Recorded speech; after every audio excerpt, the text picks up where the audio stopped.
Hello, Paranormal M viewers. Been having trouble sleeping lately? Stick around and listen to some stories from around the world to help you drift off more easily. Thanks so much for sending in your experiences and for always supporting Paranormal M. Don't forget to subscribe and turn on notifications so you never miss our newest videos. Now, without further ado, get into bed, turn on your bedside lamp, put on your headphones, and let's dive into today's mysterious experiences. Hey, so I've never been the type to go looking for spooky stuff. I'm not out here chasing ghost stories or trying to convince myself the world is full of spirits. But I need you to hear this, because what happened one cold evening still sits in my chest like a stone. It was late winter, maybe around 10 or 11 months ago now, and my partner Nina and I had driven out for a walk near the Canal Locks by the 14 Locks Canal Centre in South Wales. You know that kind of evening where the air feels heavy? Not snowy, not magical, just damp, dark, and miserable. The kind where your breath looks like smoke, and you're already thinking about getting back to the car before you've even finished the walk. We'd been walking down the main canal path, heading downhill past the locks, and about 2/3 of the way down, we both sort of silently agreed, yeah, this is enough. It was getting properly dark, like that deep, light-swallowing kind of dark, and the wind was biting. And I said, kind of casually, let's cut back through the woods. Not because we were brave, more like, why not? We came here for a walk, let's make it a walk. There's this little footbridge and a narrow path that connects you from the canal side into the wooded area, then out onto a dirt track that takes you back toward the car park. So we go in. And instantly, Nina starts complaining, quiet but real, like, I literally can't see anything. And she wasn't being dramatic. It was pitch black, eerily black. The kind of darkness that makes you feel like you're being watched, even if you don't believe in that stuff. We used our phone torches at first, but weirdly, the beams made it harder. The light was too sharp, too focused. Everything beyond it looked even darker. So I suggested, turn them off for a second, let your eyes adjust. And we did. And it helped a little. Not much, but enough to keep moving. We're walking, and careful, trying not to slip, heading toward the main dirt path that leads back uphill. And the whole time, there's this uncomfortable quiet, like the woods are holding their breath. Then we step onto the dirt path, and that's when I see something, just a flash of white at the edge of my vision. Off to my right and slightly behind me, around my 4 or 5 o'clock, maybe 10 or 12 feet back, near a tree. At first, my brain tries to do what brains do.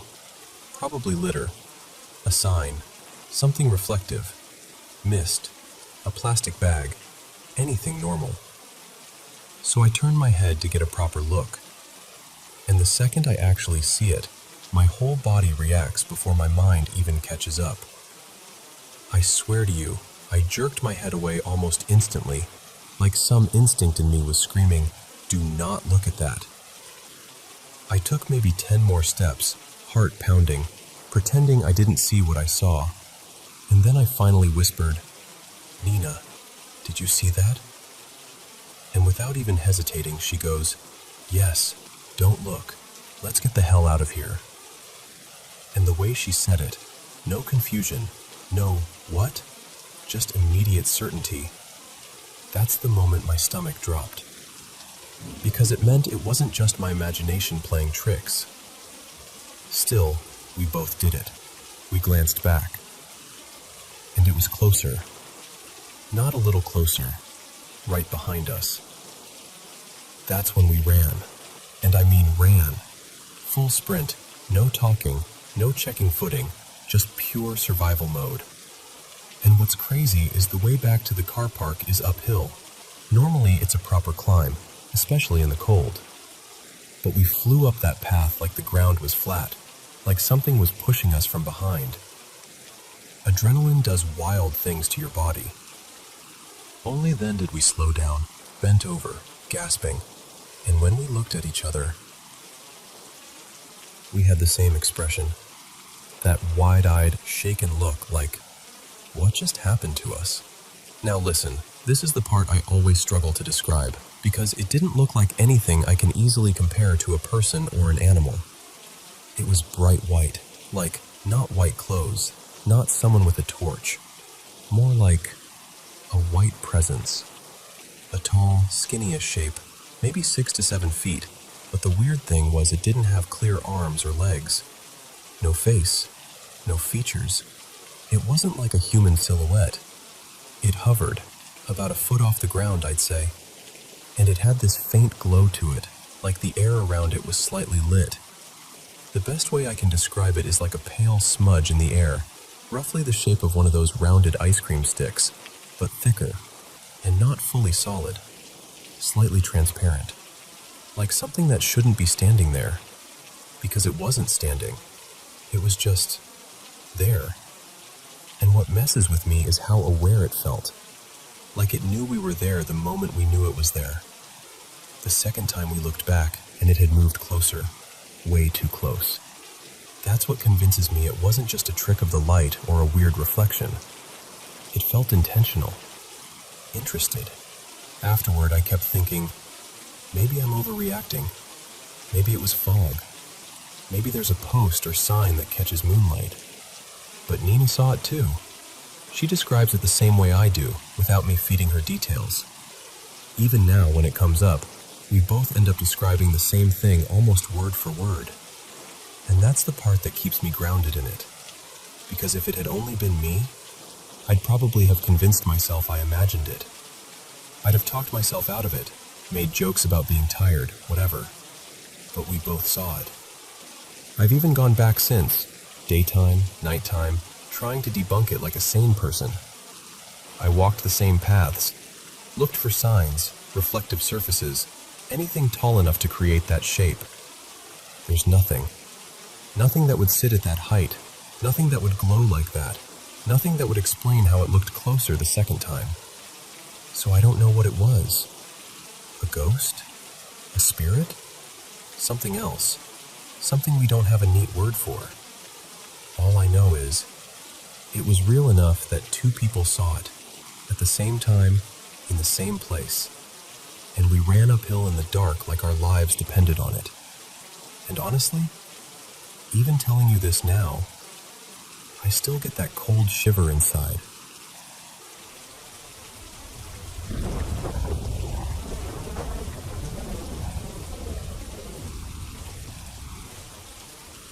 So, this was about 20 years ago now, and I'm 35, and I swear it still makes my skin crawl when I think about it.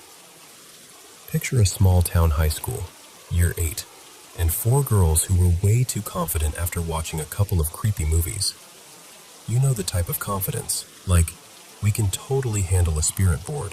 What's the worst that could happen? That kind. One afternoon after school, before we even touched the board, we decided to explore this abandoned house on the edge of town. It was one of those places everyone had a story about. One of my friends, I'll call her Talia, said she'd heard a local kid had killed the old man who used to live there.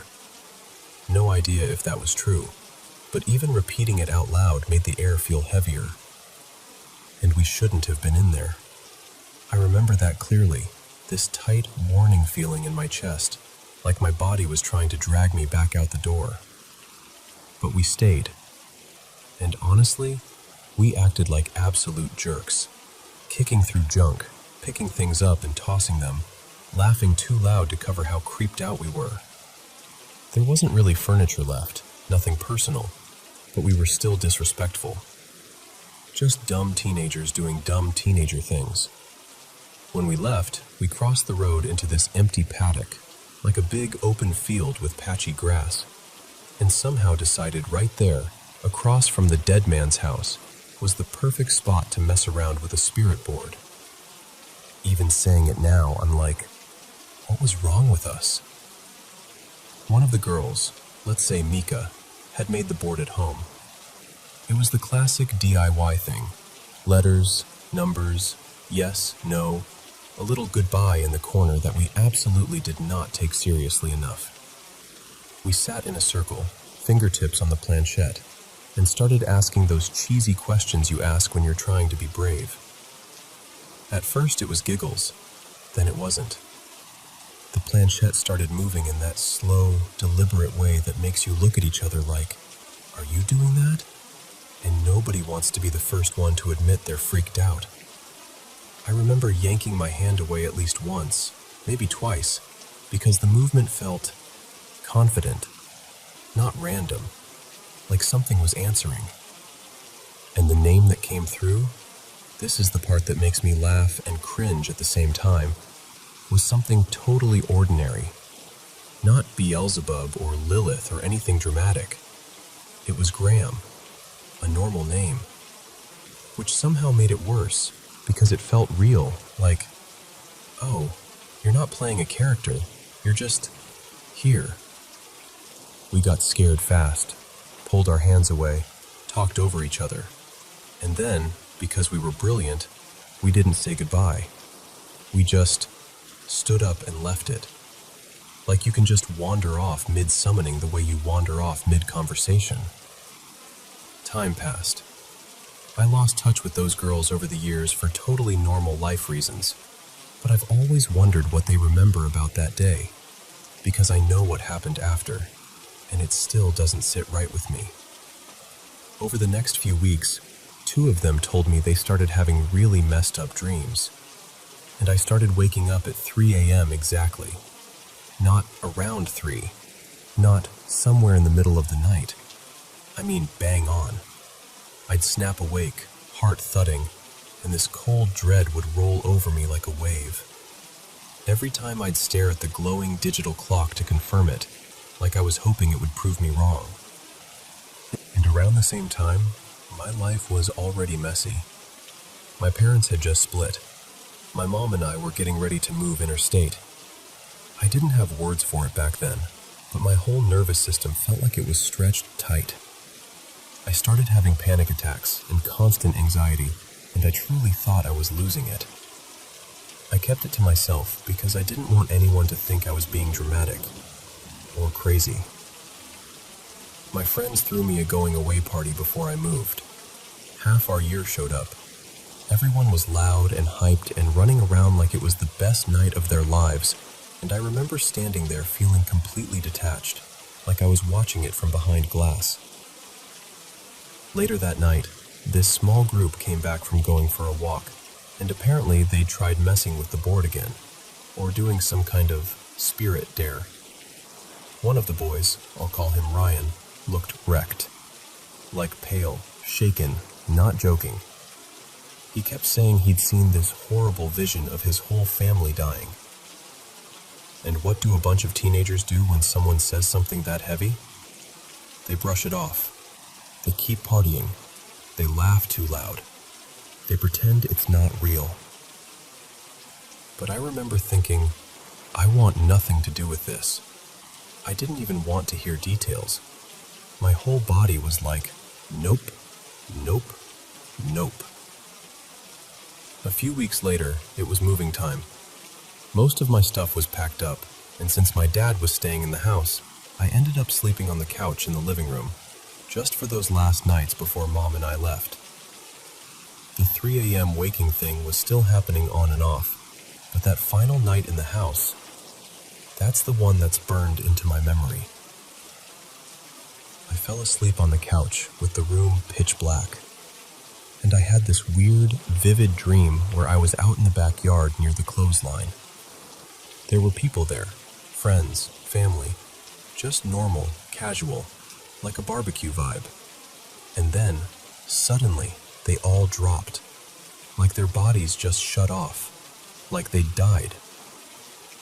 And then I heard my name being called, clear as day, but in this twisted, wrong voice, like someone trying to mimic a person but not quite getting the shape of it right. I jolted awake in the dark, instantly freezing, instantly aware.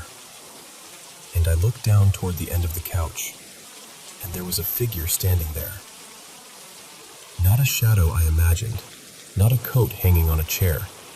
A tall, solid, man-shaped figure right at the foot of the couch, facing me. I remember the feeling more than anything, the certainty, the absolute stomach-dropping certainty that someone was there, watching me. In this tiny, shaky voice, I went, "Dad?" No answer. I tried to focus, trying to make my eyes work in the dark, like if I could just catch a face, I could explain it away. And then I saw them, two faint, dull red points where eyes should be. Not glowing like a movie, not bright, more like the suggestion of red, but unmistakably there. And the presence felt bad, heavy, wrong, like the air itself didn't want it in the room. So I did the most 14-year-old thing imaginable. I pulled the blankets over my head and tried to breathe quietly, like if I made myself small enough, I'd disappear. I remember making this tiny gap under the blanket so I could get air, and just staying like that, rigid and sweating, praying it would leave. At some point, I must have drifted off again, because I woke up later with early light creeping in, and my mom was there, shaking me awake like any normal morning. We moved. I started a new school. Life did what life does, kept moving, and I tried to shove it all into a box at the back of my mind. I told myself whatever bad energy was there could stay behind at that house. Except, about a year and a half later, life looped me back. I ended up living in that same house again for study. Different city, different routine, and I was older, a bit tougher, trying to be normal about it. And for a while, it was fine. Until one day I was home alone, sitting at the computer desk, messing around online. The desk was tucked behind a wall, but through the doorway to the right, you could see into the kitchen and the small living area. I was mid-chat, completely mundane, when a sudden wave of unease hit me, like someone had walked into the room behind my back. And then, bang!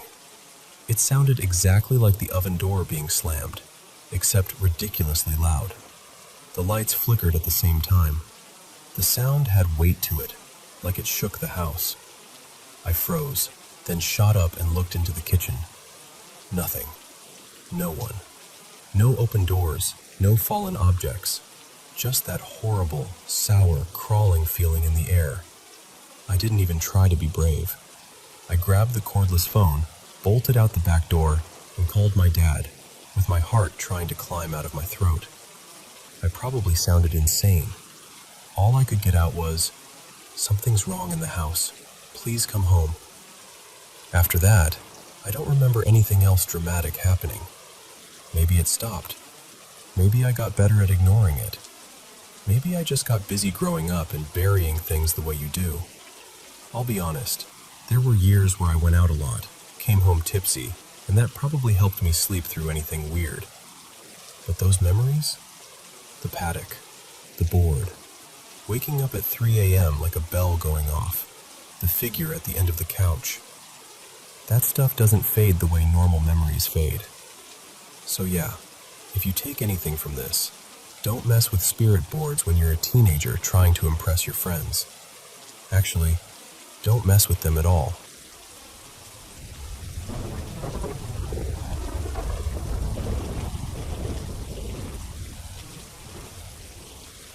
So, I should probably start by saying this was my very first time visiting the oratory, and honestly, I've always been the kind of person who picks up on things I can't quite explain. Ever since I was a kid, I've had this weird sensitivity, like I can feel when a place is heavy, even if nothing obvious is happening. Anyway, my partner, let's call him Evan, and I decided to swing by after date night. We're not religious or anything, but it's one of those Montreal landmarks we kept saying we'd check out someday, and that night we just had time to wander. It was around, I don't know, maybe closer to 8:10 p.m. The sun was already down, and the air had that damp, misty chill that makes everything feel quieter than it should. We started outside, up on the higher terraces, taking a few photos of the city view. It was actually really beautiful. But the second we headed toward the main building, going up one of those escalators, something in me shifted. It was subtle at first, just a little wave of uneasiness. Then the nausea hit. Not like I ate something bad nausea. More like my body was reacting before my brain could decide whether there was a reason to react. Right before you enter the basilica area, you come off the escalator into this narrower hallway. There was a security guard there, kind of posted up like he was directing foot traffic. He motioned for us to go through, but mentioned that part of the building was closed off tonight. And we were literally just about to walk in when a small group, 3 people I think, maybe 4, came out looking unsettled. One of them sort of waved the guard over and said something like, "We heard knocking, like someone stuck in there." The second I heard that, I turned my head toward the source, and my stomach twisted, like hard. The knocking was coming from this glass-paneled door, one of those doors with multiple little squares of glass. Behind it, the room was completely dark, pitch black. At first I couldn't see anything at all, just a blank void. Then, this is the part that still makes my skin prickle. I noticed a faint reflection shift, like something moved closer to one of the lower panes. It took me a moment to even understand what I was seeing. There was a woman behind the glass, or something that looked like a woman. She seemed older, with dark hair, and she was hunched forward in a way that didn't look comfortable. Her face was tilted downward, like she was intentionally peering through a pane that was below her natural line of sight. And she was smiling. Not a friendly smile, more like a quiet, private smile that didn't include me at all. And she was knocking. Not with her whole hand, not even with fingertips, just the knuckle of her index finger, tapping the glass in this slow, deliberate way, like she had all the time in the world. I remember glancing at the security guard, expecting him to react like a normal person would, like, "Oh, someone's locked in there," or, "Let me check that," anything. But he just waved the group along and said, really flatly, "Let them knock. Let them knock." The group tried to push back, saying they thought someone might be trapped, but the guard got firmer and basically told them to move along and leave the area. And that's what didn't make sense to me, because the room behind that door didn't look like a place someone could just accidentally wander into and get stuck. It looked sealed off, locked, unlit, clearly not meant to be accessible. If someone was actually in there, it would have been a situation. But the guard had zero urgency, like it wasn't unusual at all. Evan didn't see her. Not clearly, anyway. He said he looked and didn't catch anything behind the glass, but he admitted he felt suddenly creeped out too, like the air had changed. He kept saying, "I don't like it here," in this low voice, like he didn't want to say it too loudly. We kept walking, because what else do you do? But the rest of the time we were there, I couldn't shake the feeling that something was watching me. Not in a dramatic horror movie way, more like a steady awareness pressing against the back of my neck. I stayed nauseous the entire time, unsettled and jumpy, like my body was stuck in high alert. Later, once we were home, I did what everyone does when they're trying to reassure themselves. I started searching online. And of course, I find lists calling it one of the most haunted places around Montreal, which didn't make me feel better. I still don't know what I saw. I'm not even telling you I'm certain it was paranormal. But I am telling you it felt real in the moment. Real enough that my body reacted like it was standing near something it shouldn't be standing near.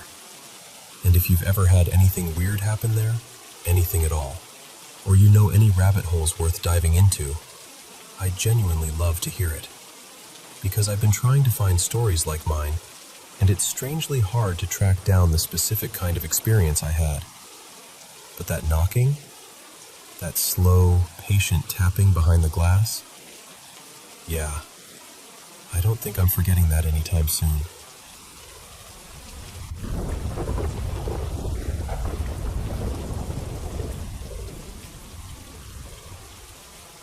So, This happened a long time ago, but I can still feel it in my chest when I think about it. Back then, I was working this rough job with a small crew, basically clearing out houses after foreclosures. You know the deal. People moved out fast, or got forced out, and we'd come in to empty everything. It was me and a couple friends, Jalen and Mo, doing the heavy lifting that day. We were out in this narrow alley behind the property, trying to heave an old, busted metal safe into the dump bin. We're sweating, joking, doing that thing where you pretend something isn't heavy, even though your back is screaming. That's when this guy walks up, maybe mid-30s, wearing a neon safety vest and dusty work boots like he'd just stepped off a construction site. He looked nervous in a way that made the air feel tight, like he was carrying something he didn't want to say out loud. He goes, "Hey, I was next door in the backyard. Can y'all come over here real quick? Listen, I need to know I'm not losing it." Me and my guys glance at each other like, what is this? But he wasn't acting like a prank type. He looked genuinely rattled. So we follow him through the side gate into the backyard of the house next door, the one directly behind the place we were cleaning out. The yard was plain. Patchy grass, a sagging fence, one of those cheap plastic chairs tipped on its side. Normal. Boring, even. The guy tells us, "Just listen. Tell me you hear what I'm hearing." We stand there for a second, all of us kind of awkward, waiting for, I don't know, a dog, a raccoon, somebody yelling. And then it happened. From inside that next door house, somewhere near an upstairs window or maybe a back room, we hear this sound that didn't fit anywhere in real life. It wasn't a person shouting. It wasn't an animal. It was this long, ripping scream, like something furious and suffering at the same time. Not dramatic. Not movie scary. I mean the kind of scream that makes your stomach drop before your brain even catches up. The three of us froze. I swear to you, nobody spoke. Nobody laughed.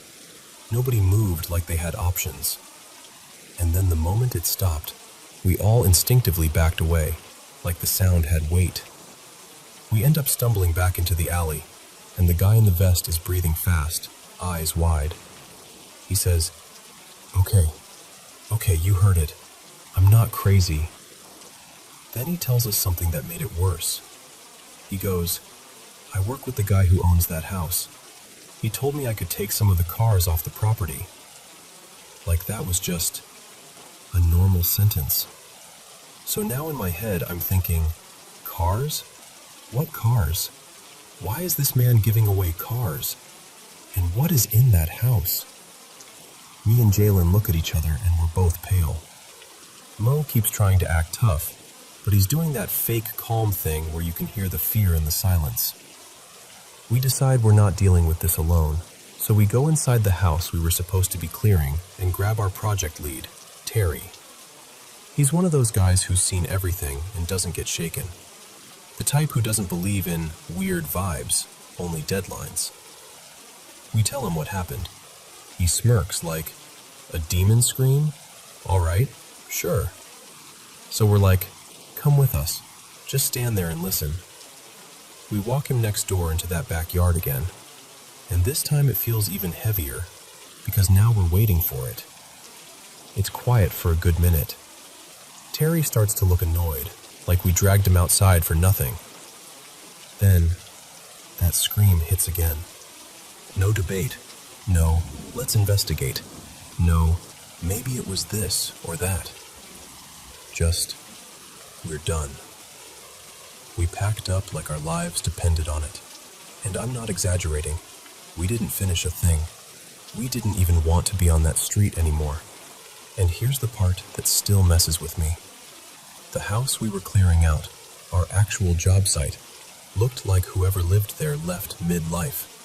Not like they moved, like they vanished in a hurry. There was a pot on the stove with food still in it. Plates set out like dinner had just started. A couple chairs slightly pulled back, like someone stood up too fast. And there were expensive things left behind. Stuff people don't just abandon unless something bigger is happening.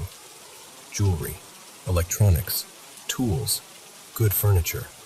The kind of things you'd expect somebody to fight to keep. But it was all just left. At the time, I didn't connect it. My brain was too focused on survival mode. Get away from the scream. Don't look toward that window. Don't invite anything's attention. We all admitted later we couldn't even bring ourselves to look directly at where we thought it was coming from. We kept our eyes down and backed away slowly like prey. That's the only way I can describe it. Like something inside us knew not to challenge whatever that was. After we left, we did what we felt we had to do. We prayed, right there in the parking lot, hands on our own heads, mumbling whatever words came out, just trying to shake it off. Trying to make sure nothing followed us home. And the wild thing is, it wasn't nighttime. It wasn't a spooky storm. It was broad daylight. Bright, ordinary day. Birds, cars passing, the whole world acting normal, except for that sound. There were 4 of us total who heard it, all grown, all sober, all fully awake. And every single one of us reacted the same way without even talking about it first.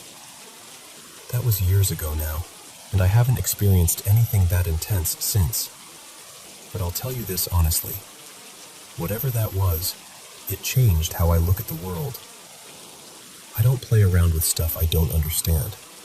I don't chase energies for fun. I don't treat the unseen like a toy. Because some things out there don't feel curious. They feel hungry. And I don't ever want to be that close to something like that again. Not for money, not for pride, not for anything.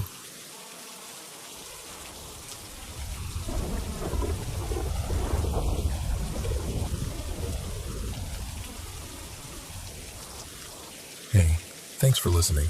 Because I swear, I'm not trying to be dramatic. But I need to say this out loud to someone who will actually hear me. So, for the last couple of weeks, my boyfriend, Ethan, and I have been dealing with the weirdest stuff in our apartment. And if it was only me, I'd chalk it up to stress, being overtired, my brain playing tricks, whatever. But he's heard it too. He's seen it too. That's the part that messes with me. And honestly, this is happening right now while I'm talking to you. Like, I'm sitting here with my phone in my hand, and the morning news just started playing out of nowhere. No TV on, no laptop, nothing. And my cat, Miso, is crouched in the hallway like she's about to pounce. At absolutely nothing. She keeps tracking something with her eyes like it's moving.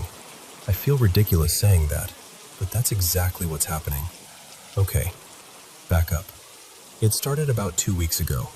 We were in the kitchen reheating leftovers from this little date night we had. Nothing fancy, just one of those we should celebrate us dinners. We're laughing, being normal, and then we start walking down this long hallway toward the bedroom. We're almost to the door, like 2 steps away, and then we hear it. A growl. Not a cat growl, not like something in the pipes. This was deep, guttural, loud enough that it felt like it came from a chest, not a throat. It sounded like something from a movie, like a sci-fi monster or some over-the-top werewolf sound effect. We both froze for a split second, looked at each other, and then, no shame, we ran back into the kitchen like our lives depended on it. Because what are you supposed to do with that? After a minute of panicking and whispering, "Did you hear that?" like 12 times, we tried to be logical. We were like, maybe the TV unpaused by itself. We'd been planning to watch a horror movie later, and maybe it started playing something creepy. So we finally go back down the hallway, bracing ourselves, and the TV is off. Completely off. No sound, no screensaver, nothing. And we slept like absolute garbage that night, just so you know. Every tiny creak sounded like a threat. A few days later, it escalated. I had this goofy little Buzz Lightyear alarm clock I bought from a thrift store years ago, purely as a dumb decoration. It never worked. Not once. I pushed every button when I bought it. Tried new batteries, everything. Dead. Always dead. So Ethan and I come home one night, and it's dark inside. We stop in the doorway of the bedroom because, after the growl incident, neither of us wants to walk in without the lights on. I turn my room lights on from an app on my phone. No switch. So I'm standing there unlocking my phone. And Ethan, trying to be funny, like too funny, is doing this whole routine in the doorway like he's challenging a ghost. Show yourself. Stop hiding. That kind of thing. Like an idiot. Like a confident idiot. We step into the room, and the second we sit down on the bed, that stupid alarm clock starts blasting random phrases and sound effects. Loud. Bright. Like it's been waiting. I swear my stomach dropped so hard it felt like it hit the floor. Because here's the thing. Those batteries had been inside it for way longer than they should have survived. I hadn't changed them in years, and it probably already had batteries in it when I bought it. So there's no reason on earth it should suddenly wake up and start screaming. I ripped the batteries out immediately and tried them in something else. Nothing. Completely dead. Like, not even a little juice left. Dead. Then there was the bathroom light. And I'm like, no it's not. I literally unscrewed it. He looks at me like I'm the one who's lying. So I go in there myself after my shower, turn the switch off, and it still flickers. With the bulb unscrewed. With the switch off. This weird, weak, stuttering light like it's trying to blink through a closed eyelid. I just stood there dripping wet, staring at it, feeling my face go hot.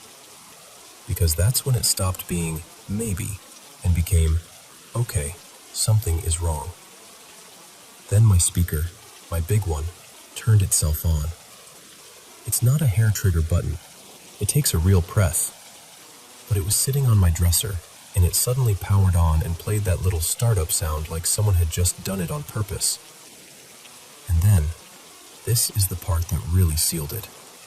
2 framed pictures fell off the wall. The first time, I was alone. I heard the scrape, then the crash. I thought maybe the nail finally gave out, but the way it fell looked aggressive, like it got yanked. When Ethan got home, I told him, and he was sympathetic, but you could tell he wasn't convinced. He was doing the whole, maybe the adhesive got weak thing. 10 minutes later, while we're literally standing there talking about it, another frame just launches off the wall. Like it didn't slide down. It popped out and fell forward. And Ethan saw it. His whole expression changed. He didn't even speak for a second. Just stared at the empty spot on the wall like he was trying to make sense of physics again. After that, it became constant little things. Cabinet doors that are open when we know we closed them. Drawers slightly pulled out.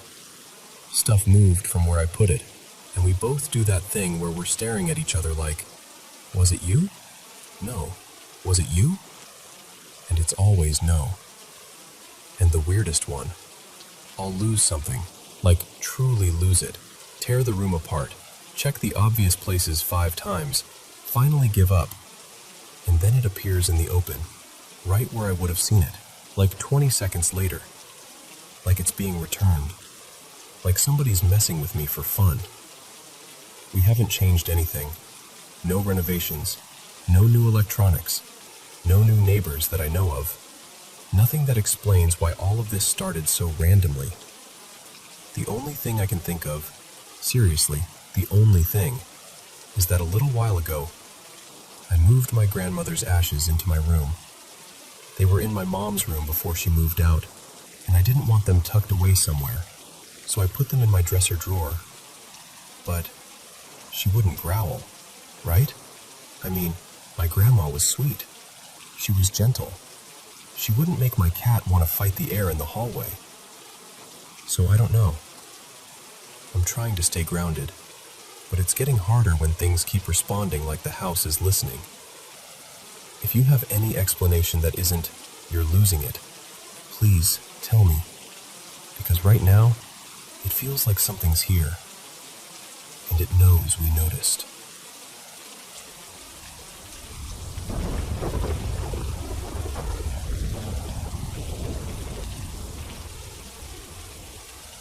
So, I've always been there's a rational explanation type.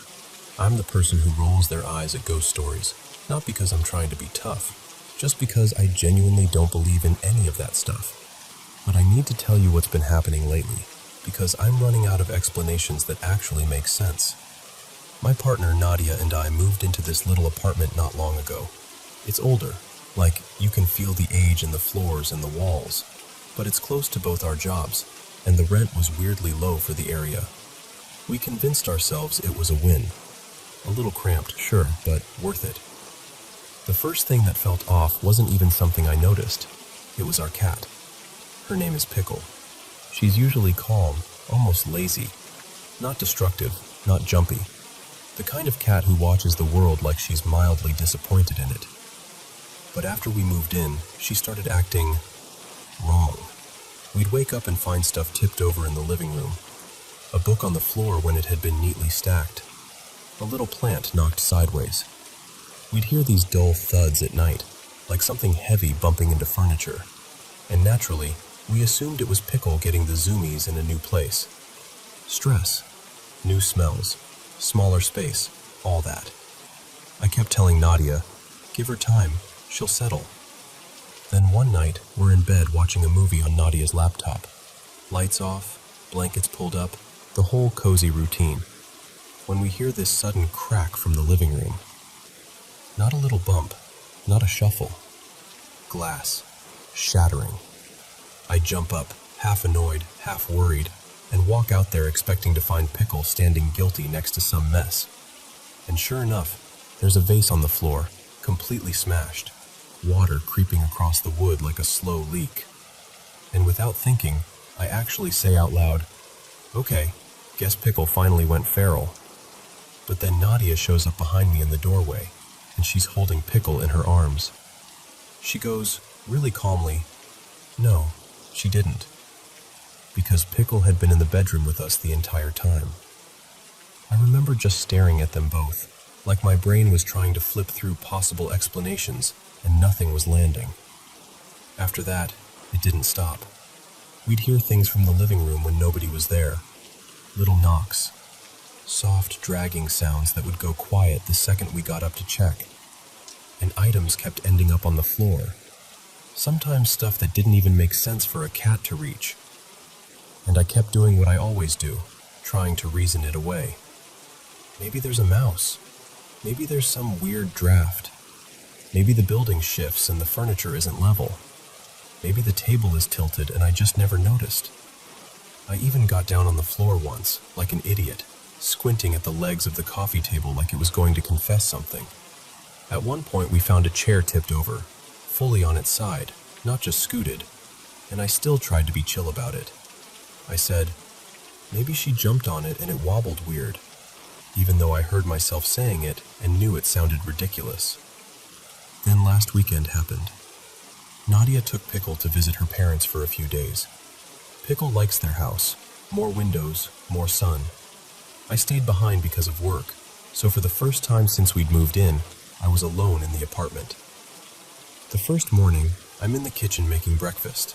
Nothing fancy, just toast and eggs, and I hear this loud thud from the direction of the fridge. It wasn't a rattle. It wasn't the compressor kicking on. It sounded like someone hit the fridge with a closed fist. Hard.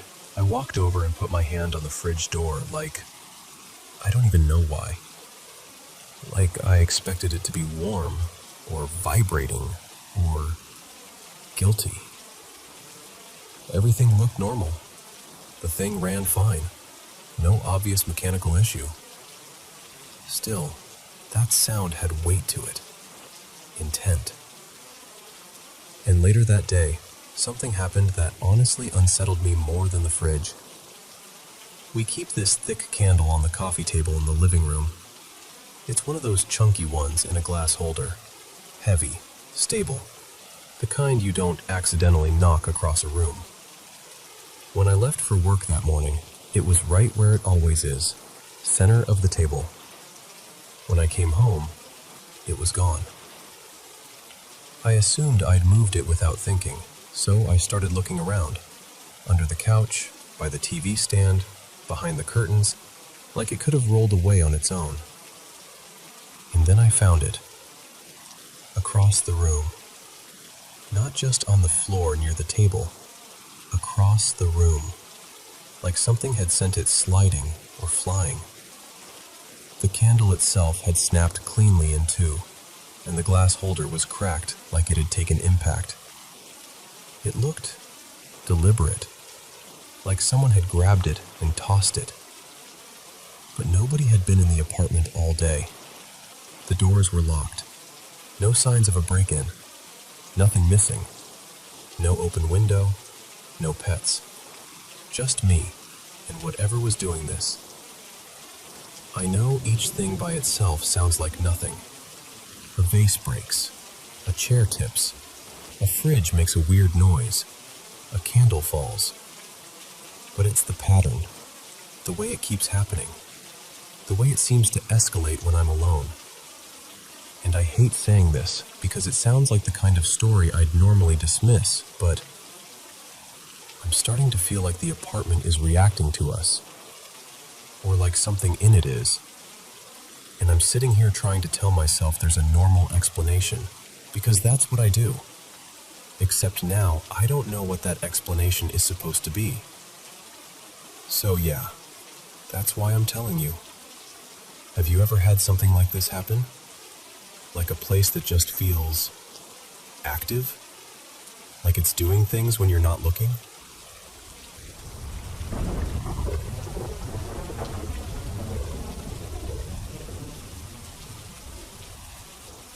So, you know how people always say kids and animals pick up on things the rest of us can't?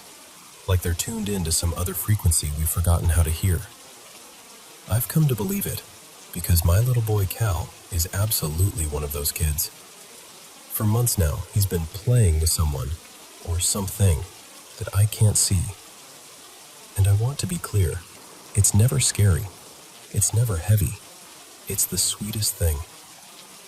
I'll catch him suddenly turning his head like he just heard a familiar voice, and then his whole face lights up, this massive grin, the kind that makes your chest warm.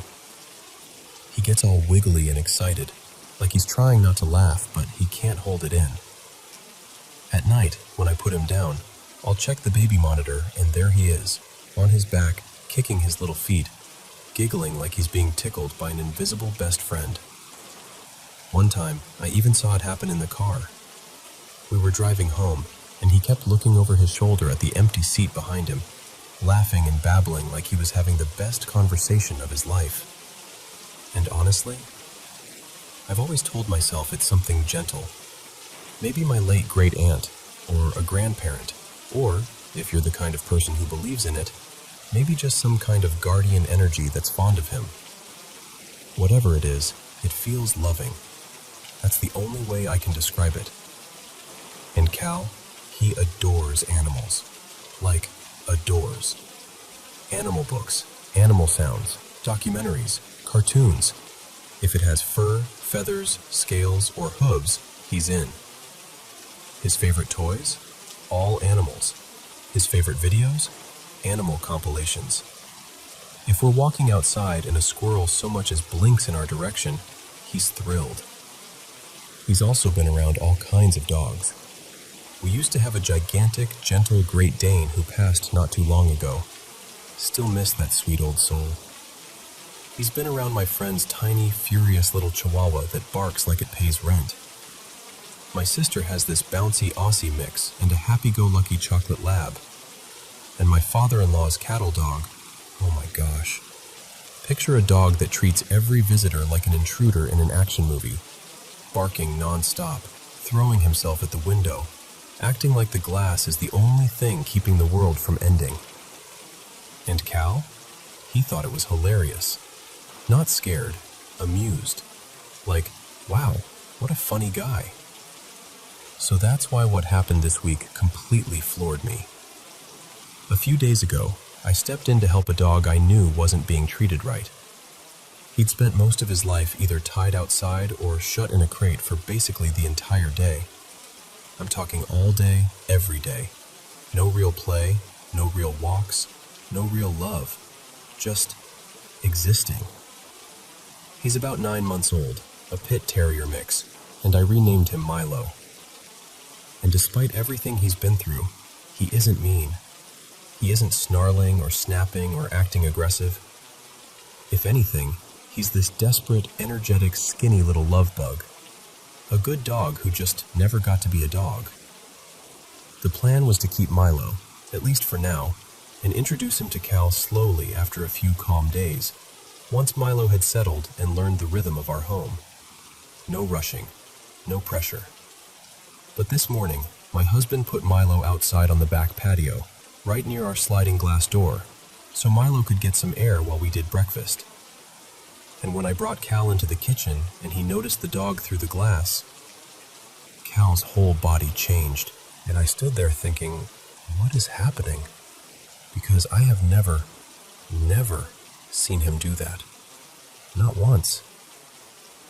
Milo was just lying there, quiet, watching, not lunging, not barking, not even moving much, just there. We tried again, gently. We brought Cal back toward the door like, hey buddy, it's okay. It's just the dog. He's outside. You're safe. And Cal did it again, only worse, like the panic had ramped up. He kept his face turned away, eyes squeezed shut, crying harder, pushing back, trying to get as far from the glass as he could. My husband and I just looked at each other like, are you seeing this? It was so strange, and honestly, it was painful to watch. Because it wasn't a tantrum. It wasn't toddler stubbornness. It looked like fear, real fear. The rest of the morning, Cal wouldn't go near that side of the kitchen. Even in the living room, he kept flicking his eyes toward the blinds by the patio door, like he was checking, like he needed to be sure that door wasn't open, that Milo wasn't coming in, that something wasn't about to happen. And that's what gets me, because I've seen Cal startled before.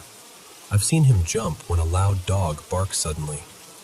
I've even seen him get upset for a moment when my father-in-law's dog smacked the window right near him during a meal and scared the life out of all of us. But this wasn't that. This was different. This was immediate, instinctive, like his body knew something before his brain could even make sense of it. So of course my mind started going to the weird place my mind goes when something doesn't add up. I thought about the invisible playmate thing, the laughing at empty corners, the monitor moments, the car seat conversation. And then I thought, what if he's not reacting to Milo, but to something around Milo? Like something he's carrying, something left behind, a heaviness, a memory. I don't even know how to say it without sounding dramatic, but the truth is, I've never felt this kind of peculiar energy in a situation before. All I know is, Cal has never reacted like that in his entire life. Not with any dog, not with loud dogs, not with big dogs, not with chaotic dogs. And now I'm sitting here heartbroken because I can't ignore my child's reaction. I don't think we can keep Milo, not if Cal is going to live in that kind of fear. Which kills me, because Milo deserves softness. He deserves a home where he can finally exhale. So now I'm in this awful middle space, trying to do right by a dog who's been through hell, and also trying to protect my child who's suddenly terrified for reasons I can't explain. And I guess I'm saying all of this because, has anyone ever experienced something like this? A child reacting to an animal in a way that feels bigger than normal fear, or like they're sensing something you can't. Because I'm still sitting here, replaying it in my head, and I can't shake the feeling that something unusual is going on. And I don't know what it means, only that it left my heart feeling heavy all morning.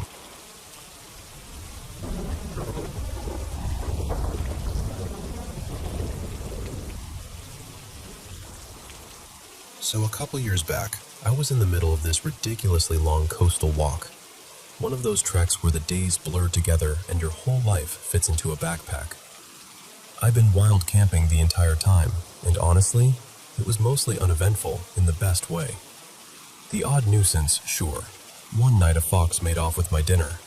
Another time some off-leash dog tried to headbutt my tent like it was a toy. But nothing that ever really got under my skin. Until this one night. I'd been cutting through the northwest of England in winter, and I got caught out in a seaside town. Let's say Morecambe, or close enough to it that the air still tasted like salt and cold metal. The problem was the light. You know how winter does that thing where the sky just gives up? One minute you've got a weak, gray afternoon, and the next you're doing math in your head like, if I keep this pace, can I make it out of town before I'm forced to pitch somewhere stupid? Spoiler, I couldn't. I remember that little spike of panic, the kind that's not dramatic but sharp. Because wild camping is one thing when you're tucked into some quiet bit of scrubland. It's another thing when you're surrounded by streetlights and housing estates, and the sense that someone is always awake, always watching, even if they're not. I found this scruffy little patch of green that felt like it had been forgotten on purpose.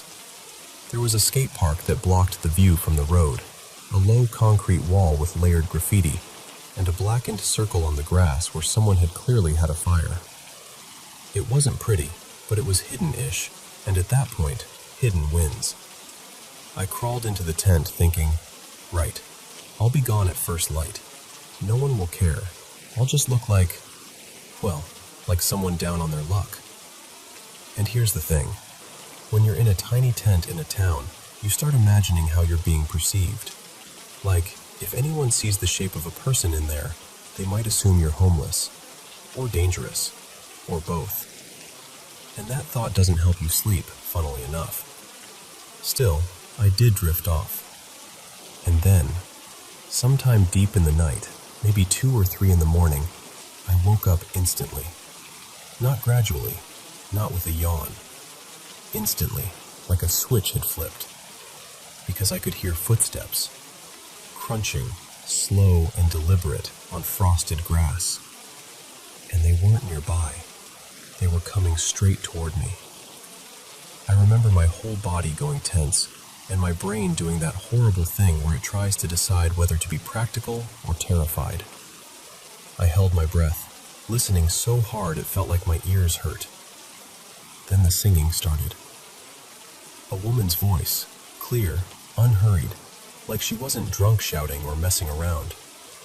It sounded like it might be French, or something that carried the same rhythm, the same soft consonants. I couldn't understand a single word. All I caught was the feeling of it, like an old song, something half lullaby and half ceremony. And I just lay there, absolutely still. Not because I was brave, but because my sleeping mat was the squeakiest thing on earth. If I so much as shifted my elbow, it would have announced me like a clown horn in a cathedral. So I didn't move. I didn't reach for my phone. I didn't even swallow properly. I just listened. The footsteps moved around my tent. One full circle. Then again. Then a third time. 3 slow loops, the frost crunching softly, the singing always close. Close enough that I could picture her boots, her breath in the air, the shape of her shadow on the tent fabric, even though I never actually saw a thing. And what's strange is, it didn't feel threatening. Then, as if it had reached its natural ending, the singing stopped. There was a pause, just long enough that my mind started screaming, "Now what? Now what happens?" And then the footsteps moved away, fading out across the grass until it was only the distant hush of the town again. That was it. No laughter, no banging on the tent, no sudden "got you," no one trying the zip. Just 3 circles and a song in a language I couldn't place. Afterward, I didn't sleep properly. I lay there with my eyes open, feeling weirdly reassured, which is not the emotion I expected. The fact it was a woman's voice, the fact it was singing, those details made it feel less like a threat and more like something, I don't know, intentional. By morning, nothing looked different. It was just a battered bit of grass beside concrete ramps and old graffiti, like it had always been. I packed up quickly and got out of there, but the whole time I kept thinking, what was that? Who does that? Why 3 times? Later, when I told my brother, let's call him Tom, because that's the kind of solid name he'd have, he did the classic skeptical routine at first. But I begged him, properly begged him, to humor me for once. To just put logic on a shelf and give me a folklore answer. And to his credit, he actually did. He sat there with his pint like a philosopher and said, "All right, if we're doing folklore." He floated the idea of a white lady, one of those wandering women from a story types that turn up in the margins of British towns, tied to grief, water, old roads, old wrongs. Then he said, since I'd been near an old theater, one of those Victorian places with peeling posters and long closed doors, it could be some kind of performer spirit, a singer, someone who died with a melody still in her throat. He even mentioned how touring companies used to cross between Britain and France, swapping songs and styles, like the coastline itself was a corridor. And I know, there's a perfectly reasonable explanation. Someone could have been drunk, or sleepwalking, or deliberately trying to spook whoever they thought was camping there. But here's what keeps snagging in my mind. Why sing? Why circle? And why exactly 3 times? Because 3 feels symbolic, like an old rule, like the kind of number that shows up in stories because it means something, a blessing, a boundary, a warning, a protection, like drawing a line around something you don't want touched, or marking something you do want noticed. Sometimes I wonder if it was a curse. Sometimes I wonder if it was the opposite, like a kind of accidental protection. Someone seeing a lone tent in the cold and doing whatever ritual they'd inherited, half joking and half believing, to keep the night from swallowing it. And sometimes, if I'm being honest, I wonder if it was just one of those moments where the world overlaps itself for a second, where you're exhausted and far from home and half dreaming, and something ancient and human and inexplicable brushes past you, singing softly, and then moves on. All I know is, I've camped in plenty of strange places, but I've never had the night walk around me in 3 slow circles and sing.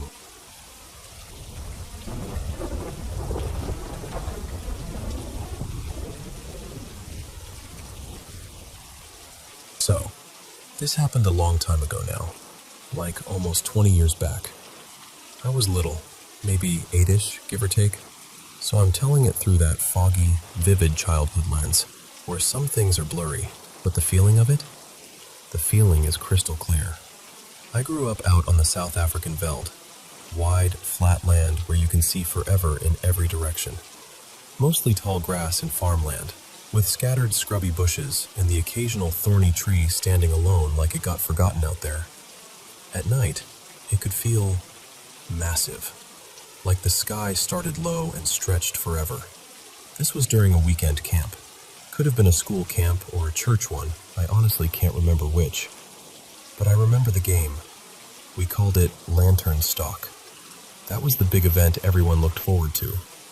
Here's how it worked. An adult, usually someone like Mr. Botha, one of the leaders, would sit in the middle of the camp with a bright lantern and a handheld spotlight. Then they'd drive the kids out into the veld and drop you off in groups, far away. Maybe a kilometer or so. Once you were out there, you'd split up and try to sneak back through the dark and touch the lantern. If the spotlight caught you before you got there, you were out, which meant you'd spend a long time creeping through open grass and bushes, alone, trying not to breathe too loud. And it was always best on nights when the moon wasn't bright, because you wanted cover, but you also wanted to see where you were going. That weird middle ground. Anyway, that night I was moving slowly, keeping low, heart thumping like a drum in my ears, and I walked past this patch of bushes. And I remember turning my head, just casually, like you do when you're checking everything around you, and I saw what I thought was the moon sitting low near the horizon. Except, it didn't look right. Even as a kid, I remember thinking, that's wrong. It was perfectly round and clean, like a polished coin. No marks, no texture, none of that soft, familiar moon look. And it made my stomach go tight, like when you realize you've stepped into a room and something in there is quietly watching you. And then, almost immediately, it hit me. That wasn't the moon. It was closer, much closer. It was a silver orb, floating alongside me, matching my pace like it was accompanying me. Not above me in the sky, beside me. I can't tell you its exact size because I was small and everything felt bigger back then. But if I had to guess now, somewhere between a tennis ball and a beach ball. Big enough to be undeniable, small enough to feel deliberate.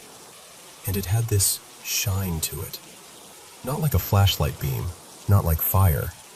More like it had its own soft silver glow, smooth and clean, like metal catching moonlight. Except there wasn't moonlight bright enough for that. It looked like it was lit from inside itself. I froze. Not in a dramatic way, I just stopped moving because my body didn't know what else to do. And the strangest part is, it didn't feel random. It didn't feel like a trick of light or something drifting on the wind. It felt aware, like it was paying attention to me, like it had noticed me out there in the dark and decided to come along for a moment. I remember taking a careful step, testing it, and it stayed with me, keeping pace.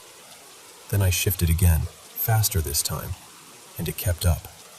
Not chasing, not lagging, just there, right beside me, like a quiet little companion. And then, this is the part that always makes my skin prickle. It was gone, and I stood there in the veld, suddenly feeling way smaller than I had a minute earlier, like the dark had gotten darker. I know the reasonable explanations. I've heard them.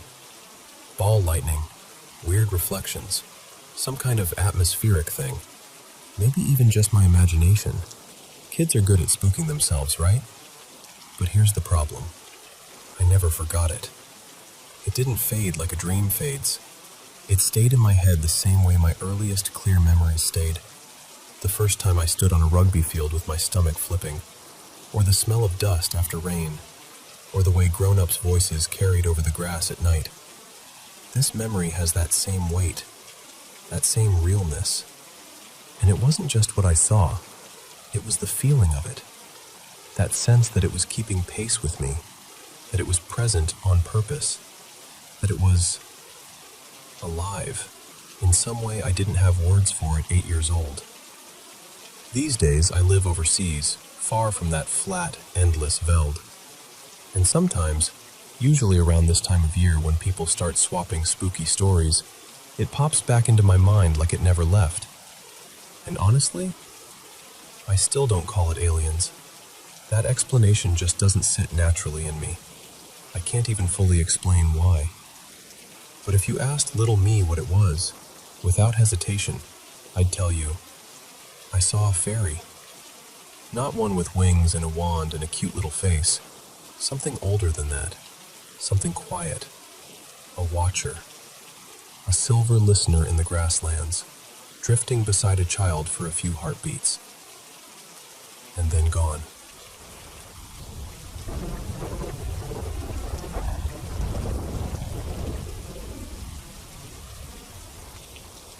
Okay, so I'm going to tell you this the way I'd tell a friend, because that's honestly what it feels like right now. Like I need someone to just hear it.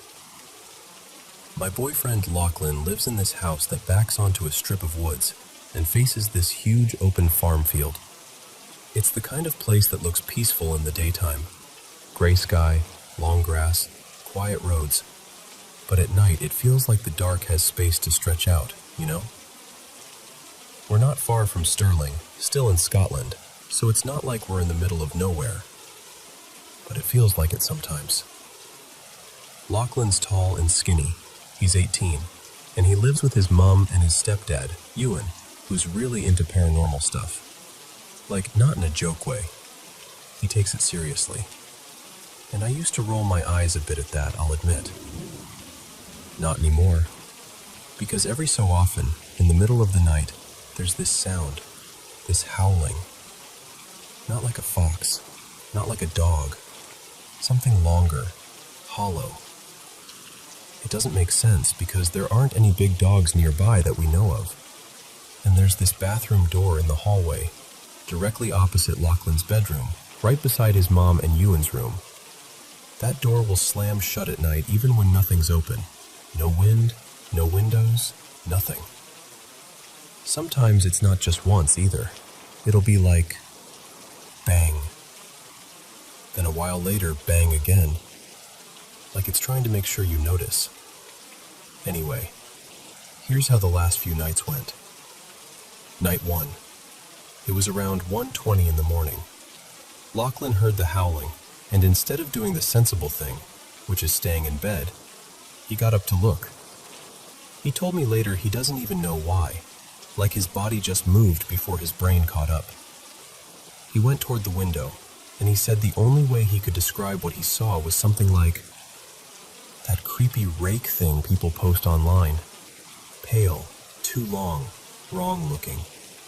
And he said, "This is the part that makes my stomach go cold." He made eye contact with it, and the second he saw it, the howling stopped. Like it had been waiting for him to look. He also said the room felt colder than it should have been, like the heat had been sucked out. Then, right after, something in his room cracked. This little glass ornament on his shelf just split and broke. No one touched it. It just snapped. Night 2. Not as dramatic, but honestly it was worse in a different way, because it was all feeling. He kept thinking someone was watching him through the gap in his curtains, even though he couldn't see anything. The air felt cold again, sharp cold, like breathing in a fridge. And something slipped off a shelf in his room. Nothing heavy, just a small thing. But it still made him jump because it was so sudden. Then, in the daytime, daylight, he was walking from his place to mine and he heard growling from the woods. Different woods than the ones right by his house. Not the same direction. And he said it wasn't like a dog growl. It sounded lower, like it had weight to it. Night 3. This one spiraled. It started around 10:30 at night and didn't really stop until after 3 in the morning. He noticed one of his collectibles, a little action figure he always keeps on the middle shelf, was suddenly way higher up, like 2 shelves above where it normally sits. And the box it came in was on the floor, open, like someone had rummaged through it. He swore he hadn't moved it. Later, a tiny, lightweight figure, one of those small ones that barely weighs anything, tipped off a shelf and fell, and he said he saw it from the corner of his eye, like he watched it happen without looking straight at it. Like whatever was going on didn't want him to fully see. A little after 3:10, I hung up for literally a minute, just to plug in my phone. And in that minute, he heard knocking at his window. Not tapping. Knocking. Like knuckles. He called me back so fast I felt my chest drop when I saw his name pop up again. While we were talking, the bathroom door slammed. So loud it made him flinch, and after that there was this smoky smell in the hallway. Like burnt dust or something electrical, but nothing was actually burning. And his little star projector, the one that makes the ceiling look like a night sky, kept turning off on its own. Twice. He'd switch it back on, it would stay a bit, then click off again like someone flicked a switch. We didn't actually go to sleep until nearly 5:30, And even then, it wasn't real sleep. It was that half-awake, listening for sounds kind. Night 4, tonight. It's just after 11 now as I'm telling you this. Earlier, around 7:45, Lachlan was walking home from my house, and he stepped on something in the dark. A dead rabbit. He froze because he swore it hadn't been there when we walked the same way earlier, like it had appeared. When he got home, he finally told Ewan everything, properly, and Ewan didn't brush it off. He said he'd heard the door slamming too. He's heard the howling. And he said something that made Lachlan go quiet. That while he was out walking their dogs recently, he thinks he saw a figure by the edge of the field that sounded too similar to what Lachlan described. Within the hour, Lachlan made food, and he got that same being watched feeling, so he shut the blinds. The kitchen got smoky from cooking, so he opened the window to clear it out, just for a few minutes. And a few minutes later, his phone made a sound on its own. Not a notification he recognized. He said it sounded like one of those harsh, echoing creature noises from a sci-fi film, like something that shouldn't be coming out of a normal phone speaker.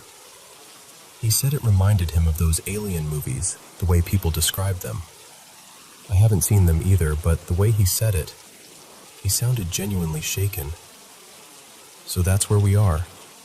Both of us anxious, adrenaline spiked, sitting with that awful feeling that something is too close and too aware of us. And what's scaring me most isn't even one specific thing. It's the pattern. The way it keeps happening. The way it feels like it's escalating. And I know this sounds ridiculous when you say it out loud, but we keep thinking the same question. If something really is there, how do you tell it, respectfully, safely, that you need space? That you want it to stop? That's it. That's the whole mess. And I swear, I'm not trying to make it sound like a horror story. I'm just telling you what's been happening. Exactly the way it's been happening to us.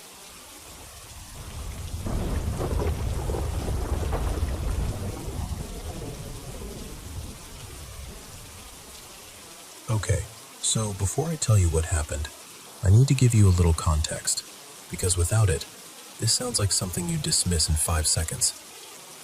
I'm 26, and my best friend, let's call her Mila, is the same age. I've known her forever, and for as long as I've known her, she's carried this heavy, uneasy story around her, like a shadow that never fully leaves. Mila spends part of the year living with her uncle on family land. It's one of those places that's hard to explain unless you've been there. There's a mobile home, a few scattered houses nearby, and more land around it that belongs to her relatives. It's quiet, kind of tucked away, and there are trees everywhere. Enough that the darkness at night feels thicker than it should. Mila comes from a Romani background, Manouche on her dad's side, Catalan Gitanos on her mom's side, and she's not in contact with her parents anymore. They were abusive, and they left their kids behind. So her uncle has basically been her stable ground for years. But here's the thing. Weird things have followed that paternal side of her family for generations. Not like the house creaks at night weird. I mean, the same specific kind of thing, described the same way, by different people, decades apart. A man. And when I say man, I'm only using that word because we don't have a better one. This figure shows up at night, randomly. It doesn't matter if it's summer or winter, raining or snowing, windy or perfectly still. Sometimes it's near the grandmother's place, sometimes near the brother's, sometimes near the uncle's land. Sometimes, years ago, it was near her parents' place too. Always late, always watching. And the part that gets under your skin isn't just that he's there. It's that apparently he's been there for a long time. Like, since Mila's aunts and uncles were children. The same description, the same presence, the same feeling. Generations of one family and the same watcher. No one ever gets a good look at his face. It's not even like he's wearing a mask. It's more like your eyes can't hold on to any detail. like your brain refuses to capture it. And every time someone tries to confront him, it's like reality slips sideways. They can't get close. He moves away without running, fast, smooth, almost like he's gliding. And sometimes, when people go looking for him actively, he just isn't there. Not hiding behind a tree, not ducking into the dark, just gone. One of Mila's cousins once tried to go after him with friends, like really tried.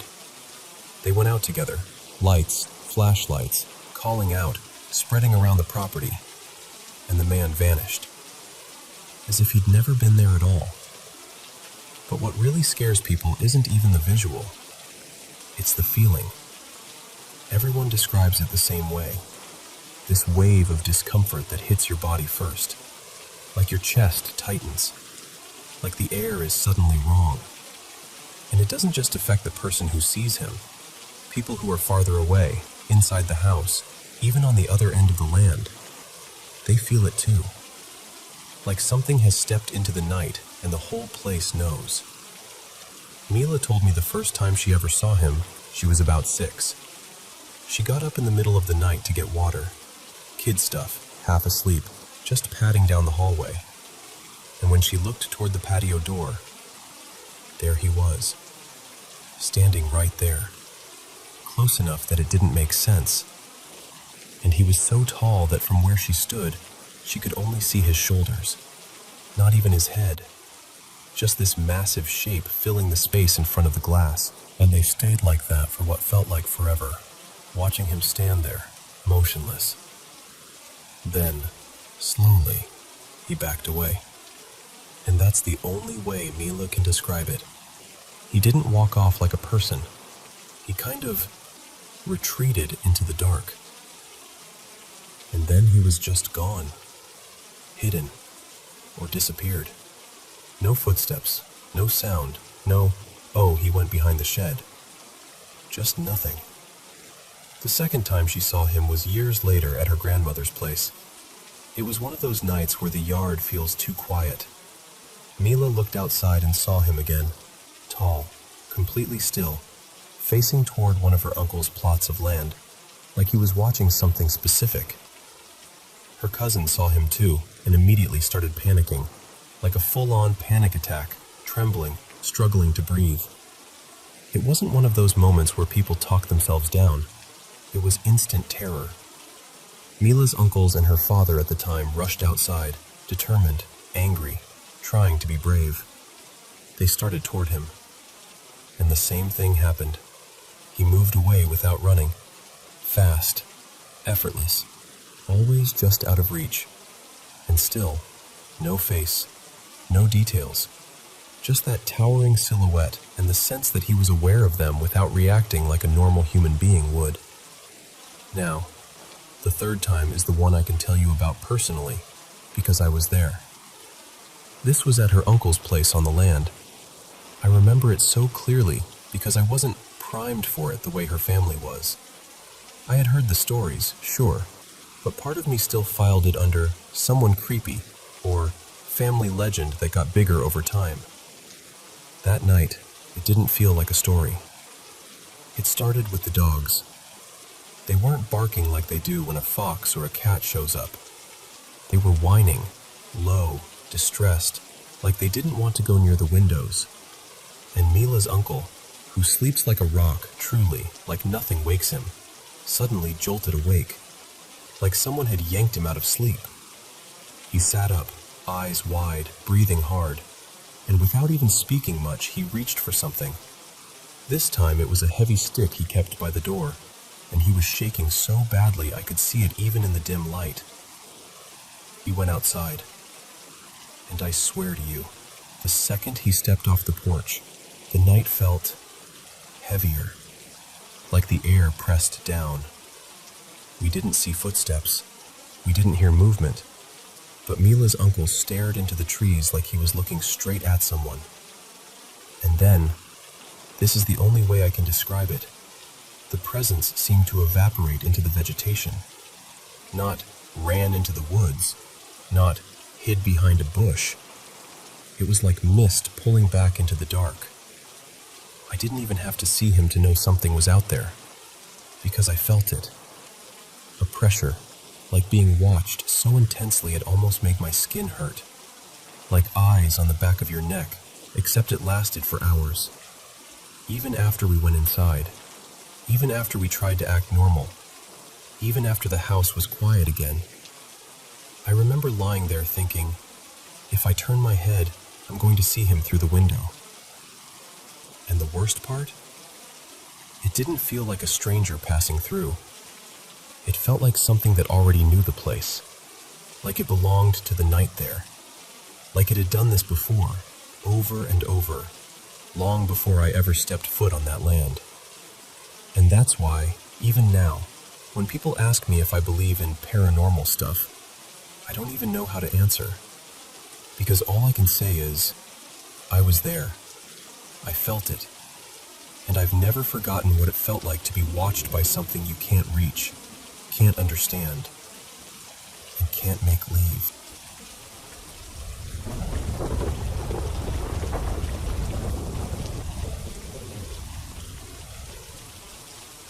So, I'm just going to say this out loud, because I've carried it quietly for years, and it still feels too strange to keep locked up.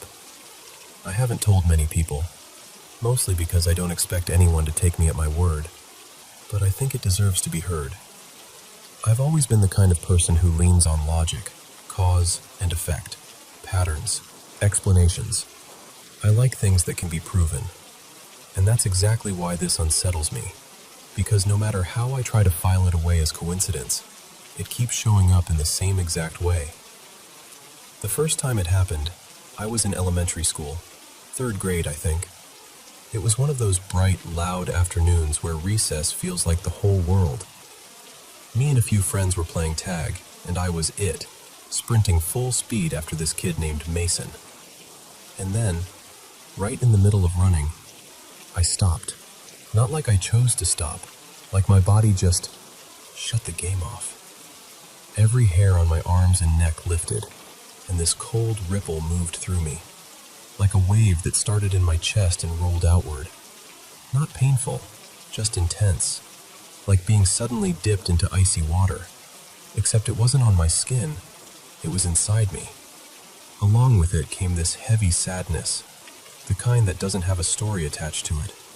No reason, no thought, just grief, dropped into my body out of nowhere. I stood there for maybe 15 seconds, staring at nothing, while the game kept going around me. Then it was gone, like someone flipped a switch. I shook it off and went right back to playing, laughing again, like nothing happened. That afternoon when I got home, my mom was quiet, too quiet. And that's when I found out my great-uncle Ray had died earlier that day. Later I learned the timing. It lined up with recess, with the exact window where I'd frozen in place. At the time I told myself it was a bizarre coincidence. Kids get weird feelings sometimes. Maybe I just sensed something in the air. Maybe my brain made up the timing afterward. I tried to be rational about it. But then it happened again. And again. Not constantly. Not for random things. Only when someone close, family, or someone I truly loved, was about to go, or had just gone. Same sensation. Same cold, pulsing hug of tingles. Same sudden drop of sadness, like my body knew something my mind hadn't been told yet. Over the years, there were a few moments where I caught it in real time and couldn't deny it. Not, I have a bad feeling, like anxiety. Not dread. This was different. Clean, unmistakable, and oddly calm once it passed. A couple of times I even warned someone, like, hey, I don't know why, but something feels off. And later, when the news came, those two people looked at me like they finally understood what I meant. They're the only ones who can say without a doubt that I said something before we knew. The scariest variation of it didn't involve anyone else, though. It involved me. A few years back, I messed up. I took something I shouldn't have, and I didn't mean to push it too far. At first, I just felt wrecked, dizzy, out of it, not thinking clearly. And then that sensation hit me out of nowhere. The same exact feeling. Cold surge, every hair standing up. That quiet, terrible certainty. And the weirdest part? The moment it happened, it cut straight through everything I was on. I went from barely coherent to suddenly clear, like I snapped into focus. I could walk steady. I could think. It wasn't gradual. It was instant. Like my body grabbed me by the collar and said, "Wake up, now." At the time, nothing else felt wrong yet. Just that signal, that warning. I sat on the edge of my bed afterward, shaken but still clear, and about 20 minutes later, the overdose symptoms really kicked in. Hard. The kind of stuff that makes you realize how thin the line actually is.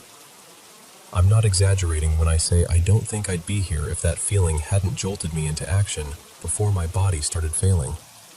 And that's the part that made it impossible for me to dismiss anymore. Because once you've experienced something like that, something that shows up with the same signature, in the same way, tied to death and loss, and that sudden shift in reality, it changes how you look at everything. I'm not saying I have answers. I don't. I'm not trying to convince anyone of anything. I just know what I've felt. And I know it's happened enough times that it stopped feeling random. So I'm putting it out here, carefully, because I'm honestly wondering if I'm alone in this. If anyone else knows what I mean when I say it feels like a cold wave, but also like a kind of non-physical embrace. Tingles that wrap around you from the inside. I've heard plenty of people say they just knew something was wrong before getting bad news. But I'm looking for the ones who recognize this specific thing. The ones who felt it more than once, and eventually started thinking of it. Welcome back, everyone, to the Paranormal M channel. I absolutely love what I do, sitting here and sharing my paranormal experiences from all over the world with you. Reading your comments makes me so happy, because knowing these stories help you relax and drift off to sleep means a lot to me. Thank you so much for always supporting the channel. Wishing you a peaceful, restful night's sleep, and don't forget to subscribe and turn on notifications. Now, without further ado, let's jump into today's paranormal experiences. Hey, so this is one of those things I still don't quite know what to do with, you know? I'm 24 now, and dreaming about people who've passed has kind of been normal for me, weirdly. But 2022 took it to a different level. That year, I lost 2 relatives within about 5 months, and I'd barely been to any funerals in my life before that. Suddenly, I'm going to not 1, but 2, back to back, and everything in my head felt louder at night. The first one was in early spring of 2022. My great-uncle, technically by marriage, passed really suddenly. A heart attack. He was Jewish, so everything moved fast, like immediately. I remember my mom coming home after going to see him that evening, and she looked emptied out, like the color had been rinsed from her face. She didn't say much at first, just sat down like her whole body weighed extra. And then she told me that his wife and daughter had been praying over him in Hebrew until the funeral home came. That night, I had this dream that was so vivid, it felt like someone placed it in my hands. I'm back in school, like middle school, and it's lunchtime outside. I can hear kids laughing, sneakers squeaking on pavement, all of that. And in the middle of the yard, there's this tall wooden door, like a heavy church door, just standing there by itself. No walls, no building, just a door. And in the dream, I don't even hesitate. I walk up and open it. On the other side is this bright, busy room, packed with older people I've never met. There are long tables set up like a celebration, platters of food, warm bread, things that smelled like cinnamon and onions and something sweet.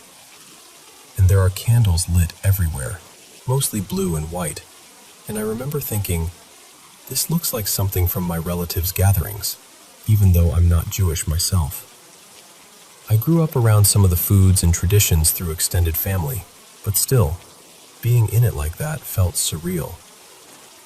Everyone's dressed up, black suits, black dresses, talking like they're at a big family event, smiling, not mourning, not crying, just alive with conversation. And then I notice one person who does look at me. I'll call him Uncle Leon. He's the only one not in black. He's wearing tan slacks, a patterned button-down, and a kippah on his head. And the strange part is, he doesn't look like how he looked near the end. He looks like the version of him from before. Healthier, lighter, like his eyes have more time in them. He smiles like he's been expecting me, and he walks right over. And I'm standing there going, "Uncle Leon, is that you? What is this place?" He laughs, soft, almost amused, and he just pulls me into this hug. Not creepy, not cold, not dream weird, just familiar, human. And he goes, "It's a party. You can stay if you want." And this is the part that still makes me pause even now, because in the dream, I said no. Like, I didn't panic. I didn't run. I just felt this clear, calm boundary rise up in me, and I said, "I can't stay, but I hope you enjoy it. Please, enjoy the party." He didn't look offended. He didn't look sad. He nodded like he already knew what I was going to choose. And he said, "That's all right. Go have fun out there." Then I woke up. And I remember lying in bed thinking, why did that feel like a goodbye that wasn't heavy? Like a farewell wrapped in kindness instead of grief. The morning we found out, I was numb. I'd literally just woken up, and it was like my body didn't have enough energy to hold the news. So I went back upstairs and lay down, thinking I'd just rest for a little while. Now, I've dealt with sleep paralysis before. I know what it feels like. I know how I usually get myself out of it. Little tricks, little routines. But this time was different.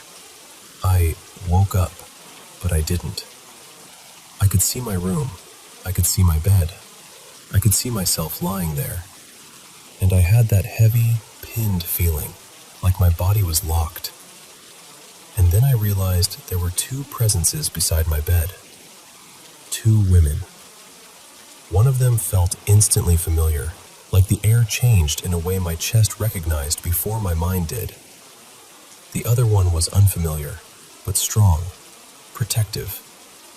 Like she wasn't there to scare me, she was there to guard. My great aunt was there, and she was talking in Creole, but not to me. She was speaking to the woman beside her. The woman beside her was dressed entirely in white, with white hair, and she carried herself like someone who didn't need to raise her voice to be obeyed. My great aunt stepped closer to me. In this moment, I expected her to say something, anything, but she didn't. She just leaned down and hugged me. And I need you to understand, I have never felt a hug like that. Not in real life, not in any dream. It wasn't just arms around me. It was like being wrapped in pure love. Like she poured everything she wanted me to know straight into that one embrace. I'm okay. I'm not alone. I love you. I love all of you. And when she pulled back, the warmth lingered for a second, like heat after you step out of sunlight. Then the woman in white said, very clearly in Creole, "Nous devons aller." We have to go. My great aunt stepped back to stand beside her, and she lifted her hand and waved goodbye. Soft, gentle, like she didn't want to startle me.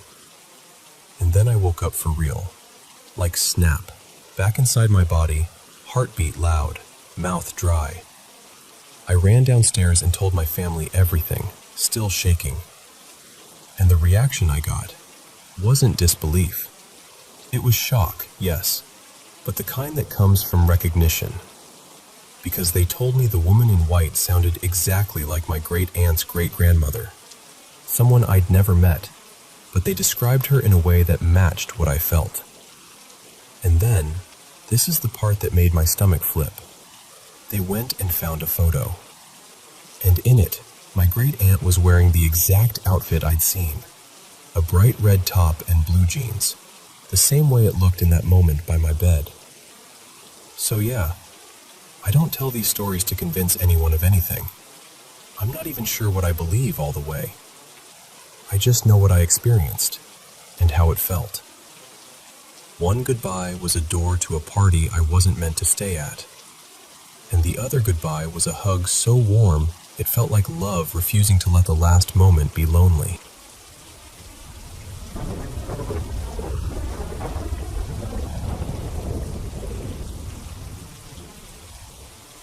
Okay, I know people talk about this kind of thing all the time, but I've been carrying this around for a while, and I just want to say it out loud, because it still sits in my chest like a little stone. Back in high school, when things at home felt like they could explode if I breathed wrong, I had this place I'd escape to. It was this park not too far from my apartment, maybe a 25-minute walk if I didn't rush. And the best part was the water. There were 2 small waterfalls tucked in there, and I'd sit nearby and let the sound drown everything else out. Sometimes I'd scribble in a notebook. Other times I'd just sit there and try to be quiet inside my own head. The day this happened, it had rained the night before. You know how the world looks after rain? Like every leaf is freshly painted. Everything was so green it almost looked fake. And I remember feeling this weird pull, like the park was calling me. It was a warm summer afternoon, bright enough to make you squint, and I decided I was going to go sit by the falls again, maybe even let the mist hit my face. I was dealing with family stuff at the time, heavy, personal, exhausting. The park was the only place where my body actually unclenched. Normally I'd take this route that went up a steep incline, but that day I chose a different entrance, the one with the long sidewalk and the wooden footpath. And nothing was obviously wrong at first, but if I'm being honest, looking back, it felt like the air changed when I took that route. Like there was this faint pressure, almost like walking into a room where you can tell someone's been arguing, even though nobody's there. I ignored it and kept going. There were 2 open areas along the trail, one for bird watching and another little dog run. I passed the bird watching clearing and saw a couple deer, does, grazing near the edge. Their heads kept lifting like they were listening for something, swiveling a little too often. But they weren't bolting, not panicked, just alert. Then I kept walking into the next wooded stretch, and that's when it hit me. I was totally alone. No voices, no footsteps, no distant laughter, not even that usual park noise you don't notice until it's gone. I heard the creek and drifted toward it without thinking. I'd done it 1,000 times, just wandering off the path to look at the water. I crouched down, watching it move over the rocks, and for a moment, it felt like my mind went blank in that weird way it does when you're stressed and your brain just needs quiet. Then I got this sudden urge like, okay, move, time to go. No reason, no thought, just this internal push. So I stood up and headed back toward the path. And that's when I saw it. 2 young trees were bent toward each other, twisted together so tightly they formed this clean arch, like a doorway. Not messy, not snapped branches or random wind damage. It looked intentional, like someone had braided them together. I stopped dead, because I couldn't figure out how it could have happened in the couple minutes I'd been watching the creek. And I remember feeling 2 emotions at once, my stomach sinking with unease, and this weird little spark of curiosity, like my body wanted to lean in even while my instincts were whispering, don't. I stood there staring, thinking, did someone do this? Were they here and I didn't notice? But there was no movement, no sound, no anything. Just those trees locked together like they'd been waiting. And here's the part that makes me feel ridiculous even saying it. I walked through, but everything looked normal. I kept going, got to the waterfall, sat there for a while, tried to breathe out everything I'd been holding in. The water did what it always did, made me feel calmer, like I could exist again. And when I finally decided to leave, I took the same route back. Same path, same direction, same everything. Except when I got to the spot with the arch, the trees were normal, not slightly shifted, not loosely tangled, not bent. Just two young trees standing apart like they always had, with no sign they'd ever been twisted together at all. No broken bark, no fresh scrapes, nothing that suggested they'd been forced into that shape. It was like the doorway had never existed. I stood there for a long time, just staring, trying to replay the moment in my head and convince myself I'd imagined it. But I know what I saw. I know how my body felt. That mix of dread and curiosity doesn't come from nowhere, and the thing I can't shake is what my emotional state was that day. I was upset, really upset, depressed, weighed down, raw, like my energy was leaking out of me. So sometimes I wonder, was it just my brain under stress? Or did something else pick up on me? Like I walked in there with all that heavy emotion and it was enough to, I don't know, fuel something. Enough to create a moment, a doorway, a temporary opening, whatever you want to call it. And I'm not saying I have an answer. I just know that for a few minutes, on a bright summer day after the rain, the park didn't feel like a park. It felt like I stepped near something that noticed me back.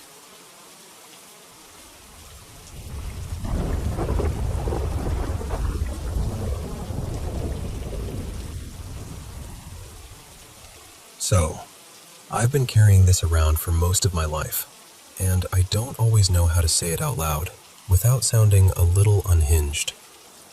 But here goes. Have you ever had a dream or a sudden gut drop feeling where something in you just knows something is about to happen, and then it does? That's been my experience since I was a kid. And I'm not talking about the vague, I'm nervous, so something might go wrong kind of worry. Though people love to tell me that's all it is. Anxiety, overthinking, catastrophizing. And honestly, I get it. If you sit around waiting for disaster, you'll start seeing shadows everywhere. But with me, it's different. It comes like a wave. It's not a thought I'm spinning up. It's this heavy, sudden certainty that lands in my body. And when it hits, something tends to happen. Not always to me directly. Sometimes it's someone I love. Like just last week, I was sitting on the couch with my partner, Eli, and out of nowhere, I got that feeling. That cold, sinking uh-oh that makes the room feel slightly too quiet. I remember saying, I don't know why, but something feels wrong. I barely finished the sentence when my phone rang. It was my sister, Marisol, telling me she'd pulled over because her car was coughing and stalling, and there was this sharp, burning smell, like plastic or wiring. She was shaken, and I could hear it in her voice. Another time, I was at work. Nothing dramatic, just a normal shift, normal conversations, normal background noise. Then the feeling hit so hard, I had to grip the edge of the counter. 10 minutes later, I got a call. My younger sister, Tessa, hadn't come home. She was missing. It turned into hours of panic, calling around, checking places, the kind of fear that makes your skin feel too tight. She was found later, and she was okay. But that doesn't erase how real that moment was. And then there are the dreams. Ever since I was little, like 8 years old, maybe earlier, I've had this recurring nightmare. Same setting every time. Same weird details. It's almost like stepping onto a stage where the props never change. In the dream, I'm inside this familiar house. Not exactly my house, but it feels like one I've known forever. The lighting is dim in that dull, yellowed way, like a hallway at night. There are people around, faces I recognize in the dream even if I can't fully place them when I wake up. And every single time I ask to use the bathroom, someone always tells me the same thing. It's downstairs, basement, first door on the right. And I never want to go. It's like my whole body knows that basement is wrong. The air down there feels heavier, like it's packed with something you shouldn't breathe in. And every time I have that nightmare, something horrible happens soon after, as if the dream is a warning siren my brain can't turn off. The last time I had it, I woke up to my mother crying so hard she could barely speak. She told me my Aunt Nadine, had been attacked. She didn't survive. I remember sitting up in bed, still half stuck in that dream world, and feeling like the nightmare had followed me into the room, like it had been waiting for me to wake up and confirm it. But when I woke up, I was confused. We lived in a pretty ordinary area. Suburbs, stores, side streets. Not exactly middle of nowhere territory. Then I found out something I never would have guessed. My sister, Tessa, the one who later went missing, had been secretly involved with Jonah. She was underage at the time. He was in his mid-20s. I didn't know. I couldn't have known. It was like finding out you've been living in a room with a hidden door the whole time. And here's the part that still makes my skin prickle. They were trying to leave. They were driving out toward the border, far from anywhere familiar. And his car broke down. In the desert. Just like my dream. We don't talk anymore. I don't even have a way of contacting him now, and honestly, I don't want one. But that doesn't stop my mind from replaying it. How I saw that scene before I had any reason to imagine it. So this is where I'm stuck. Because I've told people about these things, and a lot of the time I get the same reaction. That I'm dramatic. That I'm reading into coincidences. That I'm crazy. Or I just have anxiety and I'm attaching meaning to random events. Even my family doesn't really validate it. And that's complicated, because they're spiritual in their own way. They're involved in shamanic practices, and when I've tried to talk about this, they've told me, gently but firmly, that I don't have the gift. That if someone is meant for that path, it's chosen in a different way, and what I'm describing isn't it. And maybe they're right. But I can't shake what I've lived through. I can't pretend I haven't had these moments, these dreams, these feelings, that line up a little too perfectly with real life in ways I can't explain away. I've had other experiences too, more spirit adjacent, I guess you could say.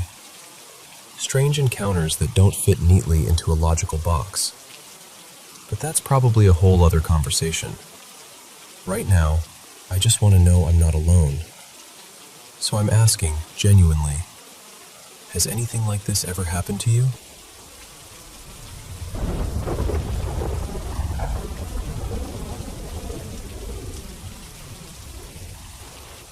So, there's this old bar back in my hometown. Real small, real rural. It sits just far enough outside of town that you've got fields on the drive over, but not so far that it feels isolated. The place has this worn-in, old western feel. Dark wood, scuffed floors. The kind of bar that looks like it's been listening to people's stories for 100 years. And forever, people have whispered that it's haunted. Not in a horror movie way, though. More like, oh yeah, the place has company. And then they laugh and sip their drink like it's no big deal. Folks claim they've seen someone pass through the hallway, or heard a chair scrape when no one's sitting there, or felt a presence like somebody standing just behind them. I always figured people were exaggerating. You know how it goes. One good story turns into 10 better ones over the years. But a couple weekends ago, I stopped in with a few friends, Mason, Jules, and Tessa, around late night, maybe closer to 1 in the morning. We were heading home from a local get-together and didn't want the night to end yet, so we made this spontaneous little detour. When we walked in, the bar was basically empty. No crowd, no music blasting, nothing rowdy. Just that soft hum of a neon beer sign and the low clink of glass now and then. Behind the counter was the bartender, an older woman named Marlene with silver hair pulled back in a clip. The kind of person who greets you like she's known you your whole life. Warm smile, calm eyes. She didn't seem surprised to see us at all, just poured like it was any other night. And honestly, it didn't feel creepy. It felt peaceful, like the building could finally exhale. We're sitting there talking, laughing quietly, telling stories from the night, and at some point I glance down this hallway off to the side. At the end of it is the back dining room, the part they only open earlier in the day when they do lunch specials. At night, it's usually dark back there, closed off, kind of forgotten. But this time, I saw someone. Just a figure standing in that back room, near the doorway. Not close enough to see a face clearly, just the shape of a person, still and upright, like they were waiting or watching. Here's the weird part. I didn't panic. I didn't even flinch. No icy rush, no spike of fear, nothing. It was like my brain filed it under, interesting, instead of run.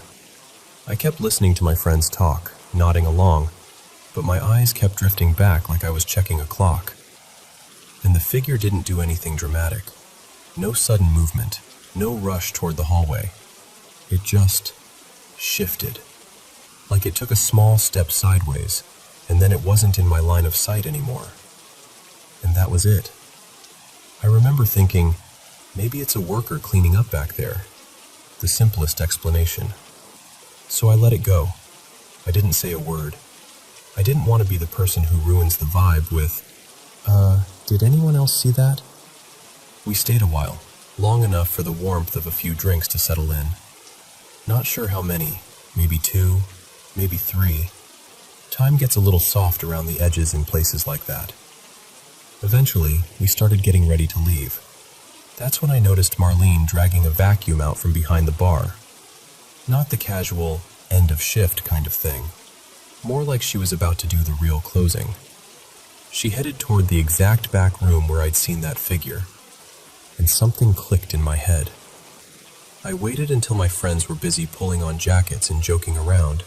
Then I leaned in and asked her, as casually as I could, "Hey, do you have someone helping you close tonight?" "Oh no," she said. "It's just me. I sent my other helper home early. Slow night." My stomach dropped. Not in a sick way, just in that sudden, quiet realization. Because we'd been there long enough that there was no way someone could have been in that back dining room unless they'd walked right past us to leave. And they definitely didn't.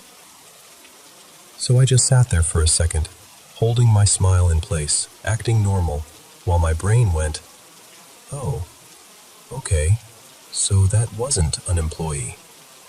And still, it didn't feel threatening. If anything, it felt like I'd accidentally wandered into someone else's routine. Like that figure wasn't trying to scare anyone. It was just there. Like it belonged.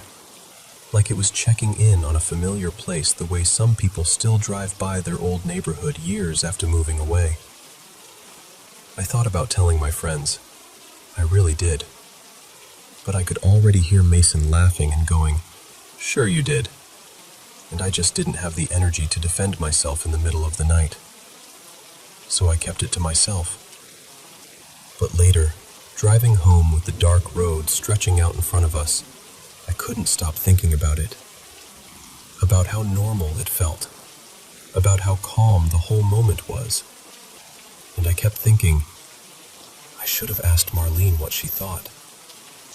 Because something tells me if I'd said, "Hey, I saw someone back there," she wouldn't have looked shocked. She probably would have nodded like, "Yeah, that's Earl," or "That's the one who likes the back room," like it was just another regular. And honestly, that's the part that sticks with me the most. Not that I saw a ghost, but that for a second, it felt like I was sharing space with someone who never really left. didn't seem to mind that I was there either.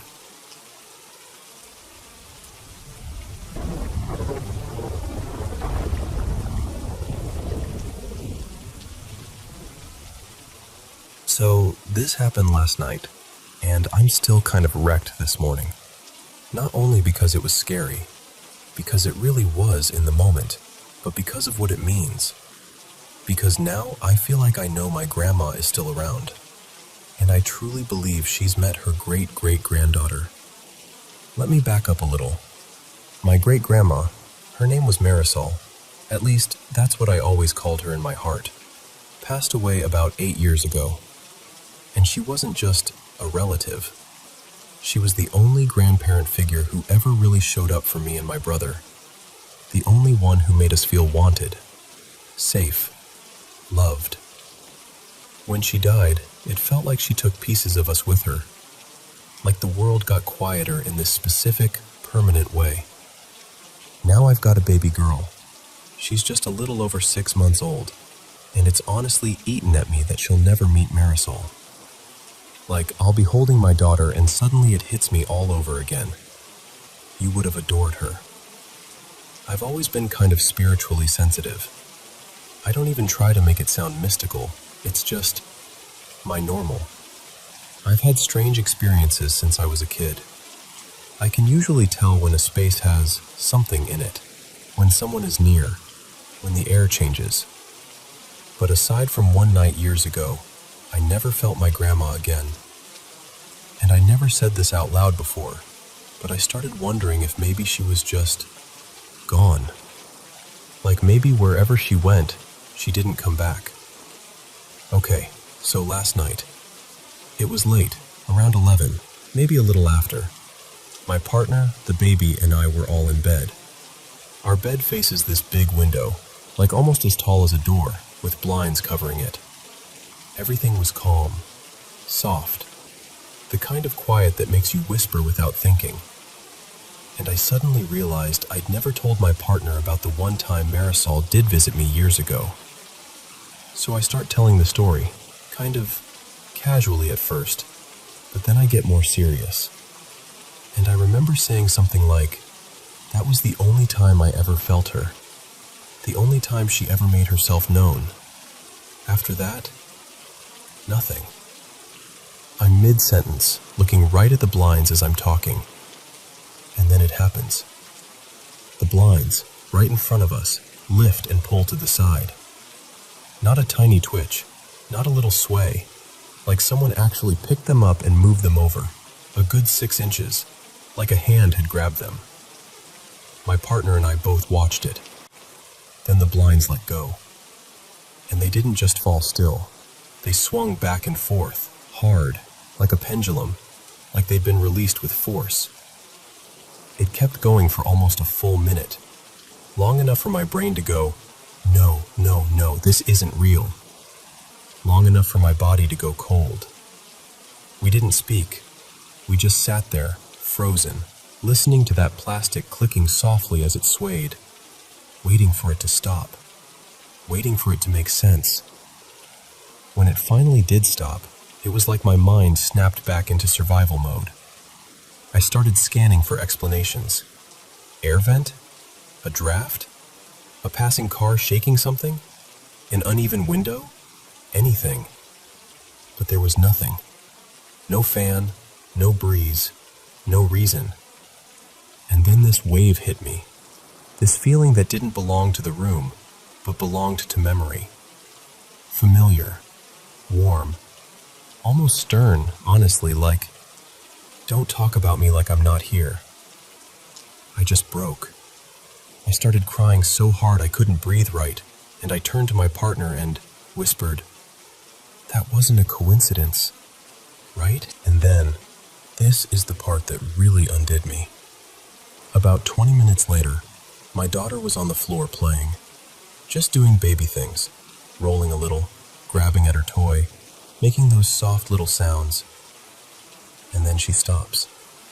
She looks toward the corner near the window, the exact area where the blinds had moved, and her whole face changes. Her eyes brighten like she's seeing someone she recognizes, someone she likes. She starts babbling, happy babbling, and then she reaches out with both arms and does this little wave grab motion she does when she wants to be picked up. But she wasn't reaching for me. She was reaching for that corner. A corner that looked empty to anyone else. But I knew it wasn't empty. I knew. I could feel it in my bones, the way you can feel someone standing too close behind you. The way you can feel love that doesn't need language. I think my grandma was there. I think she was standing in that corner, just looking at her, meeting her, letting her know she's safe. And here's the thing. After that, nothing else happened. No more noises, no weird activity. The room didn't feel busy or heavy. It felt settled.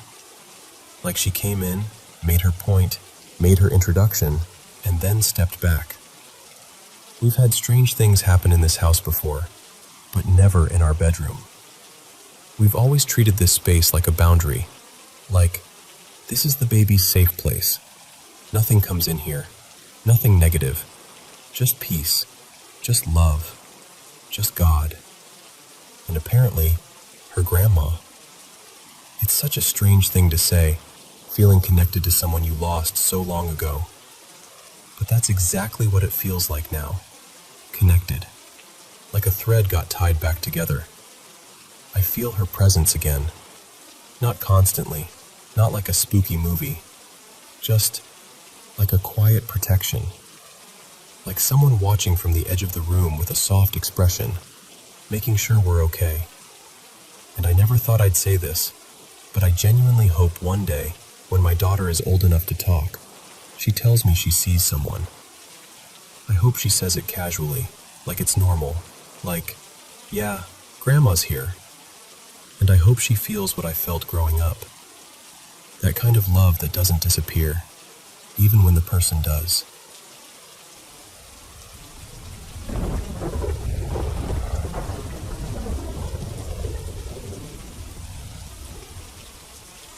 Okay, so I was tiny when this happened.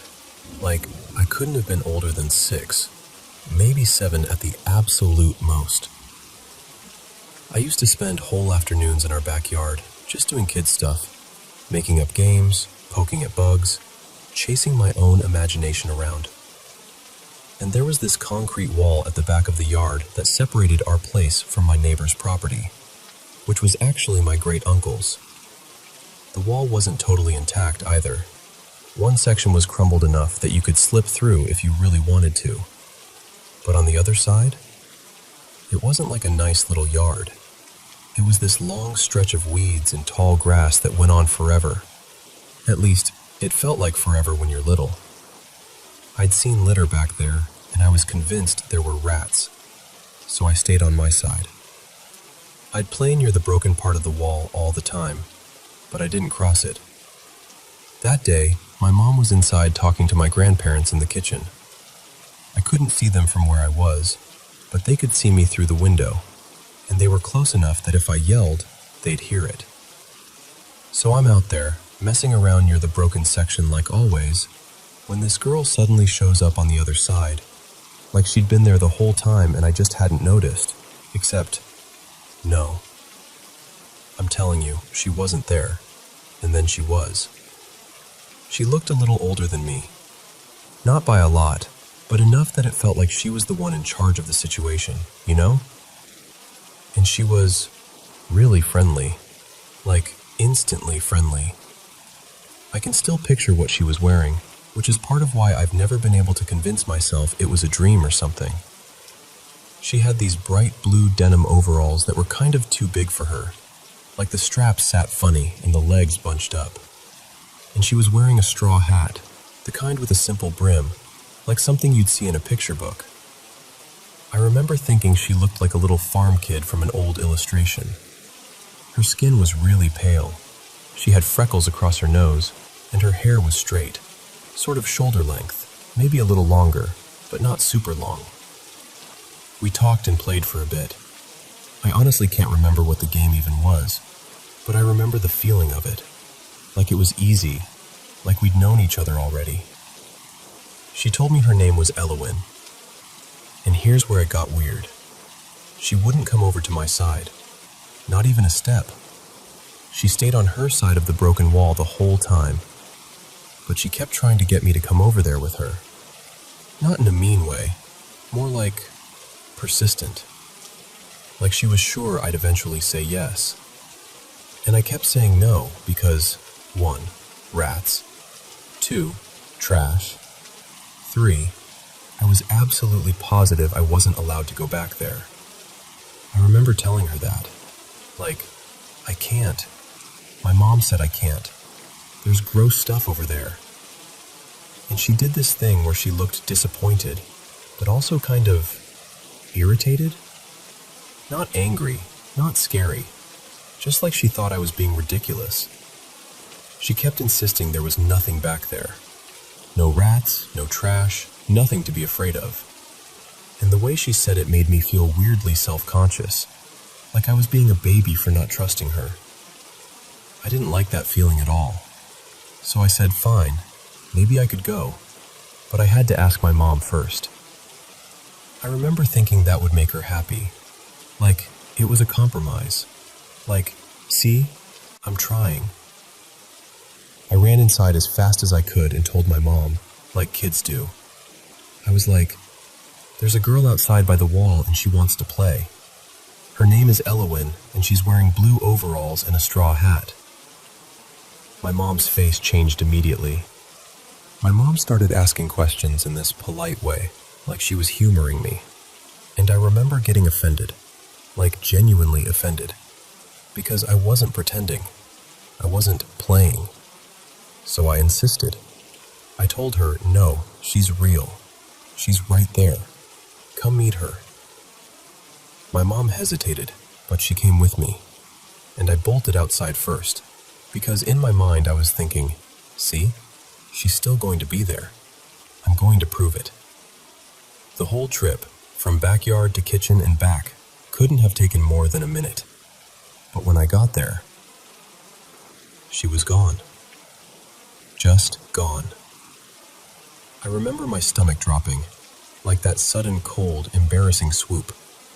And I started calling out her name, thinking maybe she was hiding behind a bush or crouching down in the grass, being shy now that a grown-up was there.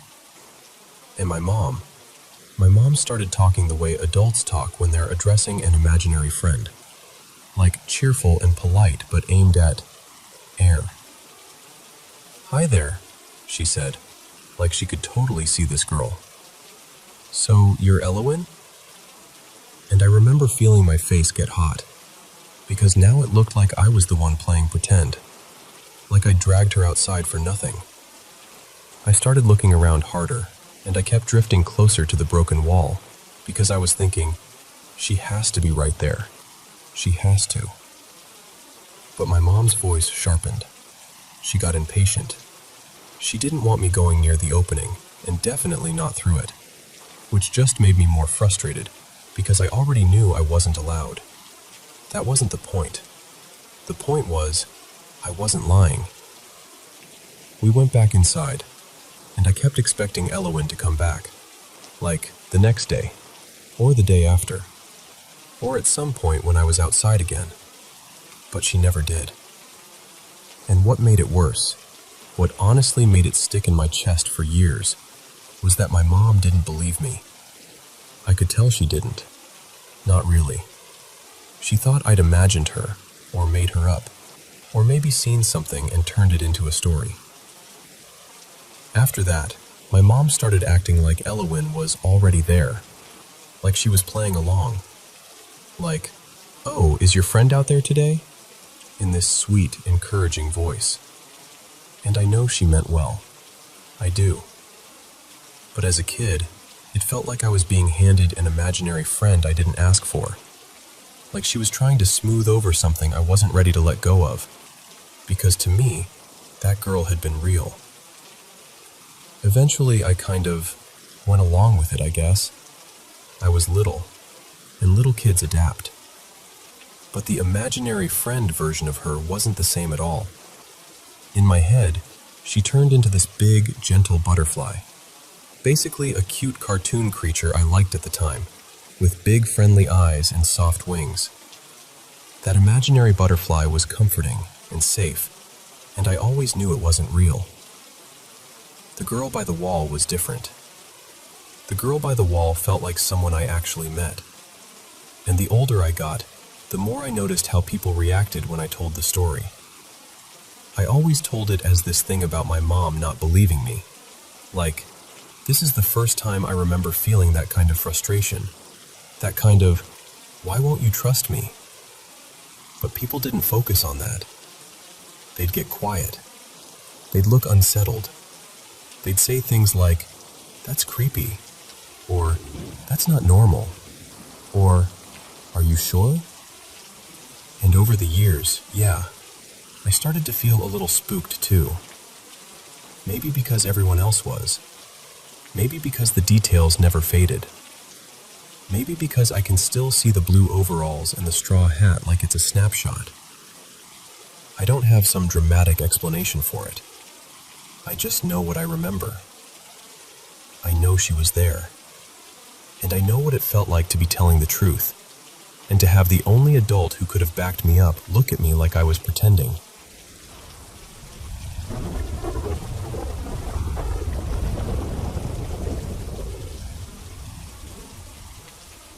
Hey, so I'm gonna tell you something that's been sitting heavy on my chest for a couple of days now, and I can't quite shake it. I'm 38, and I live with my wife, Marina, in this house we bought back in 2013. It's one of those older places, built in the mid-50s, solid bones, tons of character. We've raised our 3 kids here, made it ours over time. Paint, small remodels, all that normal life stuff. And honestly, this house has always felt warm, safe, like it's been good to us. But I should mention this one detail, because it might matter, or it might be totally irrelevant, and my brain is just trying to connect dots. About a year after we moved in, one of the neighbors casually mentioned that the original owner, supposedly a really kind guy, actually passed away here. Heart attack, out on the back patio. And yeah, that's sad, but it never made the house feel creepy or off. No weird cold spots, no bad energy, nothing like that. Just a piece of history. Anyway, 2 nights ago, like middle of the night, around 2:40 a.m., I'm half asleep and I hear Marina get out of bed. She pads down the hall and goes into the kitchen where her laptop setup is. I'm thinking she couldn't sleep, maybe just wanted to read or scroll or whatever. I stayed in bed, kind of drifting. And then, the second I hear her sit down in the chair, I get hit with this sudden, awful feeling. Not anxiety, not, oh no, I forgot something. It was dread, sharp and absolute, like my body decided there was danger in the room before my mind even caught up. I kept my eyes closed because I didn't want to look. I don't even know why. It was just instinct, like, don't open them. I started praying, not performatively, more like reflex, just reaching for something steady. And the moment I did, I saw this blinding white flash behind my closed eyelids, like someone set off a camera flash inside my head. And right after that, it felt like a massive rush, an energetic whoosh swept over me. My whole body went heavy, pinned. And it wasn't just, can't move. It felt like something pressed down through my chest, like my insides were being squeezed. The best way I can describe it is, it felt like my soul was being crushed. Dramatic, I know, but that's what it felt like. I've had sleep paralysis before, twice, years ago, so I'm not unfamiliar with the concept. But those times, I was awake, aware of the room, just stuck. This was different. This time, I felt trapped in this half-dream state where I could hear the world normally, but I couldn't get my body to respond. I didn't hear footsteps or whispers or anything obvious. It was more like the air itself was wrong. I tried to call out to Marina. I tried so hard. In my head, I'm yelling her name. Marina! Marina! But nothing comes out. And I don't know if it was 10 seconds or a full minute, but it felt long. Long enough to start panicking in that helpless way where you're thinking, if something is here and I can't move, what am I supposed to do? Then finally, I snapped fully awake, like surfacing. I rolled over fast and clicked on my bedside lamp, and the room looked normal, totally normal. But the feeling didn't vanish instantly. It lingered, like the aftermath of a storm, like the pressure had left, but the atmosphere hadn't reset yet. My heart was pounding so hard I could feel it in my throat. I was shaking. Not a little rattled, I mean shaking. I just sat there, breathing, trying to convince myself I was safe. Eventually, I calmed down enough to sleep again, and the next day, I kept going back and forth in my head. Do I even talk about this? Part of me felt silly, like, okay, bodies do weird things. Half asleep, stress, whatever. So I told myself it was probably just a freak sleep event and tried to drop it. And then this morning happened. I'm driving the kids to school, just a normal morning, and my oldest, Lena, she's 11, says to her younger sister, totally casually, that she had a night terror the night before. She says she woke up frozen with fear, like she couldn't move, and she could hear voices. But the part that made my stomach flip is what she said next. She said the voices didn't sound like strangers. She said it sounded like us, me, Marina, and the other kids, like the whole family talking, but wrong, like overlapping, like everyone speaking together as one voice, and she couldn't understand what it was saying. And I'm sitting there at the wheel trying to keep my face neutral, because the last thing I want is to scare her, so I just didn't push. I made some gentle noise like, oh wow, that sounds scary, and moved on. But inside, I felt cold. Because she didn't know anything about what happened to me. I never said a word to anyone. So now I'm stuck in this place where I'm trying to stay rational, because that's who I am. I'm not someone who jumps to ghosts or demons or anything like that. I'm open-minded, but I'm practical. And yet, I can't ignore how intensely real it felt, and I really can't ignore the timing with what Lena said. So yeah, that's where I'm at. What do you think it could have been? Just a coincidence? Two weird sleep-related things back to back? Stress in the house? Something environmental? Or something else? And if there is anything I can do to stop it from happening again, something grounded, something practical, even something spiritual if you think that matters, I'd honestly like to hear it. Because whatever that was, I don't want to feel it again. And I definitely don't want my kids feeling anything like that either.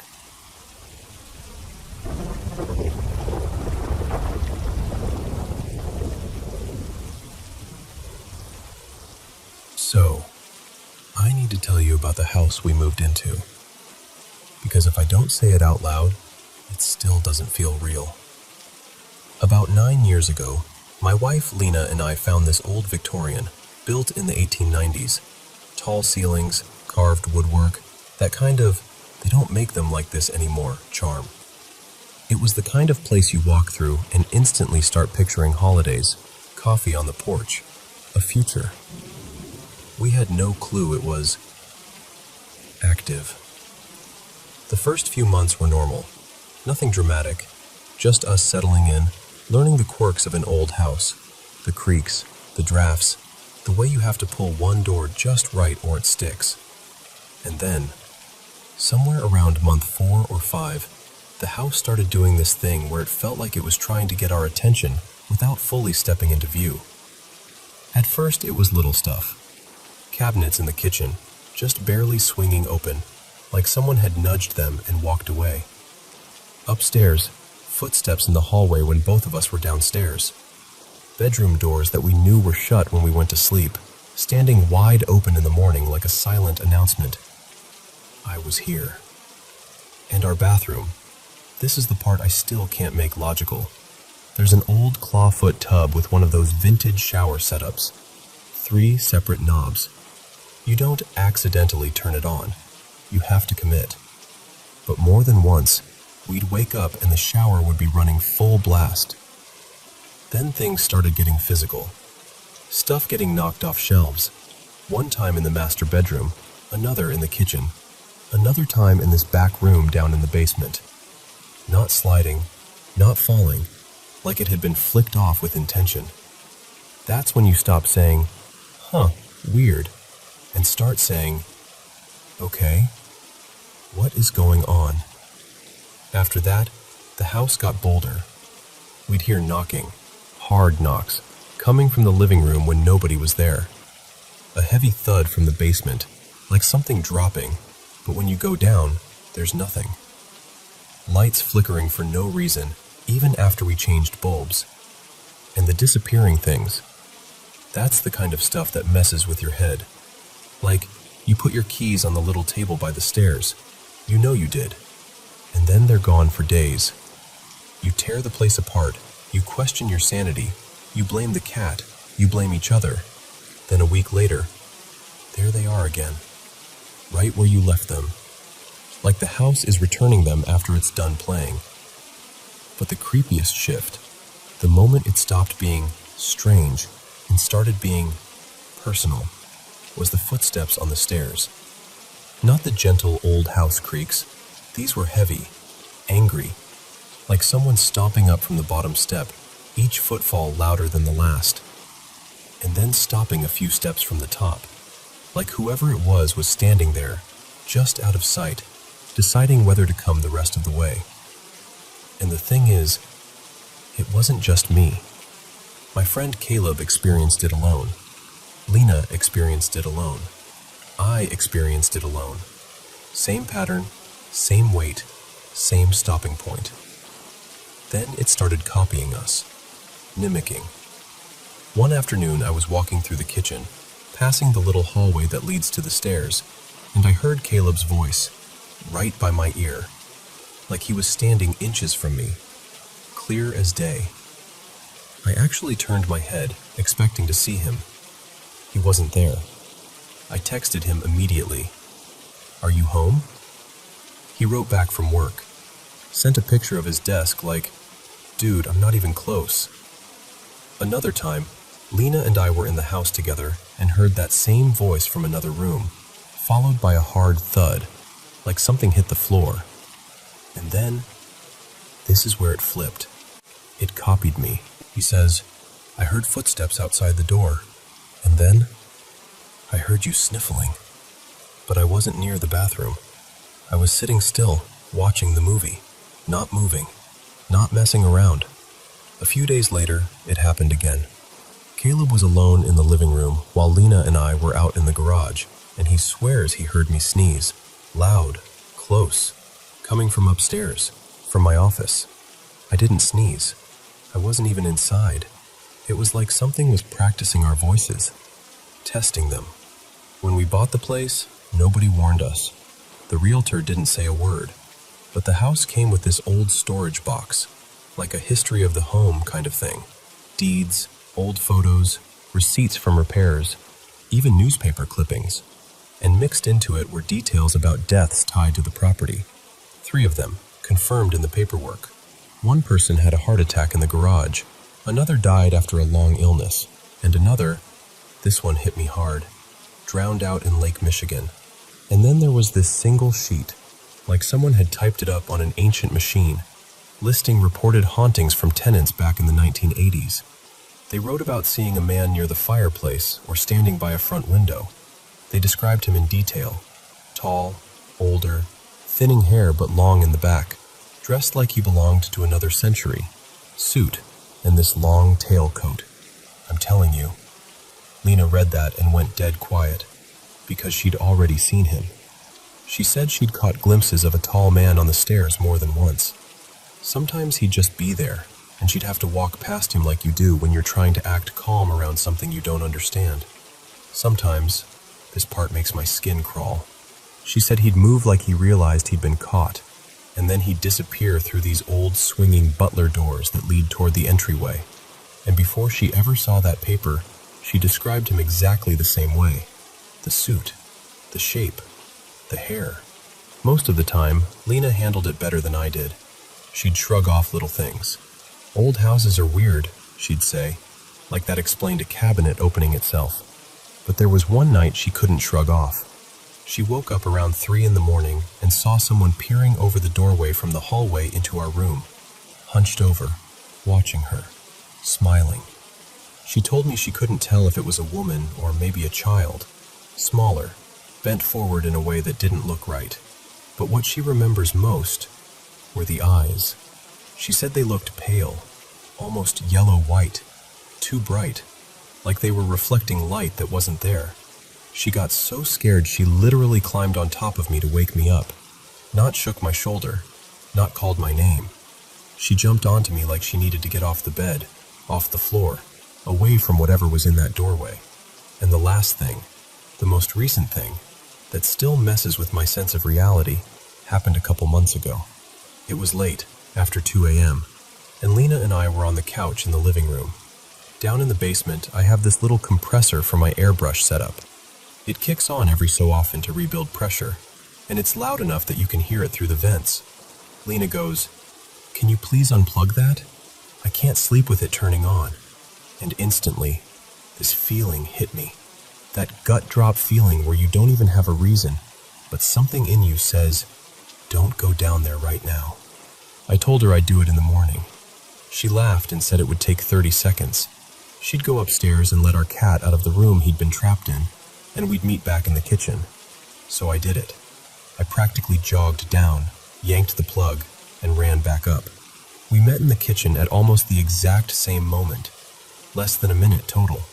We go back into the living room, and the ceiling fan lights had been loosened, not removed, not shattered. And here's why that still keeps me up sometimes. The TV was still on. The clock was still on. Other lights in the house still worked. Nothing else was disturbed. Just those bulbs, intentionally turned off, while we were both out of the room for less than 60 seconds. Like the house wanted us to know, I can do things while you're gone. I can do things fast. And maybe the strangest part is, this isn't even the first time something like this has followed us. Before this place, Lena and I had a little apartment in Pennsylvania and had experiences there too. Footsteps, odd sounds, that sense of being watched.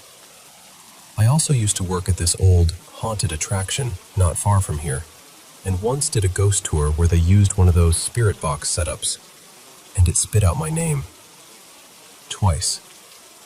My name isn't common. Hearing it through that crackling radio noise made my stomach turn. So I don't know if it's the house, or if it's us, but I do know this. When you live somewhere long enough where the walls answer back, you stop asking if something is there. You start wondering what it wants. And you start listening a lot harder than you ever wanted to.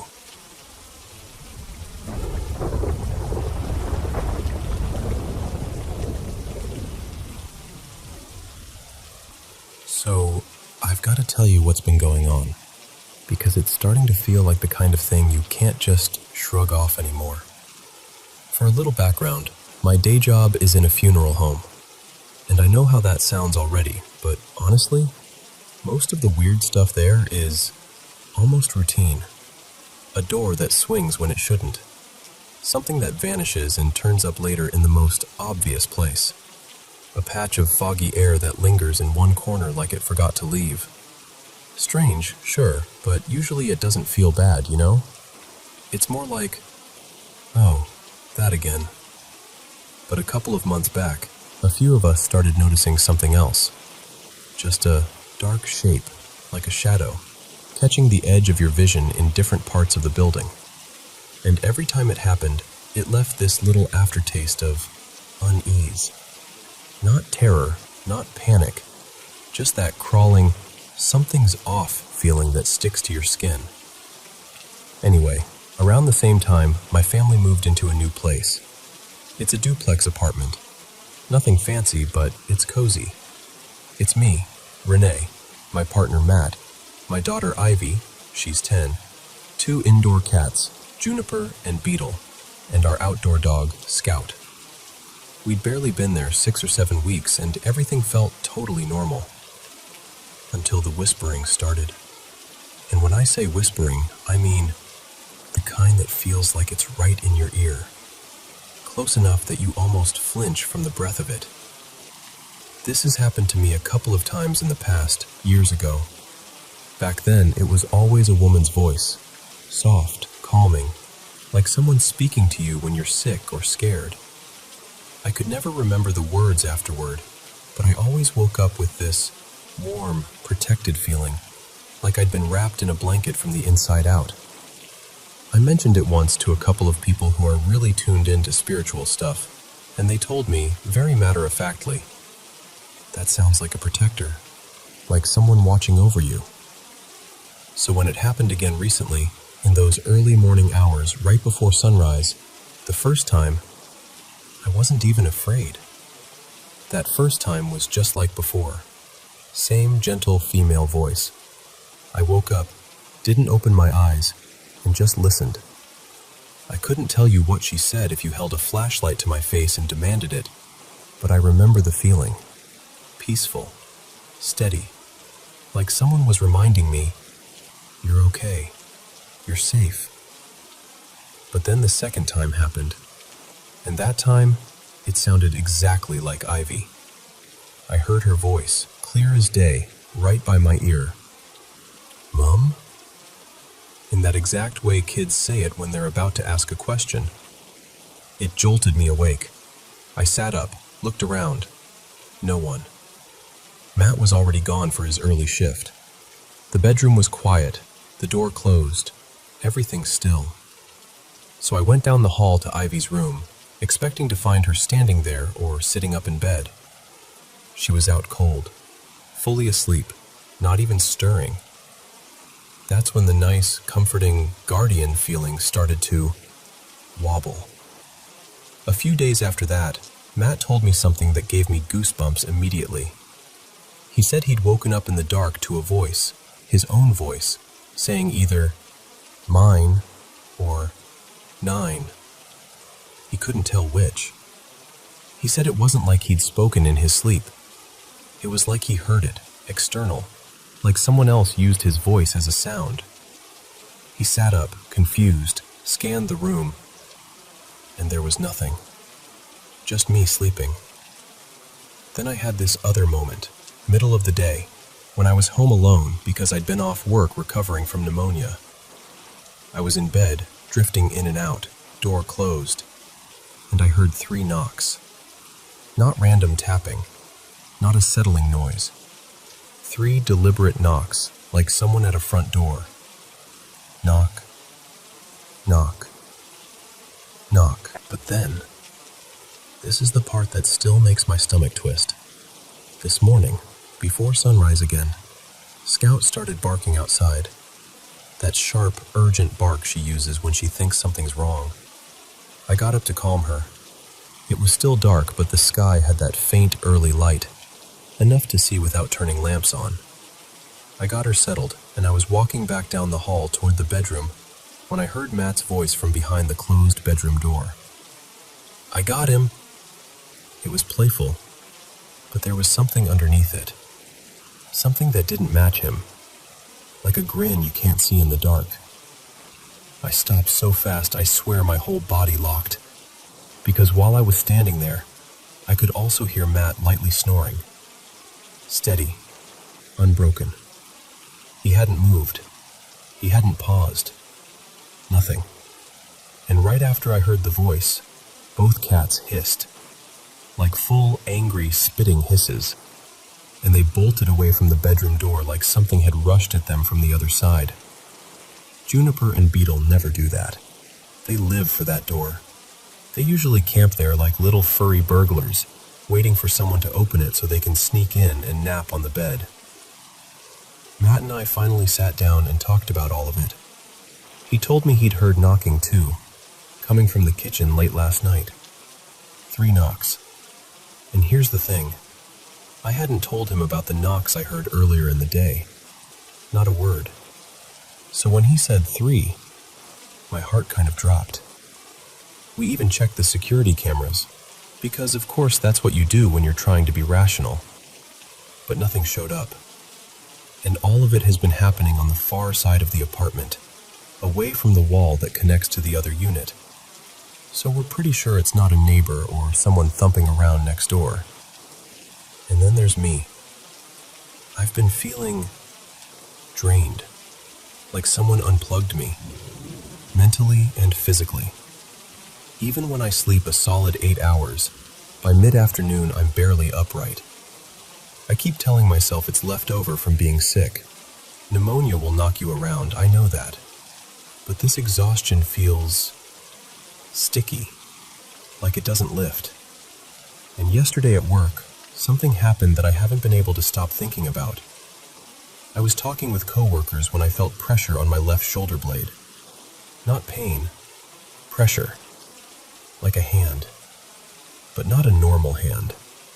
It felt rough, scratchy, almost scaled? That sounds ridiculous, I know, but it's the closest description I've got. I kept brushing at my cardigan, thinking maybe a hair or a loose thread was poking through my shirt. I kept trying to find the source of it, even slipped my hand down the back of my shirt like, okay, what is this? And there was nothing. No tag, no seam, no pin, no hair. Nothing. It happened over and over until I got so frustrated I could have cried. And then it just stopped. That night I got home, ate dinner, and passed out on the couch like someone hit an off switch. Later, Matt woke me and guided me to bed. And while we were settling in, he casually goes, "Oh, and something weird happened earlier." He told me he'd been packing our lunches and he felt a hand press into his left shoulder blade. Same spot. Same kind of pressure. He said he thought it was me messing with him, so he turned around ready to call me out. I wasn't there. He checked the living room and I was still asleep on the couch. He just stood there in the kitchen staring at nothing, trying to make it make sense. And one more detail. One of my coworkers, a woman who is very spiritually tuned in, mentioned this past week that she saw something perched on her own shoulder in the bathroom mirror while she was washing her hands. She said it like she was trying not to scare herself as she said it. So now I'm sitting here, connecting all these dots I don't want to connect, and I keep thinking, what if it isn't just one thing? What if it's multiple presences, multiple energies? One that comforts and one that imitates, one that watches and one that pushes. I don't know. I just know it's getting stranger, and it's starting to feel less like weird little apartment noises and more like something learning us, like something practicing our voices in the dark right before the sun comes up.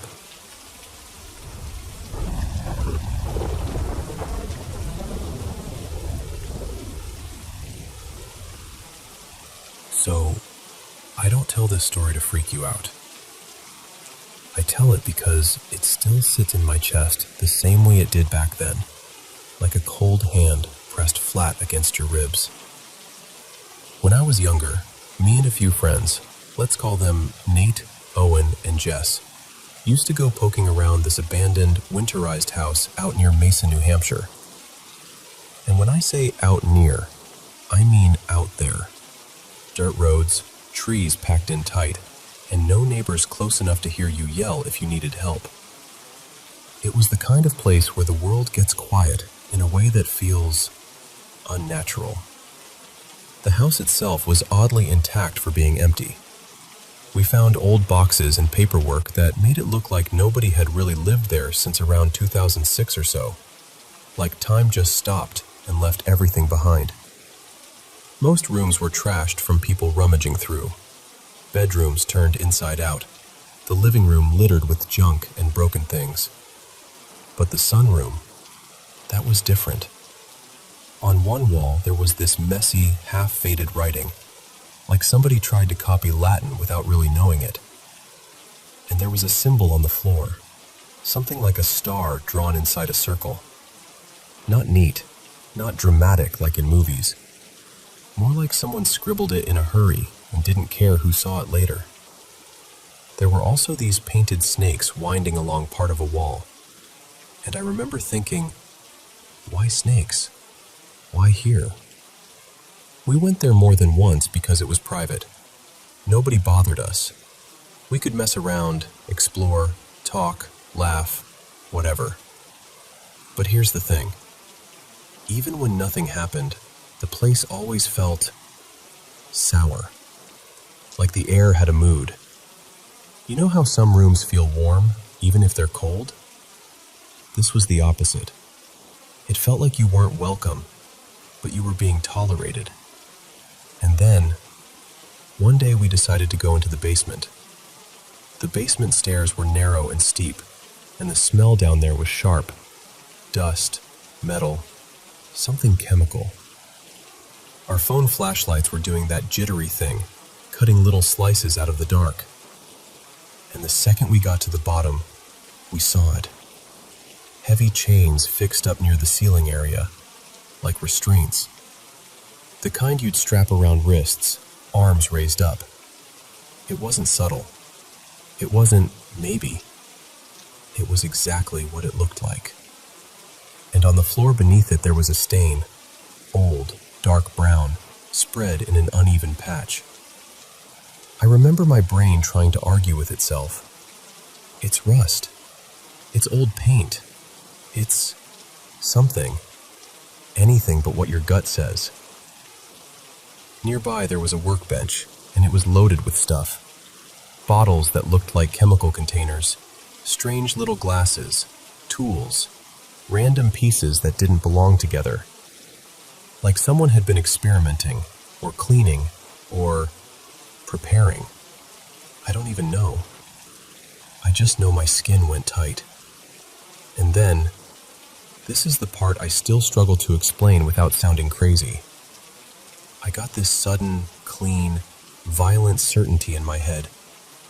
Like a thought that wasn't mine. Get out. Now. It wasn't a whisper. It wasn't a bad vibe.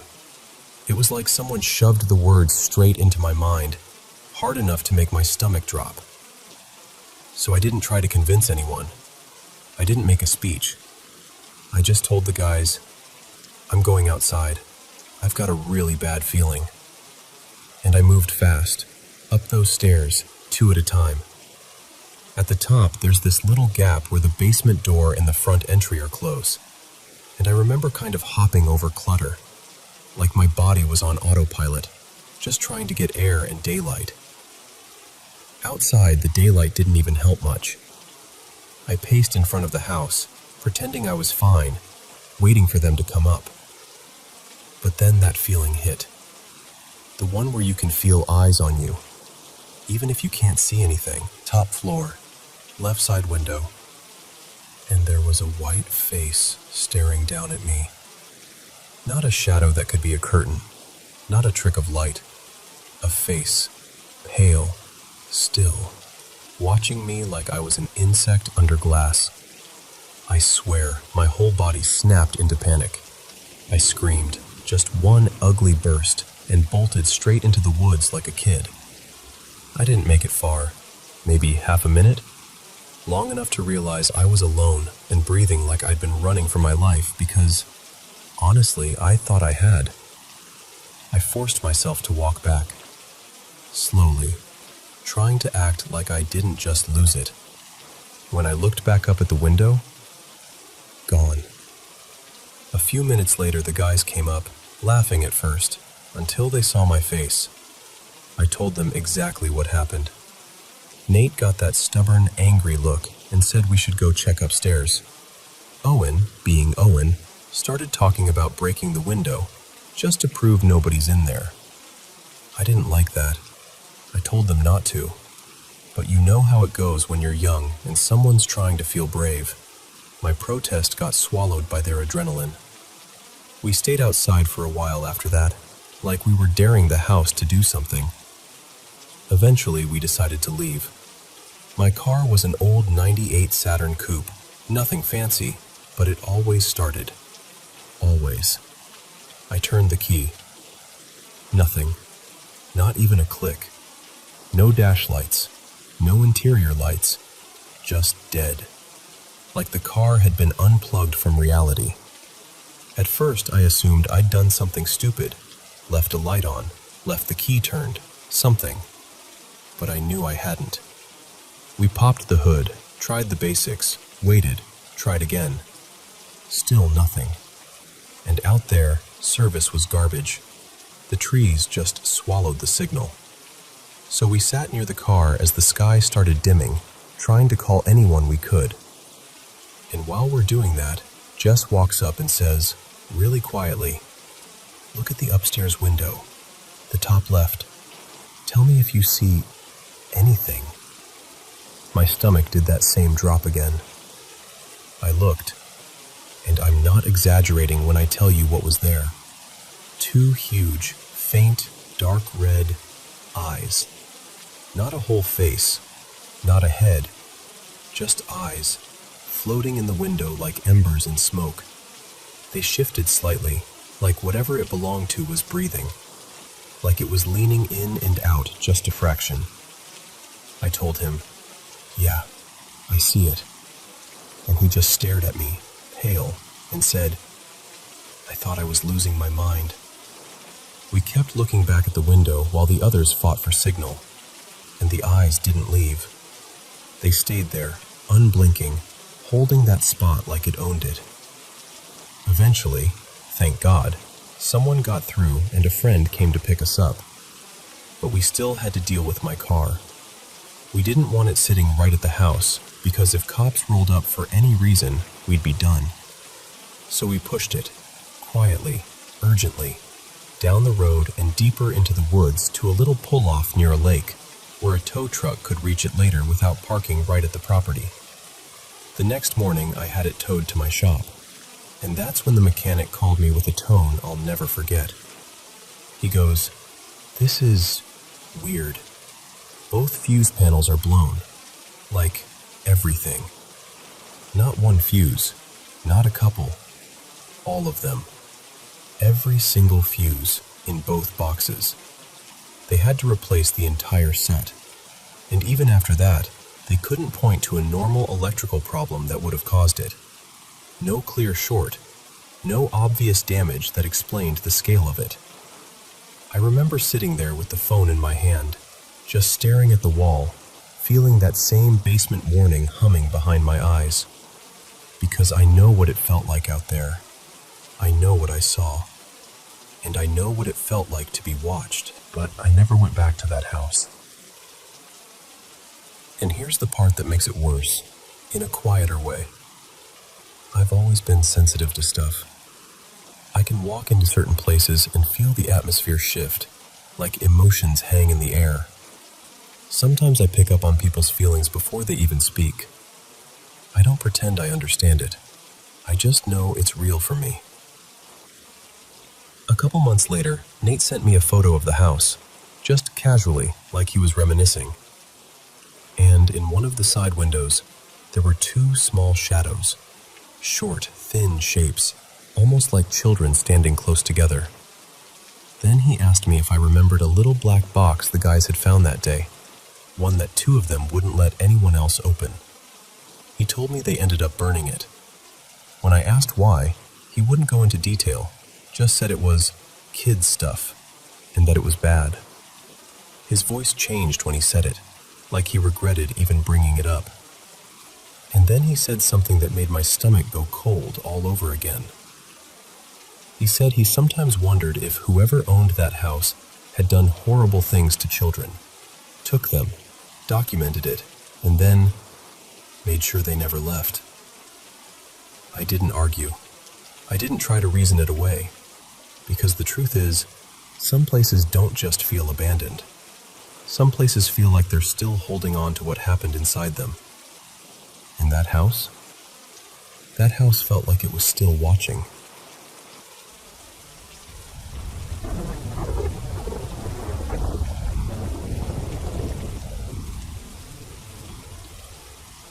Okay, so I'm going to tell you something that still makes my stomach flip a little when I say it out loud.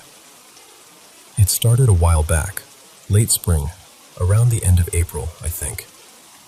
Our baby boy, Milo, was only a few months old then, still in that phase where naps happen constantly, and the whole day feels like a blur of bottles, laundry, and little squeaky yawns. One afternoon, maybe around 5-ish, my partner Tessa and I were out on the back patio making dinner, just grilling, trying to pretend we were normal adults for 10 minutes. We had the baby monitor sitting right there with us. Milo was upstairs in our room, dozing in his bassinet. He started to stir and fuss the way babies do, like he was revving up for a full cry. Tessa said she was going to run inside and use the bathroom before going up to get him. Totally normal. I was carrying a plate in through the kitchen when she stepped out of the hallway bathroom, and she just froze. Like, stopped dead, eyes wide, the kind of look where you instantly know something is wrong. I tried to lighten it, because that's what you do when you don't understand what you're seeing. I said something dumb like, "You know I live here too, right?" And she just whispered, "I saw a hand." I remember blinking at her like, "A hand? What do you mean, a hand?" She told me she'd glanced at the monitor, just a quick look, and saw a hand come into frame and touch Milo, like someone was settling him. And for one terrifying second, she assumed it was me, until she saw me right there in the kitchen, nowhere near the stairs. That's when the panic hit both of us at the exact same time. We ran upstairs, like actually sprinted. Checked the room, the closet, behind the curtains, everything. Nothing. No person. No weird noise. Milo was there, little face scrunched up, breathing normal, like nothing had happened. And I want you to understand, our house setup makes the "someone is secretly living here" theory feel impossible. We work from home. We've got 2 loud dogs that notice everything. There's no attic entry into the bedrooms, no hidden door, none of that. If someone was in our home, we would know. So for the next few weeks, I did what my brain always does. I tried to bulldoze it with logic. I told myself maybe the monitor glitched. Maybe it flashed an old image. Maybe the angle made a blanket look like fingers. Anything. But here's the thing. I'm picky about cameras. It's part of my job. And this monitor is live feed only. No recordings, no memory. When it loses signal, it doesn't stutter or smear. It just cuts to a blank, connection lost screen. We've used monitors like this for years with our older kid too, and I've never once seen it replay anything. So, as much as I wanted to file it away as a weird one-off, I couldn't quite do it. Then last night happened. It was one of those nights where you're half asleep, barely human. Milo had been sleeping in his crib in his own room, and we were in our bed.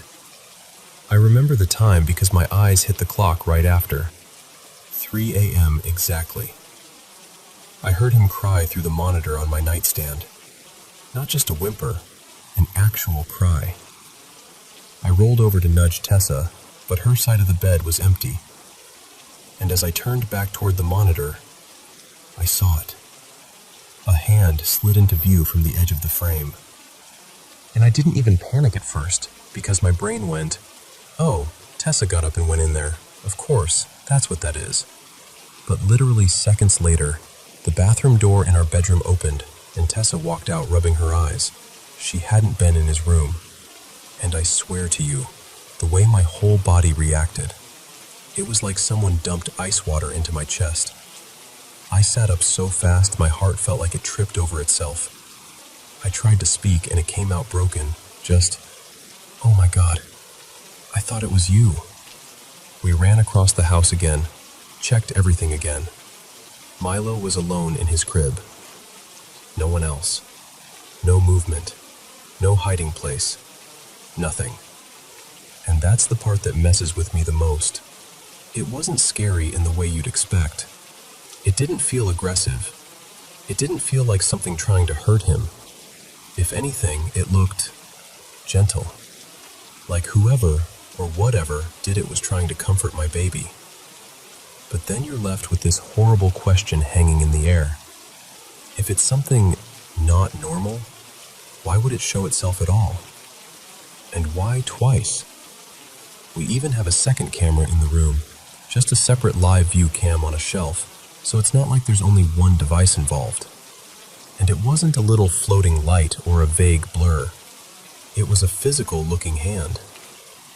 So now I'm sitting here, trying to keep my head on straight, trying not to spiral, trying to decide whether this is some bizarre technical explanation I haven't found yet, or something I don't have words for.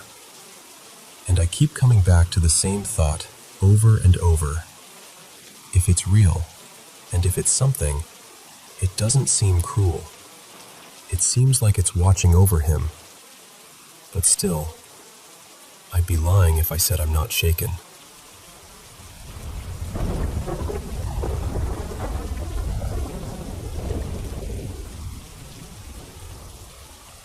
Hey, so I want to tell you about my kid, because this has been sitting in my chest for years. My daughter, her name's Luna, is 7 now. She's autistic and mostly communicates in short phrases, sometimes just single words, and sometimes with gestures that make perfect sense, but only if you already know her language. And ever since she was a baby, she's acted like the world has extra layers the rest of us can't see. When Luna was tiny, like still in the squishy baby phase, she'd just light up. She'd smile at empty corners, wave at nothing, giggle like someone was playing peekaboo with her, except there was nobody there. And as she got older, it didn't fade. It got more specific. As a toddler, she'd crawl and then toddle straight toward nothing, hands out, like she was chasing bubbles, like there were little moving targets floating around the living room. One time, this is one of the few times she managed to explain it out loud, she said, very calmly, "Blue lights, yellow lights," like it was the most obvious thing in the world. And here's the thing, when she has a meltdown, like a full sensory storm, she'll sometimes come out of it by tracking something with her eyes, something that isn't there for me. She'll be sobbing, overwhelmed, and then suddenly she's focused, following something across the room, breathing slowing down, like whatever she's watching is guiding her back. Other people have seen it too. My husband, Ethan, has watched her play like she's interacting with another kid. Not pretend play with dolls, like actual back and forth. She'll nod, shake her head, show a toy to empty air, even reach up like she's holding someone's hand while she runs. Her teacher mentioned it once, kind of gently, like she didn't want to spook me. Luna plays like there's a friend beside her, she said, like she's sharing. When Ethan asked Luna who she was playing with, Luna pointed at open space next to the couch and said, "That boy." Just that boy. No hesitation. Another time at school, her teacher asked, and Luna said, "Tinker." Then she added, "Like the flying one." I swear I felt my stomach drop. Not because it proved anything, but because she said it like she was naming someone everyone already knew.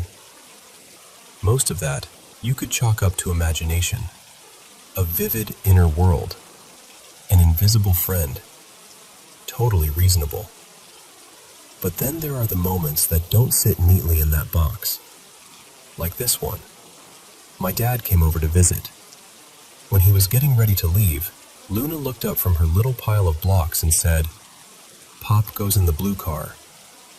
We laughed, because my dad's car is white. Ours is dark gray.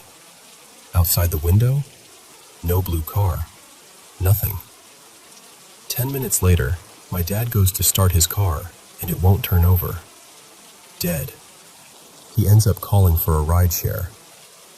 And tell me why the car that pulls up, right on time, bright as a children's book illustration, is blue.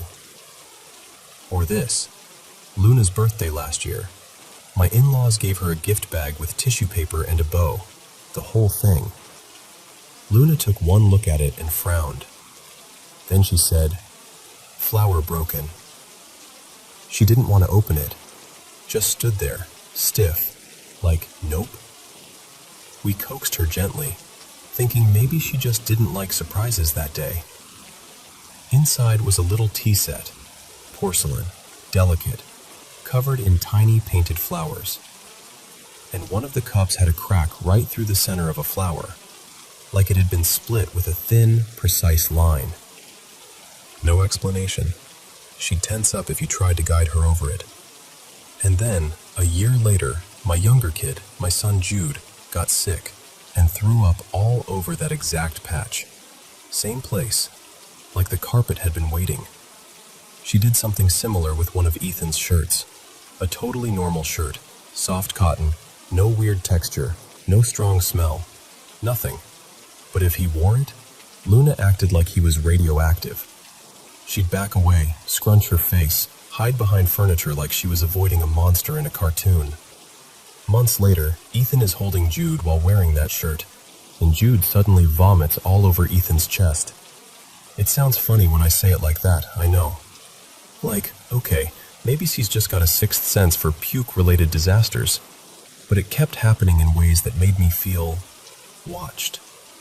Like the universe was leaving little sticky notes only she could read. One day she asked our neighbor, Mr. Patel, "You fixed the window?" He laughed and said, "Which window?" Luna pointed, very specifically, at a single window on the side of his house, and she gave this expression like, obviously that one. There was nothing wrong with it. No crack, no loose frame, perfectly fine. A few weeks later, a soccer ball from the kids down the street hit that exact window and shattered it. But the part that really unravels me, the part I still don't know how to hold, is Grandma. When Luna was learning family words, it made sense at first.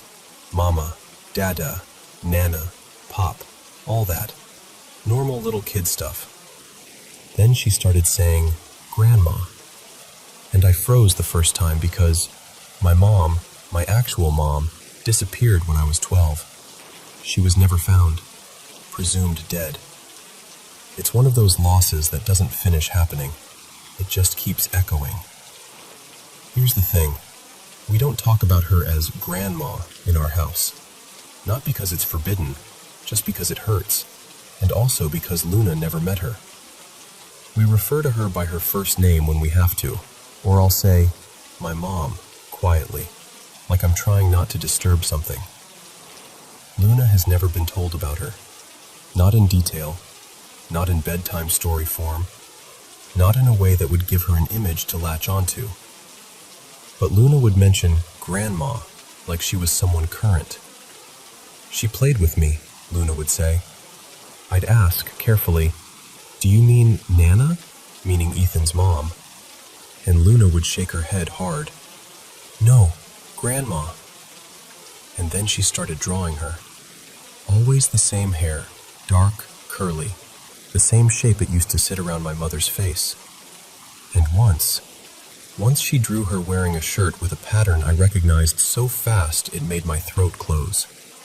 Because it was the exact color and style my mom was wearing the last day anyone saw her. And I'm sitting there staring at a crayon drawing made by a child who, by all logic, should not have that detail in her head. I've tried to explain it away. I've tried so hard. I've told myself she overheard something, saw a photo, picked up a clue I didn't notice.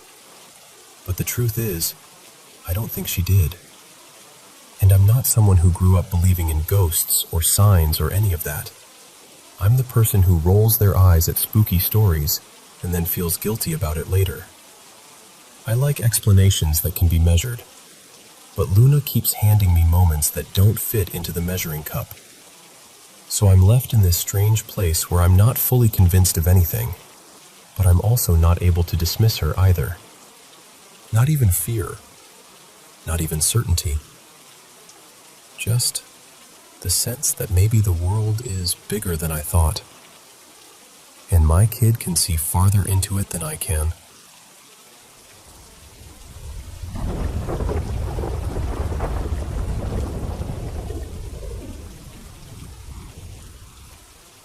Welcome back to the Paranormal M channel, everyone. How's your day going? I'm so excited to be here and share spooky, real-life experiences from all over the world with you. Thank you so much for sending in your stories, and please, keep them coming. By the way, have you been having trouble sleeping lately? Don't worry, we've got you. Now go ahead and get comfy in bed, switch on your nightlight, and let's dive into today's paranormal stories. Don't forget to subscribe and turn on notifications. Okay, so let me tell you about this place, because it's the kind of story that sounds exaggerated until you're standing in the middle of it, feeling your skin prickle for no good reason. It's a 2-story farmhouse out in the middle of wide open land, about 150-ish acres, give or take. Been in the same family forever. Not a cute, old house with charm situation either. More like a house that's always been awake, always listening, always doing something. And what makes it even stranger is how long it's been going on. Not a few spooky months. Not since the owners remodeled. I mean generations. People have been talking about footsteps, voices, doors slamming, lights acting wrong, since at least the 1930s, and honestly, probably earlier. It's like the house has kept a running routine of reminding everyone, I'm still here. Here's the part that always gets me. In this family, almost nobody could stand staying there overnight. Like, most of them wouldn't even nap upstairs. They'd visit for a few hours, keep the lights on, joke around to stay brave, and then leave before it got dark. Except for 2 people. One was the grandfather, Hank, and the other, years later, was the current owner, a woman named Marin. Hank loved the property. He wrote about it when he was away in the Navy during World War II, how he couldn't wait to be back, how he wanted to raise a family there. He eventually bought the land, moved in with his wife Lottie, and they raised their kids in that house like it was the most normal thing in the world. But the kids? Oh, they hated it. Both of them, even now in their 70s, still talk about that house like it's a place you don't fully escape. They remember hearing heavy footsteps upstairs when nobody else was there, doors opening on their own, voices drifting down from the 2nd floor like someone was talking just out of earshot. And the upstairs, especially the east bedroom, always felt wrong, like the air got heavier as you climbed the stairs. Lottie and her siblings had been saying that for as long as anyone could remember. They grew up in that house and swore the upstairs had a presence that didn't want you comfortable. Now, the house itself is old, built in the 1880s, stone foundation, later reinforced in a couple stages. Renovations over the decades, but still very much the same bones. Living spaces on the 1st floor, and then 4 bedrooms upstairs that seem to hold the worst of it. And no, this isn't one of those stories where everything starts after someone dies. There were deaths on the property. Lottie passed in the house, and so did her mother before her. But the activity was happening long before any of that. No abuse stories, no dramatic tragedy, no, and then we found a hidden room. Just an active house that never really quieted down. After Hank died in 2004, Lottie lived there alone for years, and she still reported things. The upstairs lights started turning on and off even though she physically couldn't climb the stairs anymore. It got so frequent that the family finally had an electrician disconnect the upstairs lighting altogether. The electrician checked everything and basically shrugged. No short, no obvious wiring issue, nothing that should be doing it. Then one night, this detail makes my stomach clench. Lottie was lying in bed, awake, and the covers were yanked clean off her like someone had grabbed them and thrown them onto the floor. And because families do what families do, her kids tried to laugh it off. Oh, Mom, that's just Hank messing with you. Like if they made it a joke, it couldn't hurt her. But even they didn't believe their own explanation. Especially because Hank wasn't the kind of haunting you could pin this on. The house had been doing this long before he ever died. I told stories about heavy bootsteps pacing overhead, doors slamming upstairs in the middle of the night. Sounds like the kitchen being rummaged through while everyone was lying there, wide awake, staring at the ceiling. And one year, They walked into the living room and smelled fresh cigar smoke, like someone had just lit one. Hank loved cigars. The smell was so specific it made the hairs stand up on their arms. Then, the house sat mostly empty for about a decade. After Lottie passed in 2015, it stayed maintained, but nobody really lived there. Just the occasional visit, the hunting season guests, the land being watched over by the family trust, until Maren moved back in. She and her husband Eli came in September of 2025, and almost immediately, the house started up like it had been waiting. At first it was almost playful. They'd sit in the living room watching TV and watch the master bedroom door swing open, then ease shut, then open again, right in front of them. Not from a draft. They checked vents, windows, all of it. Nothing. One of their dogs, a scent hound named Clover, would sit there and stare at the door like she was watching someone invisible. Maren and Eli actually laughed about it in the beginning, like, well, okay, the house is showing off. But Eli started hearing footsteps upstairs at night. Steady, heavy, like a man in boots pacing directly over their bedroom. He wasn't panicked at first because Maren had warned him, and the dogs weren't reacting the way they would if there was a real intruder. So he told himself it was just the house being the house. That door swinging thing lasted about a month, then stopped. Around the same time, they had mice. Real mice. Actual normal explanation. Scratching in the walls, little taps, faint movement in the kitchen. The dogs growled at a corner of the kitchen, and they assumed, yep, mice. They hired an exterminator, got it handled by early October, and that's when it got harder to explain. Because after the mice were gone, the same kinds of noises kept happening. Footsteps, things shifting, soft banging like somebody bumping cabinets. Except now, there wasn't a logical culprit. October was messy for another reason too. Maren and Eli were dealing with trespassers. Apparently, while the property had been mostly vacant, a group of people had been sneaking onto the land, renting out hunting spots without permission, cutting timber, putting up little structures. It escalated into a civil suit, police calls, game wardens, the whole thing. And one of those people even muttered something nasty to Maren during an argument. Something like, "The boys will handle you." So when they came home one day and found their porch furniture flipped over and the dogs losing their minds, they assumed it was human intimidation. They installed security cameras, changed the locks, got serious about safety. They didn't even consider that the house might have been part of it until later, because the other weirdness kept piling up. Doors they knew they latched would be standing open. The upstairs door. The basement access. Not every day, but often enough that it started to feel like someone was deliberately undoing what they'd just done. Then November hit, and the house started messing with access. Eli would step outside to take out the trash or grab something from the garage, and the front door would lock behind him. Not an auto lock. This was a latch you had to turn manually. And it happened again and again. At first he blamed Maren. Maren blamed Eli. And then they had that moment where they both went, "Wait, I thought you did it."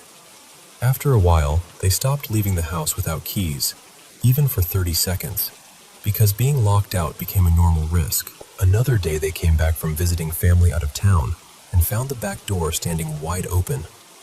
The dogs were frantic, barking like mad when they pulled into the drive.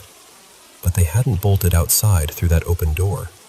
They'd stayed inside, agitated, like something had been moving around in the house while they were gone. And then there was the kitchen. They came home from errands one afternoon and found every cabinet door and drawer in the kitchen open. All of them. Like someone had gone through the room and left it gaping. That's when the dogs changed. Clover, the scent hound, started locking onto one spot in the kitchen, staring at the back wall, or the corner where the ceiling met the adjoining section, tail up like she was tracking a live animal.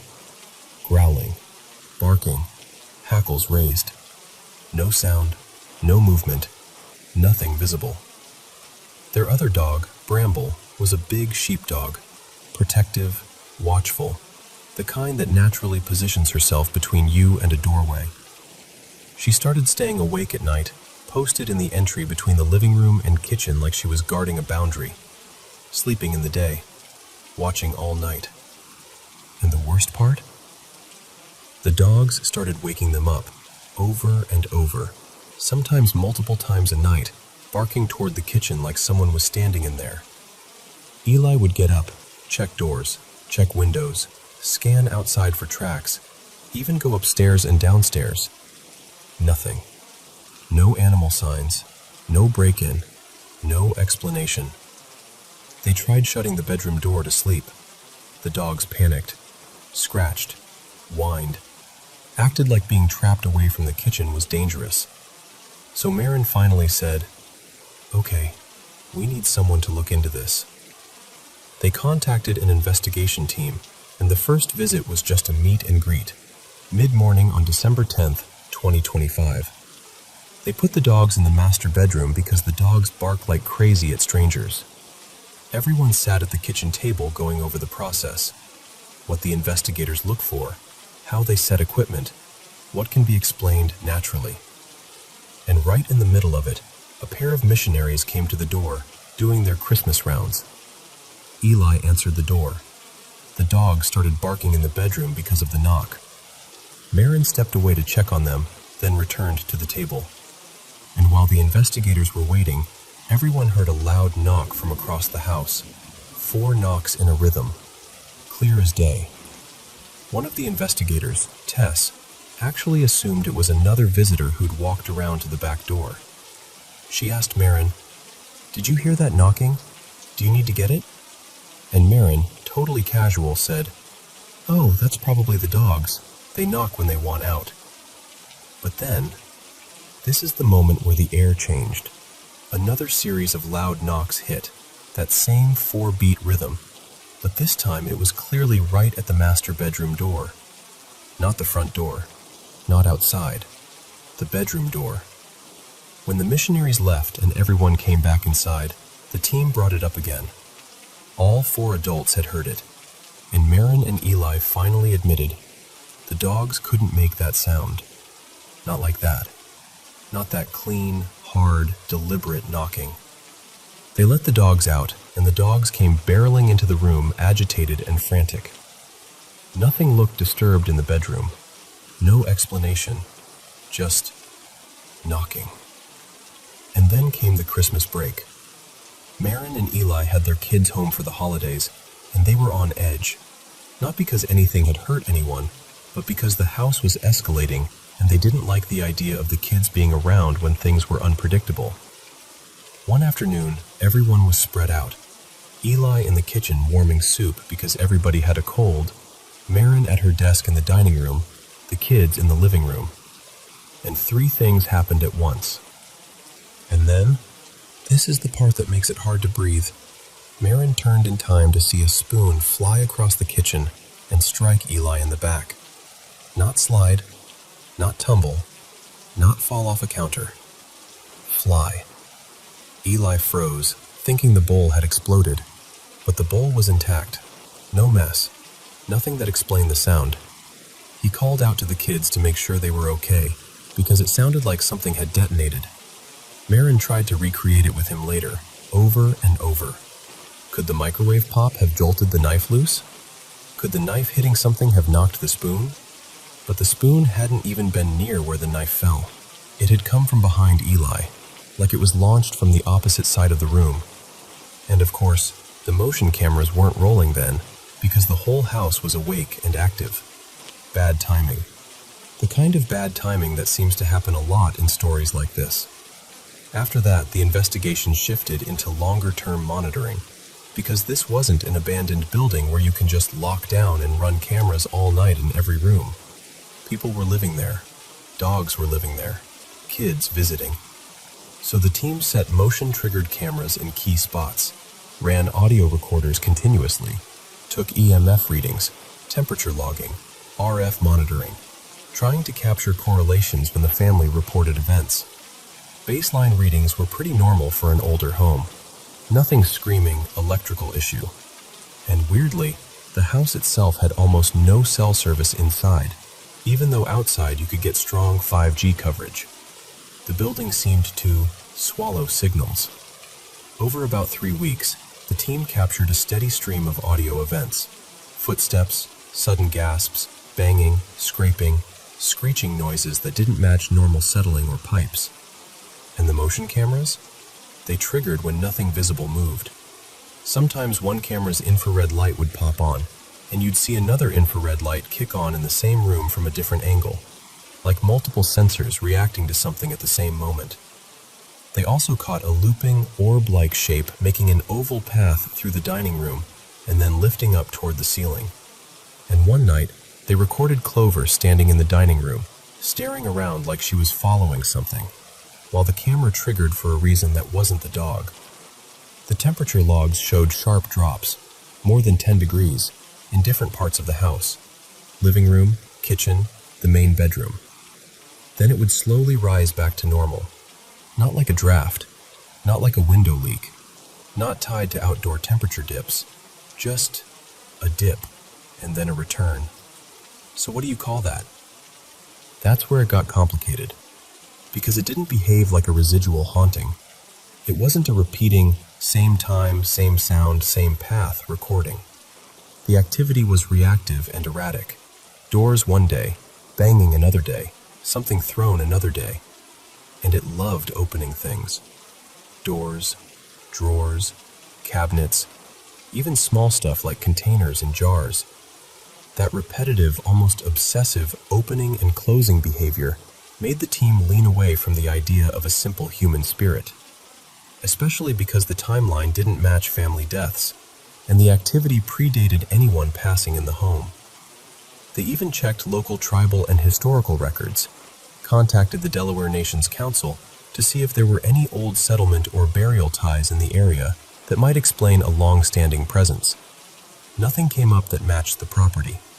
They ruled out anything demonic, too, because despite the fear and the unease, there wasn't that pattern of harm or escalation that would point toward that, and it didn't respond like it. So they landed on a different working theory, something folkloric, which, honestly, fits, because this thing didn't care about the basement. It didn't haunt the newer extension built in the early 2000s. It cared about the original heart of the house, the upstairs bedroom on the east side, the kitchen beneath it, the living room nearby, like it had claimed those spaces a long time ago and never stopped. In the end, the team did something practical and symbolic. They warded the doors. Not the windows, because the goal wasn't to trap whatever it was inside. The goal was to make the house less welcoming, encourage it to leave.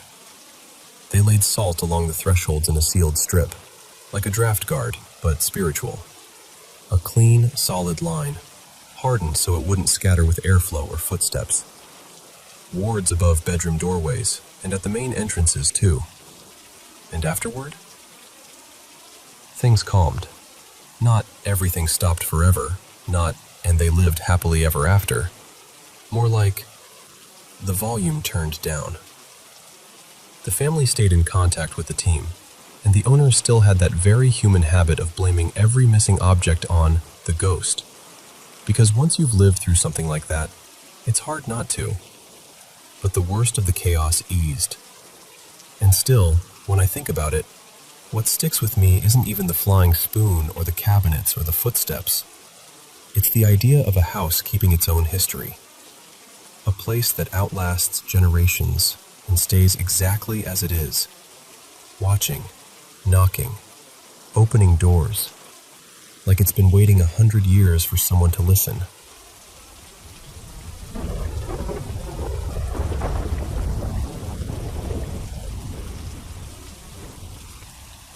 So this memory popped up again the other day, out of nowhere.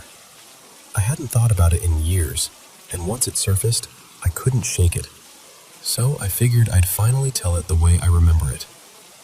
I'm 31 now, but this happened when I was really little, early elementary school age.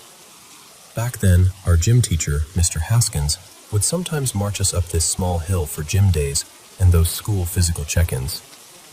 At the top was our recess playground, and right beside it sat this huge baseball field. Wrapping around both was a gravel track, one of those big, looping ovals. On the corners of the track were these little sheds.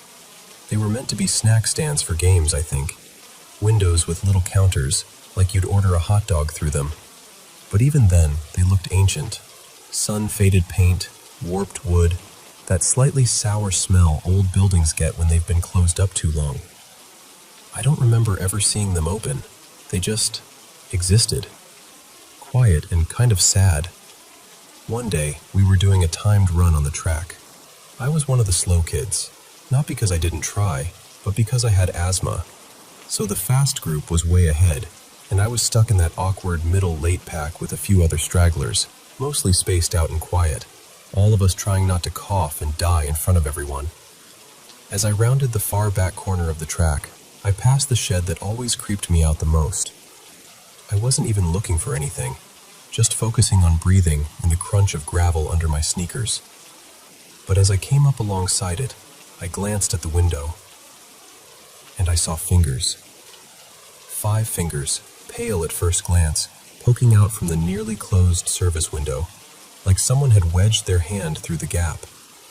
I didn't register it immediately, like my brain tried to label it as something normal. A glove, a prop, a prank, something. So I kept running for a couple steps.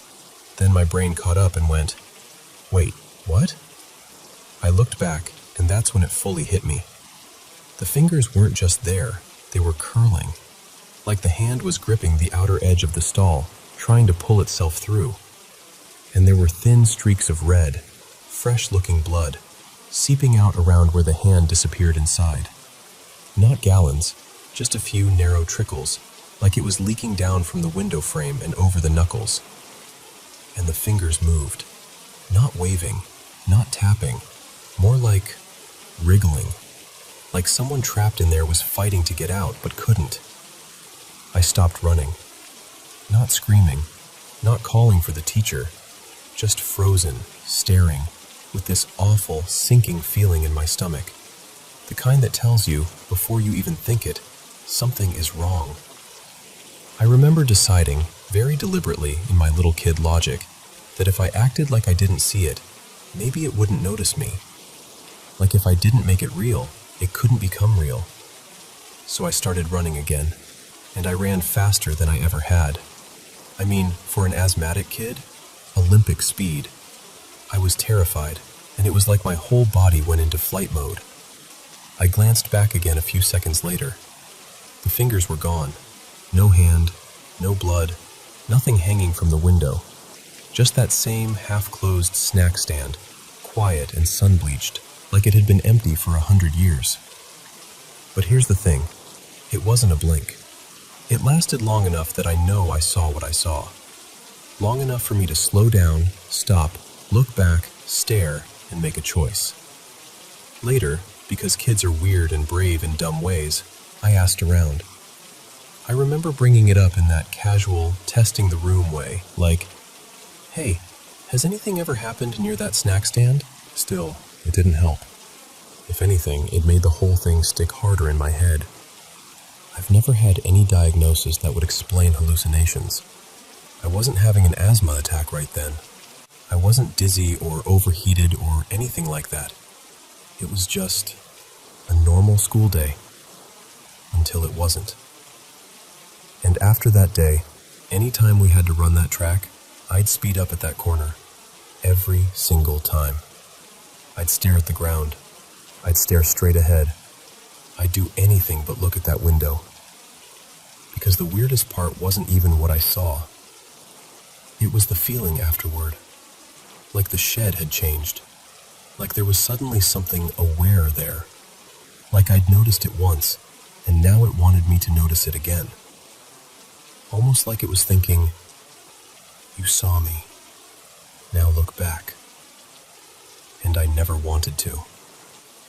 Anyway, that's it. That's the memory. I still can't explain it. I don't know if it was something paranormal, something my kid brain misread, or some bizarre moment that just doesn't fit into a neat box. But I know how it felt. and I know what I saw.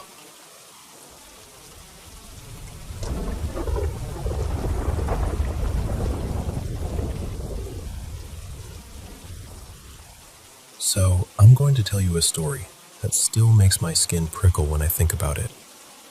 It happened years ago, back in the late 2000s, when everyone still had those slightly clunky phones and calls would randomly drop for no reason. A co-worker of mine, let's call her Maya, came into work one morning looking completely wrecked, like she hadn't slept, like she'd been crying, like she'd been carrying something too heavy for her body to hold.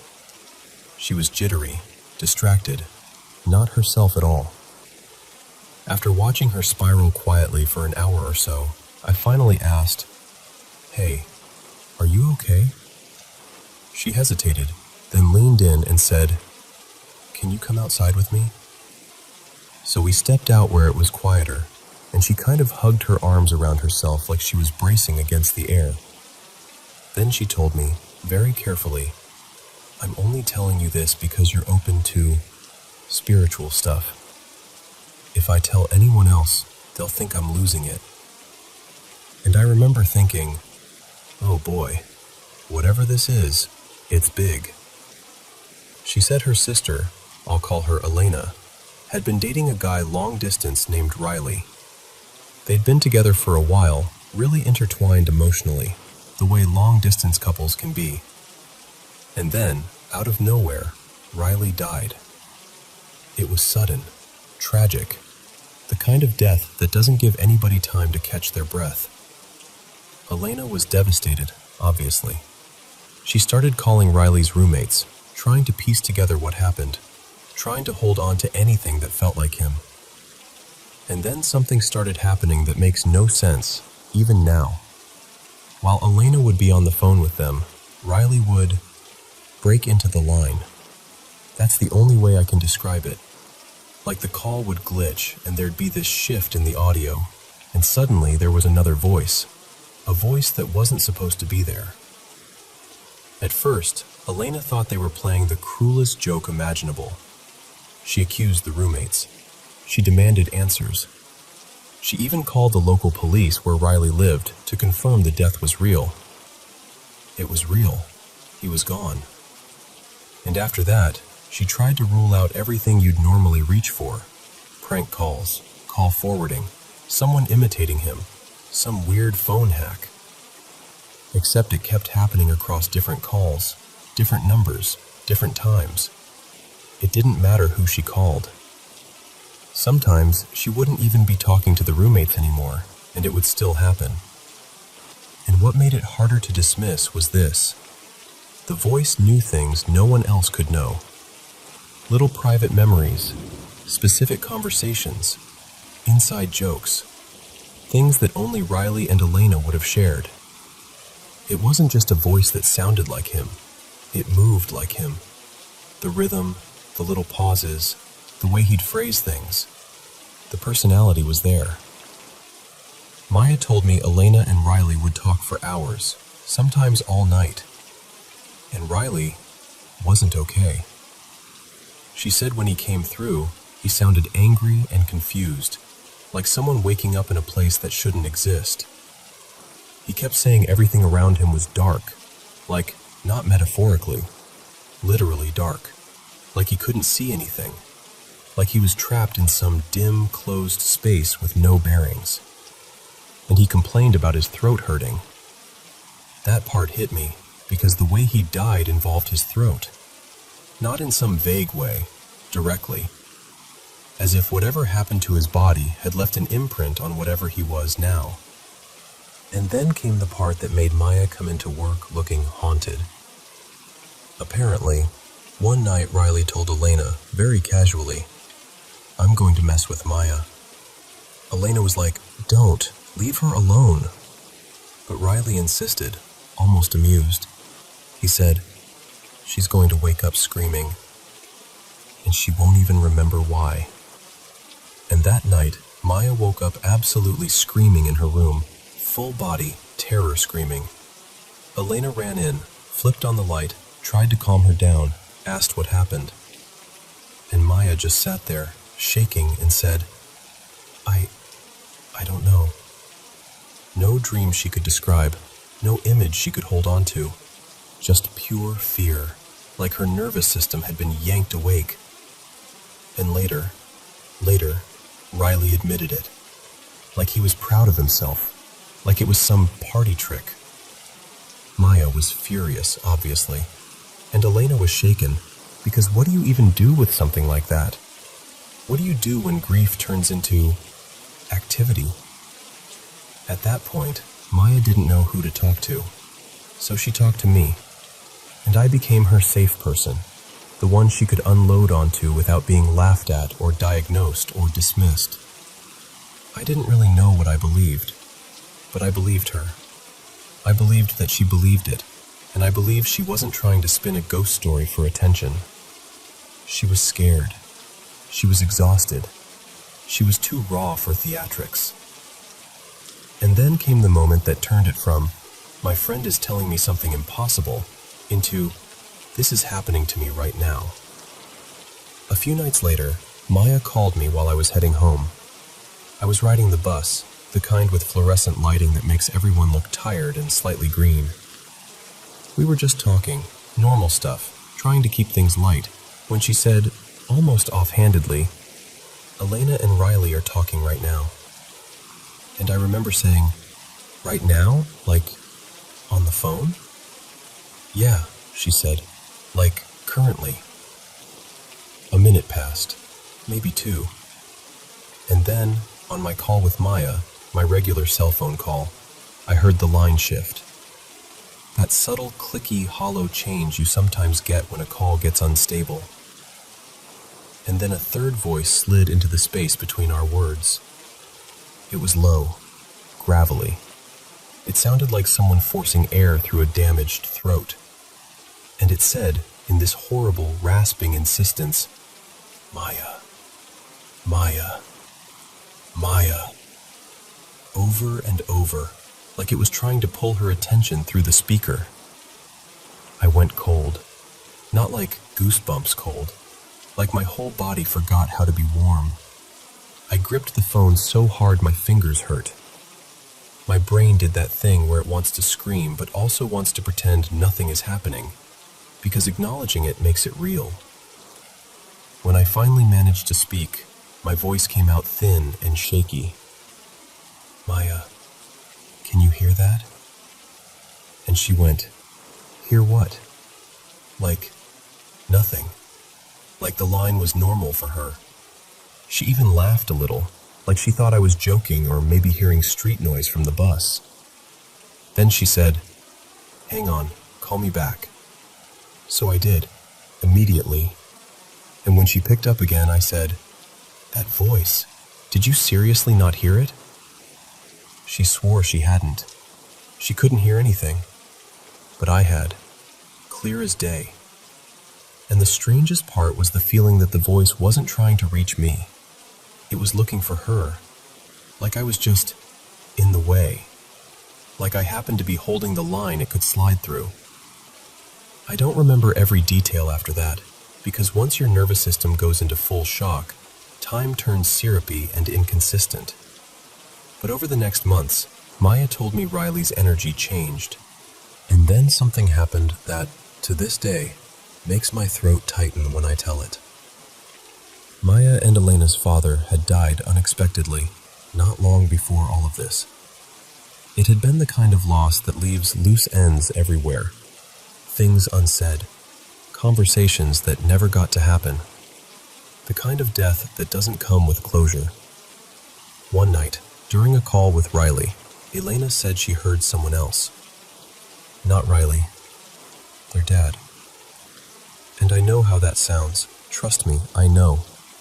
I'm telling you exactly how it was told to me, and I can't prove it, and I can't package it neatly. But Elena insisted the voice was unmistakable. His tone, his warmth, even the way he'd clear his throat before he spoke. He talked about little details, shared memories, like the motorcycle shows he used to take them to, the smell of gasoline and popcorn.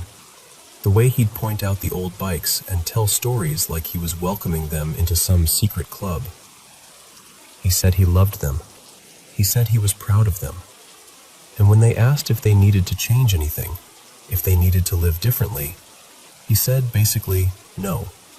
Just keep going. Keep being who you are. And whether someone believes in that kind of contact or not, the effect on them was real. They got to say goodbye in a way they hadn't been able to. They got to breathe again. Over time, Riley's calls became less frequent, more distant, like a radio station fading as you drive away from the city. And then, eventually, he stopped coming through. Just gone. I've thought about it 1,000 times since then. I've tried to lay logic over it, tried to pin it down with explanations. Grief does strange things. The mind does strange things. Technology does strange things. And yet, I can't unhear what I heard on that bus. I can't unfeel the way the air seemed to change in my body when that third voice entered the line. Most people I've told either joke about it or get quiet and uncomfortable and change the subject. Only a couple people have ever taken it in without trying to swat it away. But I'll tell you this, whether you call it spirits or some liminal echo, or a mystery we don't have language for, it left me with one solid truth. This world is bigger than what we can touch. And sometimes, when you least expect it, something reaches through the cracks and reminds you.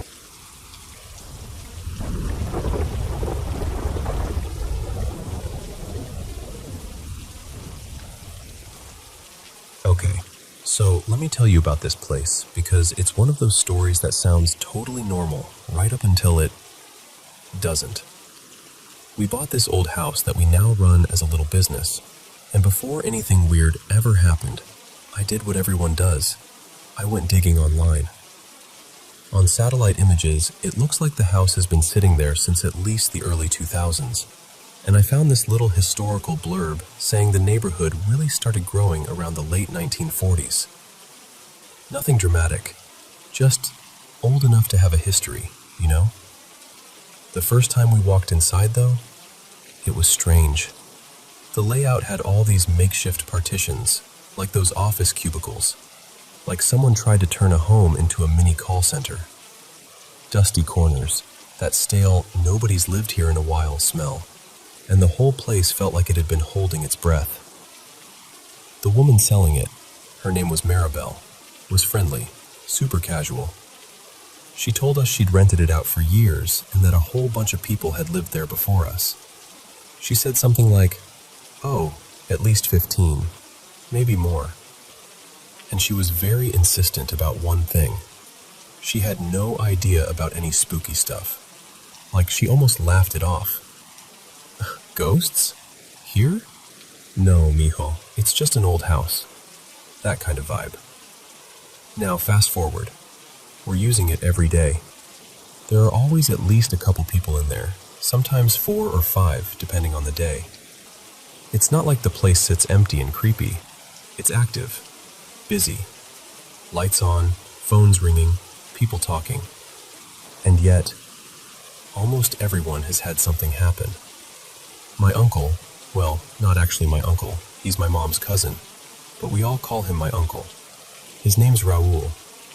He stays there sometimes because it's easier with work, and one night he swears someone started pounding on his door like they were angry.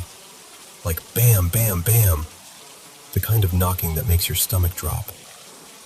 He said there was even a flashlight shining through the window, sweeping back and forth like someone was trying to look inside. Here's the part that makes my skin crawl.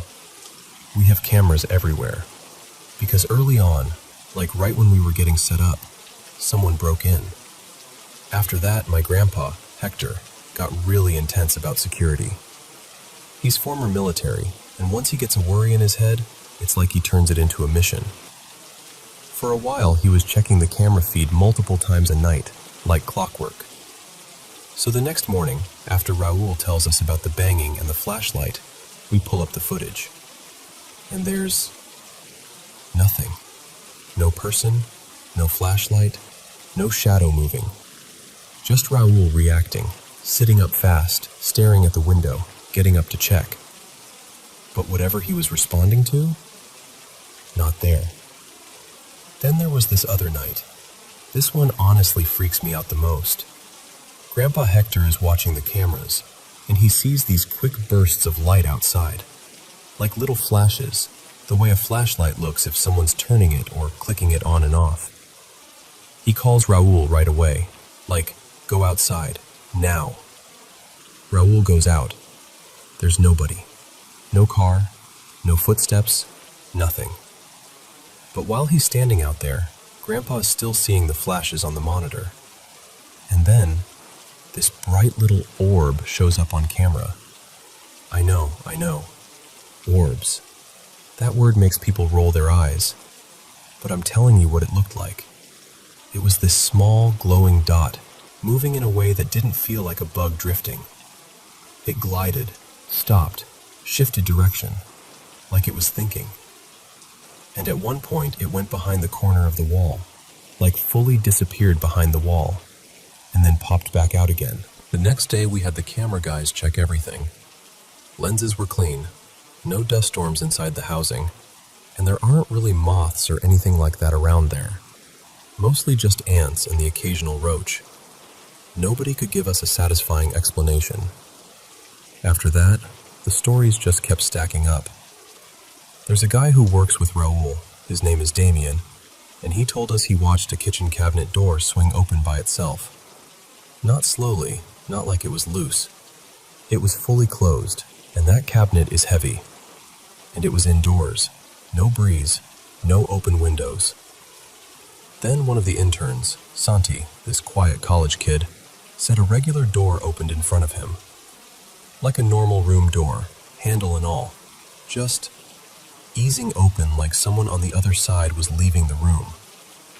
Except there was nobody. My mom, Elena, has seen silhouettes more than once.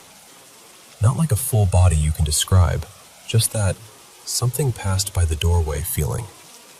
A shadow where there shouldn't be one. And then she told me what happened this morning, and I swear I got goosebumps. It was around 6-ish, still dim out. She was lying on this fold-out cot we keep there sometimes, and the couch was parked kind of awkwardly in the hallway, like it was temporarily blocking part of the path. She said she felt someone walk past the side of the cot. Not like air moving, like the sensation of footsteps, that subtle vibration, the presence. She assumed it was Raoul, so she didn't even sit up at first. But then she felt it again, and again. And what threw her off was this. It never came back the other way. Like if someone walks past you in a hallway, eventually they pass back, right? Or you hear them go into a room. But she said it was just this repeated feeling of someone walking by her side, and then nothing. No return footsteps, no doors, just that pass-by presence. Then, from a nearby room, she heard banging on a door, like someone knocking from the inside. And right as she's trying to figure out if Raoul is messing around, or if someone's actually in there, she felt something touch her feet. Not a brush from a blanket, not a twitch, a deliberate touch, like fingertips.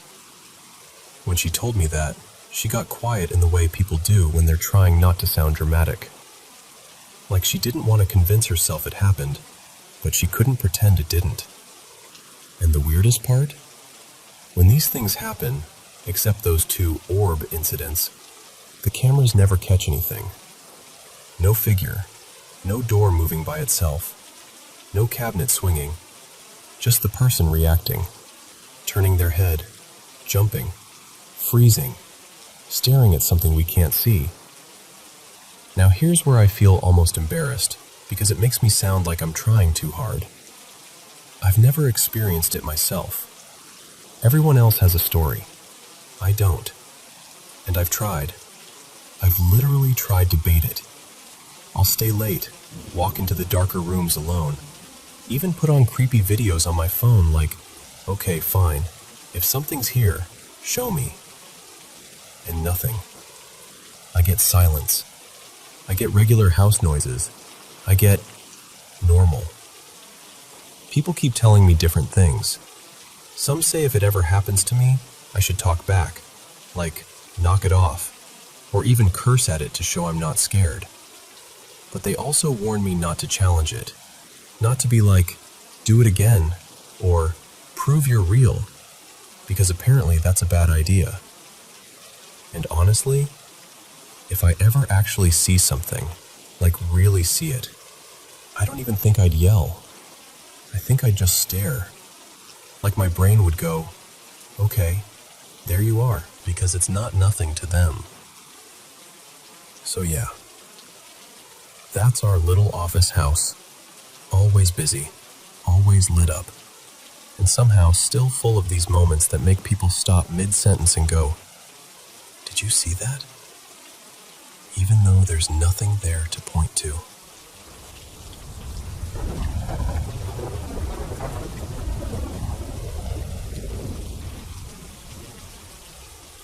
Okay, so I'm going to tell you something that still makes me pause when I think about it, because it was just so strange. To set the scene, the night before, I'd stayed up way too late binge-watching a series. Like, full-on all-nighter. And yeah, I know, lack of sleep can make your brain do weird stuff. But here's the thing. I've pulled all-nighters before. Not often, but enough. And I actually felt pretty normal afterward. I even grabbed a couple short naps during the day. That night, I went to bed early on purpose to balance things out. And I was home alone. My bedroom setup is basically a cozy fortress. I had a ridiculous number of blankets piled on me, regular comforter, an extra throw, and my weighted blanket on top. I sleep with 2 big pillows, and I sort of curl in on myself like I'm trying to become a burrito. I also had my standing fan running because I love the steady noise. It knocks me out fast. Right before I fell asleep, I did my usual routine. Watched a few videos on my phone, plugged it in, set my glasses beside it, clicked off my lamp, and rolled over to face the wall. My bed sits in the corner, so when I turn that way, it's just wall. No distractions. I'm pretty sure I'd been asleep for maybe 30, 40 minutes when something pulled me out of it. It wasn't like a loud bang or anything. It was this sound, and I honestly don't even know how to describe it without sounding ridiculous. It was kind of whispery, but not like words, more like a soft crackle, like someone whispering while snapping tiny bits of twigs, or like faint popping sounds wrapped in breath. So I'm awake, but only halfway. I'm staring at the wall for a second, trying to figure out if I'm dreaming or if something in the room is making that noise. And then my brain catches up, and I'm like, wait, what is that? I shove my pillows off. I peel the blankets back. I sit up, ready to get up and look around. And right there, right in front of me, maybe 2 feet away, there's this light. Not a lamp, not a reflection, not a phone screen glow. It was floating in the air. It was this pale bluish-green swirl, like a little twisting cloud of light, but dim, like a cheap glow stick after it's been on for hours. Bright enough to see clearly, not bright enough to light the room. I just froze and stared at it, because my brain couldn't find the right folder to file it under. And then, like an idiot, I reached my hand out. I didn't feel anything. No heat, no static, no resistance. Nothing. The light didn't react at all. It didn't flicker, didn't move away, didn't pulse. It just hovered there, calmly doing its thing while I sat there trying to figure out how reality suddenly changed the rules. Then I thought, okay, get your glasses, look at it properly. So I pulled my hand back and reached toward my nightstand.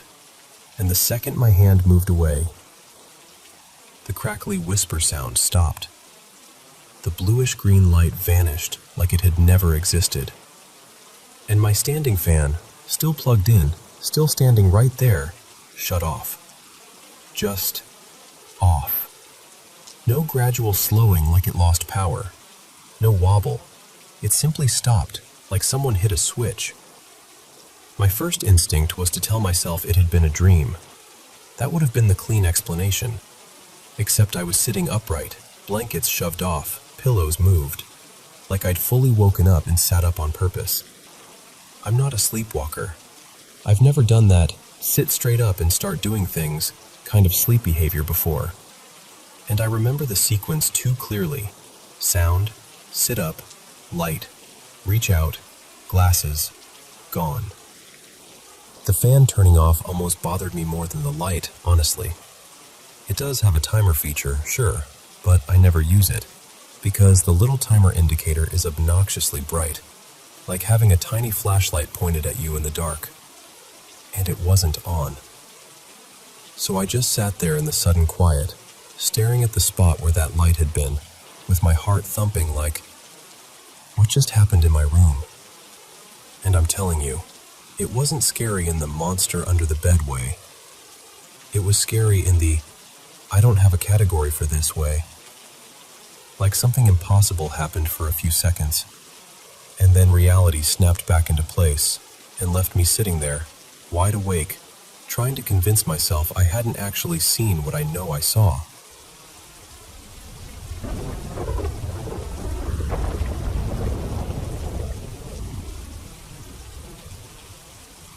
So this happened a little over a decade ago, but I swear to you, it's one of those memories that never really fades. Like it's still tucked somewhere in the back of my body, waiting to make my skin prickle. Back then, I was 17, and my buddy Noah was 18. We were inseparable in that we've got all the time in the world kind of way. Most days we'd rotate between skating around town, losing hours to video games, and, yeah, sneaking off to smoke because we were still young enough to be paranoid about our parents catching a whiff on our clothes. There was this patch of woods near our neighborhood that we treated like our little hiding place. It wasn't some deep wilderness or anything. There were actual walking trails, but it had this one spot we loved. Somebody had built these rough, man-made stairs right into the side of a steep dirt hill, like actual steps dug into the incline, and there was a long metal handrail running beside them. It was honestly kind of cool, in a weird, why is this here way. One evening, we're talking early fall, I think, because the air had that crisp edge, we decided to head over there. It was around 6:30 when we left, still plenty of daylight. By the time we got to the stair set, the sun was starting to tilt lower, but the woods were still bright enough that you could see everything clearly. We climbed up to the top of the steps and settled in like we always did. Just two dumb teenagers, perched above the trail, passing time and laughing about nothing. We smoked a little, talked a little, and then, without either of us really deciding to, we both got quiet. Not awkward quiet, more like we just drifted into it. And then it happened. This boom. I don't even know how to describe it properly because it wasn't just a sound. It was like the world punched outward for half a second. It hit my ears, but it also hit my chest and the soles of my feet, and this is the part that still makes me uncomfortable. It felt like it came from everywhere at once. Above us, around us, and somehow from under the ground too, like the earth itself had thumped. I just froze, staring ahead, trying to figure out if I was imagining it. After a moment, I turned to Noah and tried to sound casual, like I wasn't suddenly terrified. I was like, "Did you feel that?" He didn't even hesitate. He just looked at me with this expression that said, "Thank God you said it first," and goes, "Yeah, what the hell was that?" And the second he confirmed it, my stomach dropped. Because okay, if it was just me, I could have blamed it on being high. But it wasn't just me. While we're whispering back and forth about it, we don't really notice what's happening around us until it's already too late to ignore. Fog starts rolling in. Not like a light mist, like full-on fog, thick enough that the trees down the slope start fading into gray silhouettes. And it happened weirdly fast, like someone turned a dial.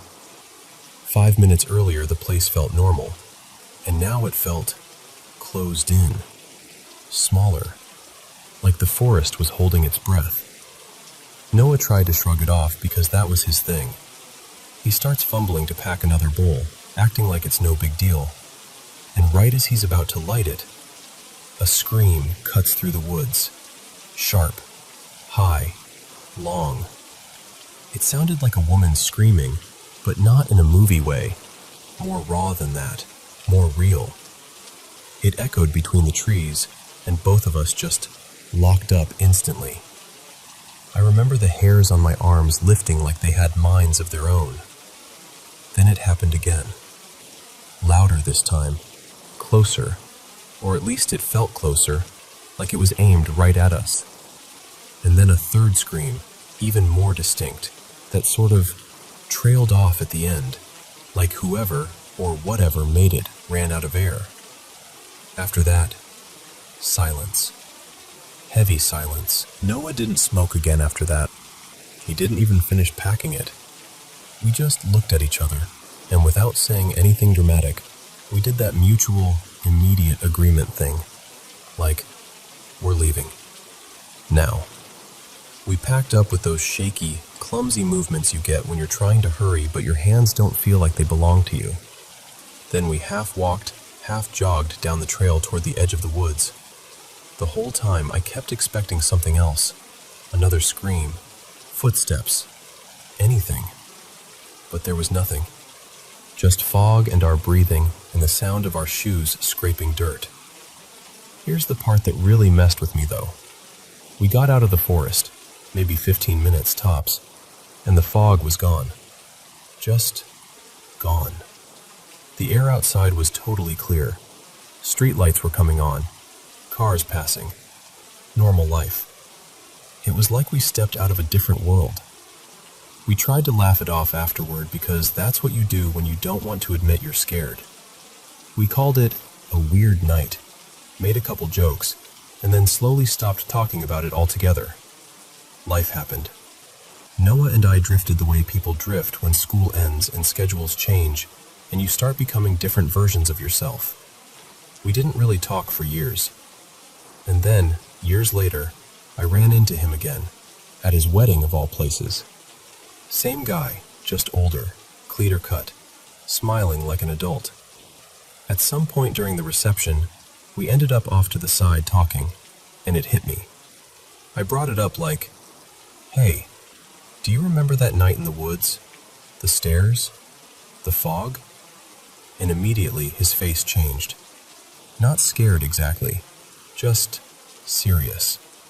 Like a door opened in his memory. He remembered all of it. The stair set, the fog, the screams, and most of all, that boom. We kind of laughed about it because we were in wedding clothes with music playing nearby, and it felt ridiculous to be talking about something that creepy in that setting. But I'll be honest with you, I still got chills. Because even after all those years, his memory matched mine so closely, it was like we'd left that night paused somewhere, waiting for us to come back and press play. People ask me what I think it was. I don't know. The screams were terrifying, sure, but what I can't shake, what I don't think I'll ever shake, is that first moment. That deep, impossible, all directions boom that felt like it came from the sky and the ground at the same time. Like the forest itself was warning us, or announcing something, and we just happened to be sitting there to hear it.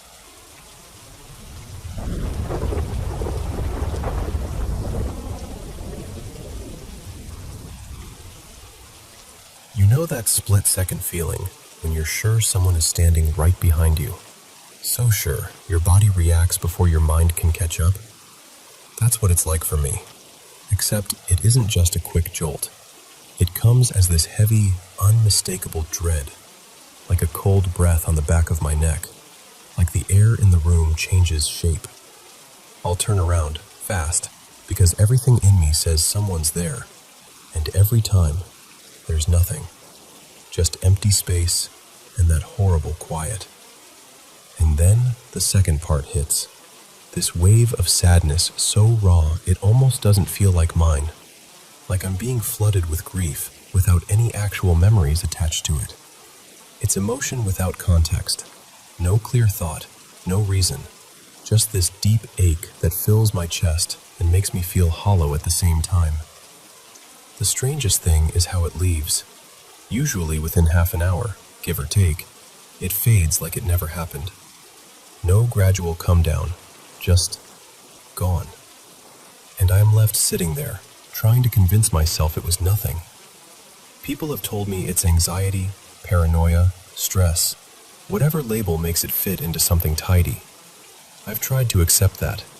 I really have. But I've had this since I was little. And over the years, there have been other things. Small, bizarre moments that don't quite sit right if you replay them too carefully. Like a toy suddenly chirping a tune when it shouldn't even be able to turn on.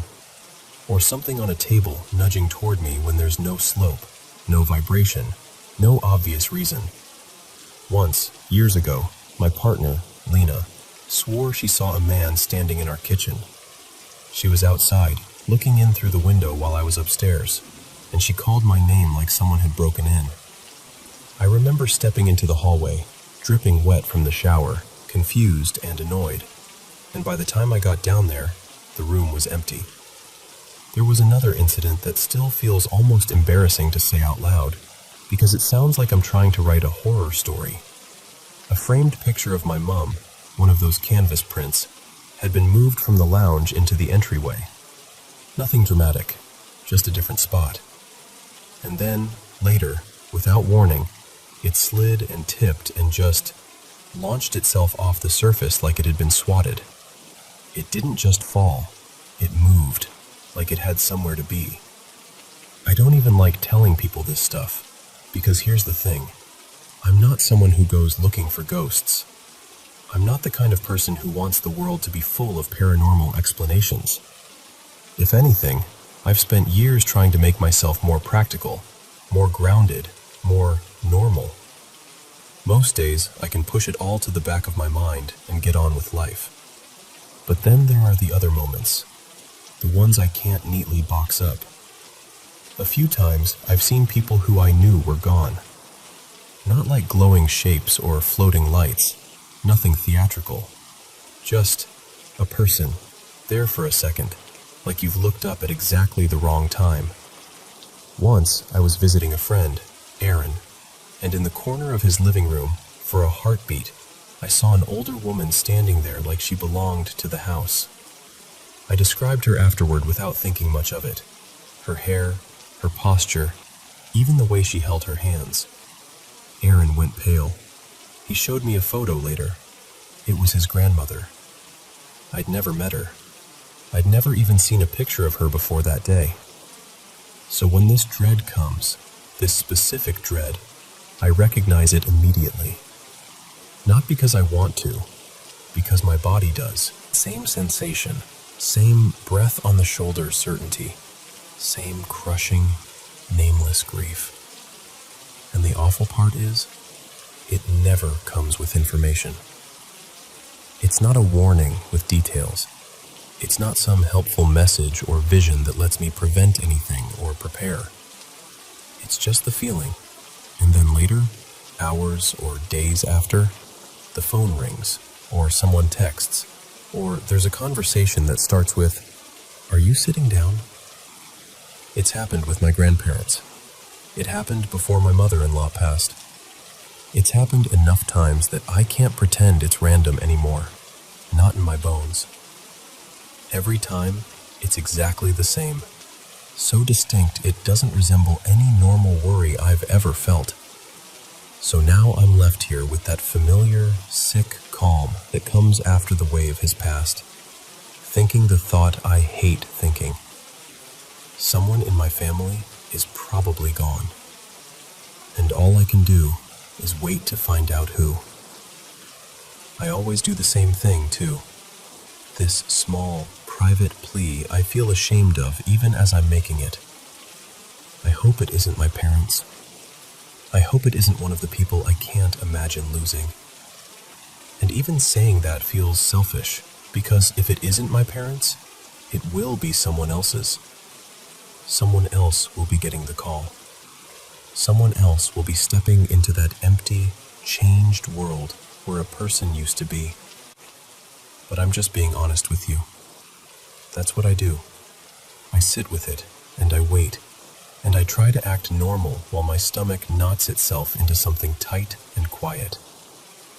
And I hate that I've learned the shape of this feeling so well.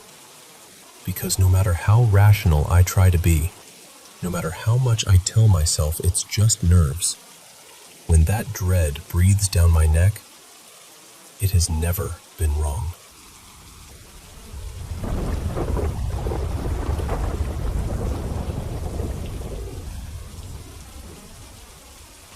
Okay, so I should probably start by admitting something. I've been obsessed with paranormal stories for as long as I can remember, but I've always hovered right on the edge of actually believing them.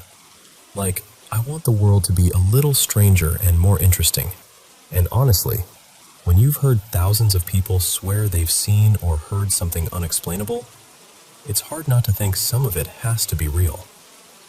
But I'm still a skeptic. I'm the kind of person who will bend over backwards trying to find the boring explanation first. When I was around 11, my grandfather died. And to be totally blunt, it wasn't the kind of death that left me shattered. He wasn't some sweet old man who told stories and slipped you candy when your parents weren't looking. He was cruel, a heavy drinker, loud, unpredictable, and the type of person who made a house feel smaller just by being inside it. He and my grandmother lived in this old wooden house out in a village, one of those places where everything creaks and smells like dust and summer heat. I used to go there with my mom for part of the summer, usually a month or two. Even though I wasn't there all the time, I still carried enough memories out of that place to last me years. And here's where it gets weird. After he died, my grandmother, let's call her Nadia, would tell us she heard knocking. Not like polite little tap-tap sounds, more like sharp, forceful cracks, like something was hitting the walls or furniture with purpose. She said it would happen all through the house, like it couldn't decide where it wanted to be. And when I stayed there, I heard it too. Mostly at night. I can still remember lying in bed, staring into the dark, trying to keep my breathing quiet, when suddenly there'd be this loud crack somewhere near the dresser. Then maybe an hour later, another one closer to the kitchen. Sometimes it sounded like it came right from the wall beside my head, like the house itself had snapped at me.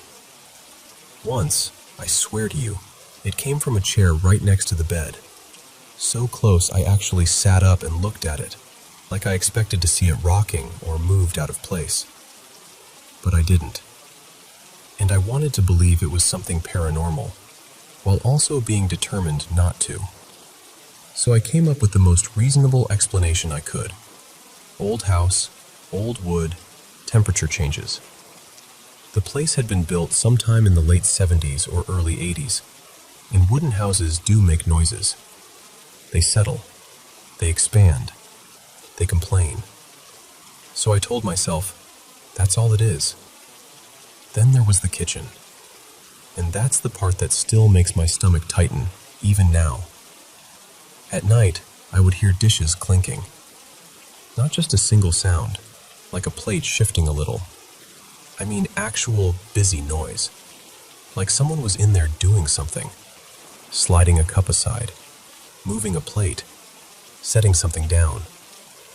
It had that human activity rhythm to it, like a person trying to be quiet but still making tiny mistakes. It happened constantly, night after night. And the thing is, I kept thinking it must be my mom, let's call her Elena, or my grandmother getting up for water. Maybe someone checking the sink. There was even this annoying dripping faucet that didn't help my nerves at all. Drip, drip. And then the soft clatter of glass and ceramic like someone was right there. Except, looking back, none of my explanations hold up. because I never heard footsteps. Not once. The floors creaked like crazy, so if someone walked to the kitchen, I would have heard it. And Elena hated the dark.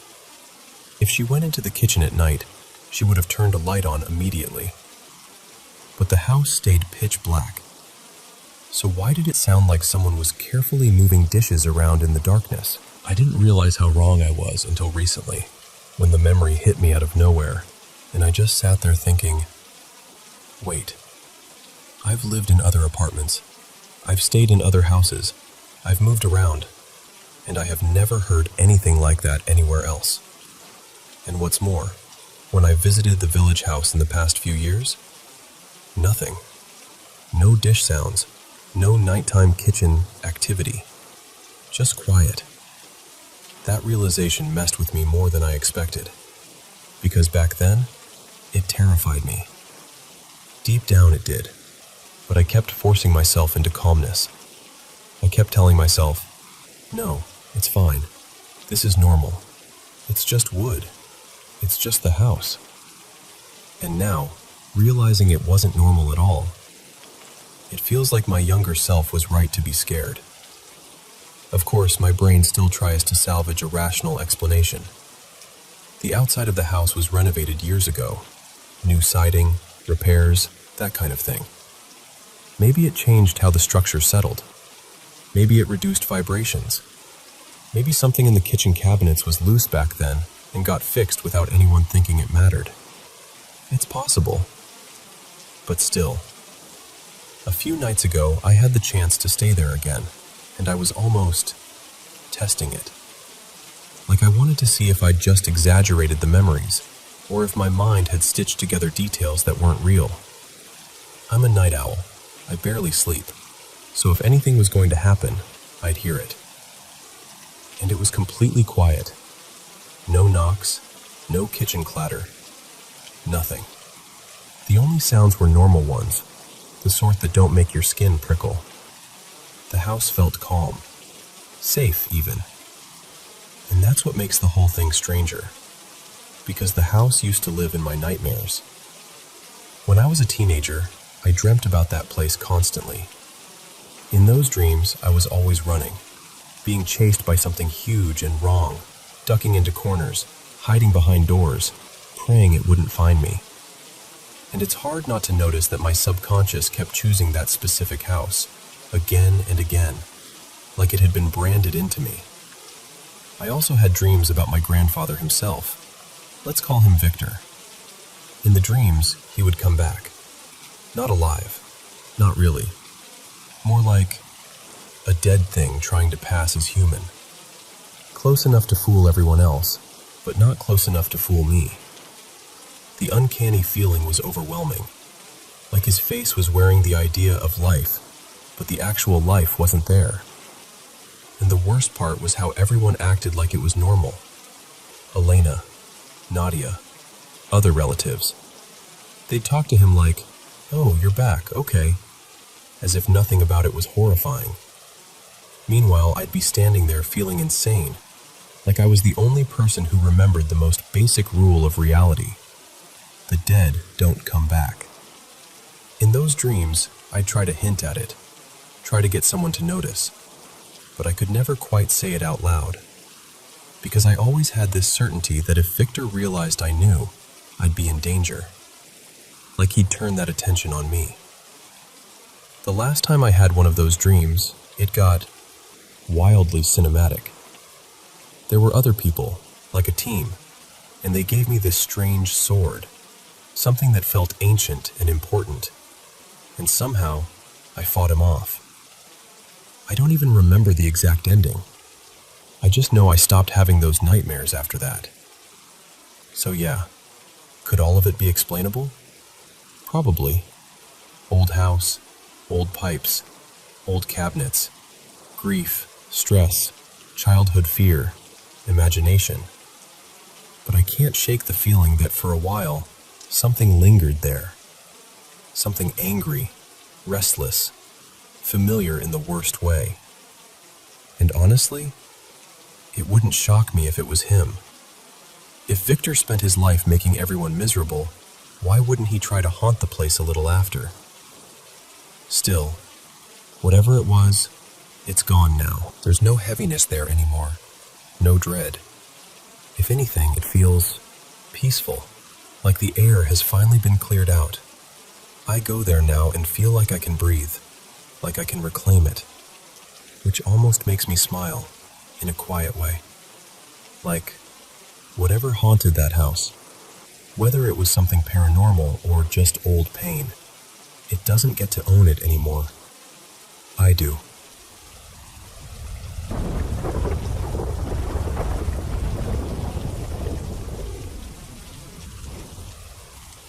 So, I need you to imagine this with me, because even now, it feels like the kind of thing your brain tries to sand down into something more reasonable. This happened in late May, a few years back, when I went with my family to a little cabin by a lake for my cousin Rafa's birthday. The place actually belonged to my brother's wife's family, my sister-in-law, Camila, so it had that lived-in, loved by generations kind of feel. Wooden deck, calm water, thick trees crowding in close like they were guarding the whole property. And just to set the scene properly, this was in Brazil, but not in the region where I grew up. It took us about 6 hours to get there by car, the kind of drive that leaves you stiff and cranky until you step out and the air hits you. Clean, damp, full of leaf smell, and suddenly you remember your body is part of nature too. That Saturday, I basically devoted my entire day to my little niece, Leah, who was 4 at the time. She was in that stage where everything is a discovery, and every discovery is urgent. We swam in the lake, ran around the pool, and did that kid thing where you flip rocks to see what creepy little universe is living underneath. She was thrilled. I was exhausted in the best way. That night, everyone ate together, and then the adults stayed up doing the usual, talking too loudly, laughing, singing bits of songs nobody fully remembers. But I'm an early sleeper, always have been, so I crashed first. I remember thinking, as I fell asleep, that I'd had one of those rare days that feels clean, like a reset. I'd planned to wake up around 5 a.m. to make coffee and catch the sunrise from the deck, the one that jutted out over the water. But instead I woke up closer to 4:15, and it wasn't the gentle kind of waking. It was the kind where your eyes snap open and you immediately know you were just somewhere else. I'd been having these strange dreams, fragmented, slippery, where you can't recall the story, only the feeling. And when I sat up in bed, there was one single thing left in my mind, like someone had pressed a stamp into wet clay. Matinta Pereira. I actually whispered it out loud, just the name. Now here's the odd part. I wasn't raised with that story. It wasn't one of the big folklore creatures people talked about where I'm from. I'd heard the name once in passing, maybe in a song, maybe a casual mention, but I couldn't have told you what it was. I didn't even know if I was pronouncing it right, so I just sat there thinking, why is my brain serving me that at 4 in the morning? I shook it off, tried to be normal, and went to make coffee. While I was in the kitchen, I heard Leah start crying from the bedroom she was sharing with her parents. It wasn't a full meltdown, more like startled sobbing, like she'd been yanked out of sleep. My first instinct was to run in, but I heard her mom murmuring, soothing her. The crying faded. The house settled again. So I took my mug and headed out to the deck, and it was perfect out there. The sky still had stars. The lake was dark but alive. Soft water sounds against the posts, little splashes from fish, frogs calling, some distant night birds doing their lonely, echoey calls. You know that feeling when you're completely still and the world keeps moving around you? That. I should tell you something about me, because it matters.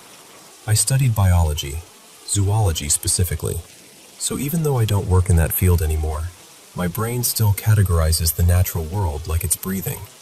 In college, I used to spend weekends birdwatching with friends, identifying species by silhouette and call.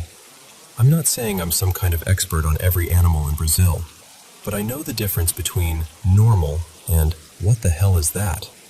So I'm sitting there, sipping coffee, letting the night drain into morning. and then everything goes silent. Not quieter, not the frogs paused. Silent, like someone hit mute on the world. And in that silence, I felt it. This sudden, sharp sense that I wasn't alone, that I was being watched, and not in a casual way, in a way that made my stomach drop, like my body recognized danger before my mind could explain it. For a few seconds, I honestly wondered if I'd slipped back into a dream, like maybe I was still asleep and just thought I was sitting out there, because nature doesn't do that. Not like that. I didn't want to turn around. That's the strangest part. Some instinct was begging me not to move, but I forced myself, slowly, to look back toward the cabin. Because if someone else was awake, if it was a person, then at least my fear could land somewhere sensible. At first, I saw nothing. Just the cabin shape, the darker squares of windows, a hint of light from the moon. Then I glanced up, and there, on the edge of the roof, was something that made my brain short-circuit. It looked like a bird, but it was too big. Not big bird big, not wow, that's a large owl big. Person-sized. The moonlight hit it in this slick, almost oily way, reflecting off feathers so black they looked like they swallowed light. I couldn't make out a face. I couldn't see a beak. It was like the head was hidden, like it wore a kind of hood, a veil of darkness, and all I could see was the outline. The body was thin, almost hunched. The wings were folded, but wrong. Too long, too heavy, like they belonged to something that wasn't supposed to be sitting calmly on a roof. And the whole time I'm staring, my mind is doing that frantic zoology inventory. Harpy eagle? No. Owl? No. Vulture? No. Nothing fit. Nothing even came close. I wanted to scream. I wanted to bolt back inside, but I couldn't move. I was locked in place, mug in my hands, watching this impossible thing like my body had decided movement would make it notice me. Then it shifted. Not dramatically, almost casually, like it was adjusting itself, preparing. And suddenly it opened its wings fully.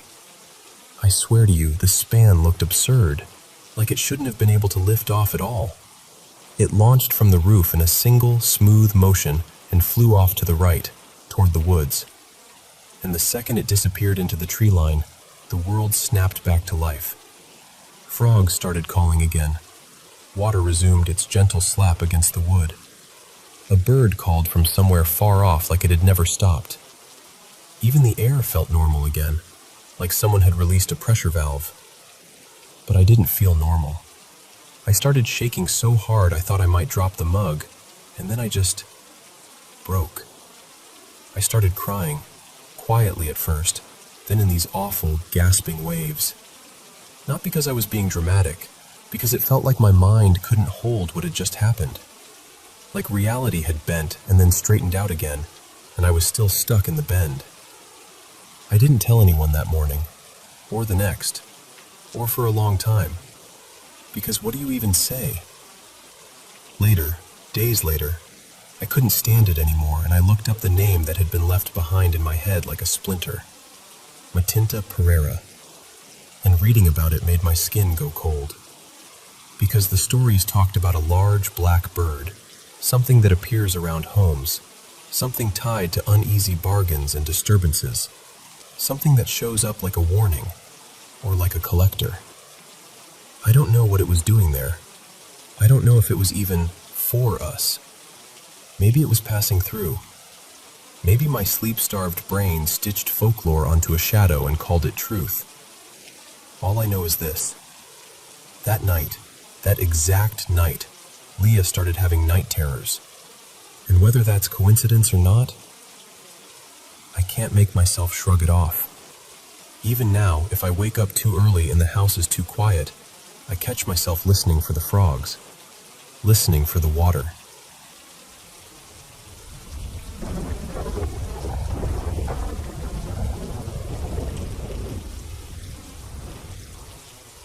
Okay, so I need to tell you about last night.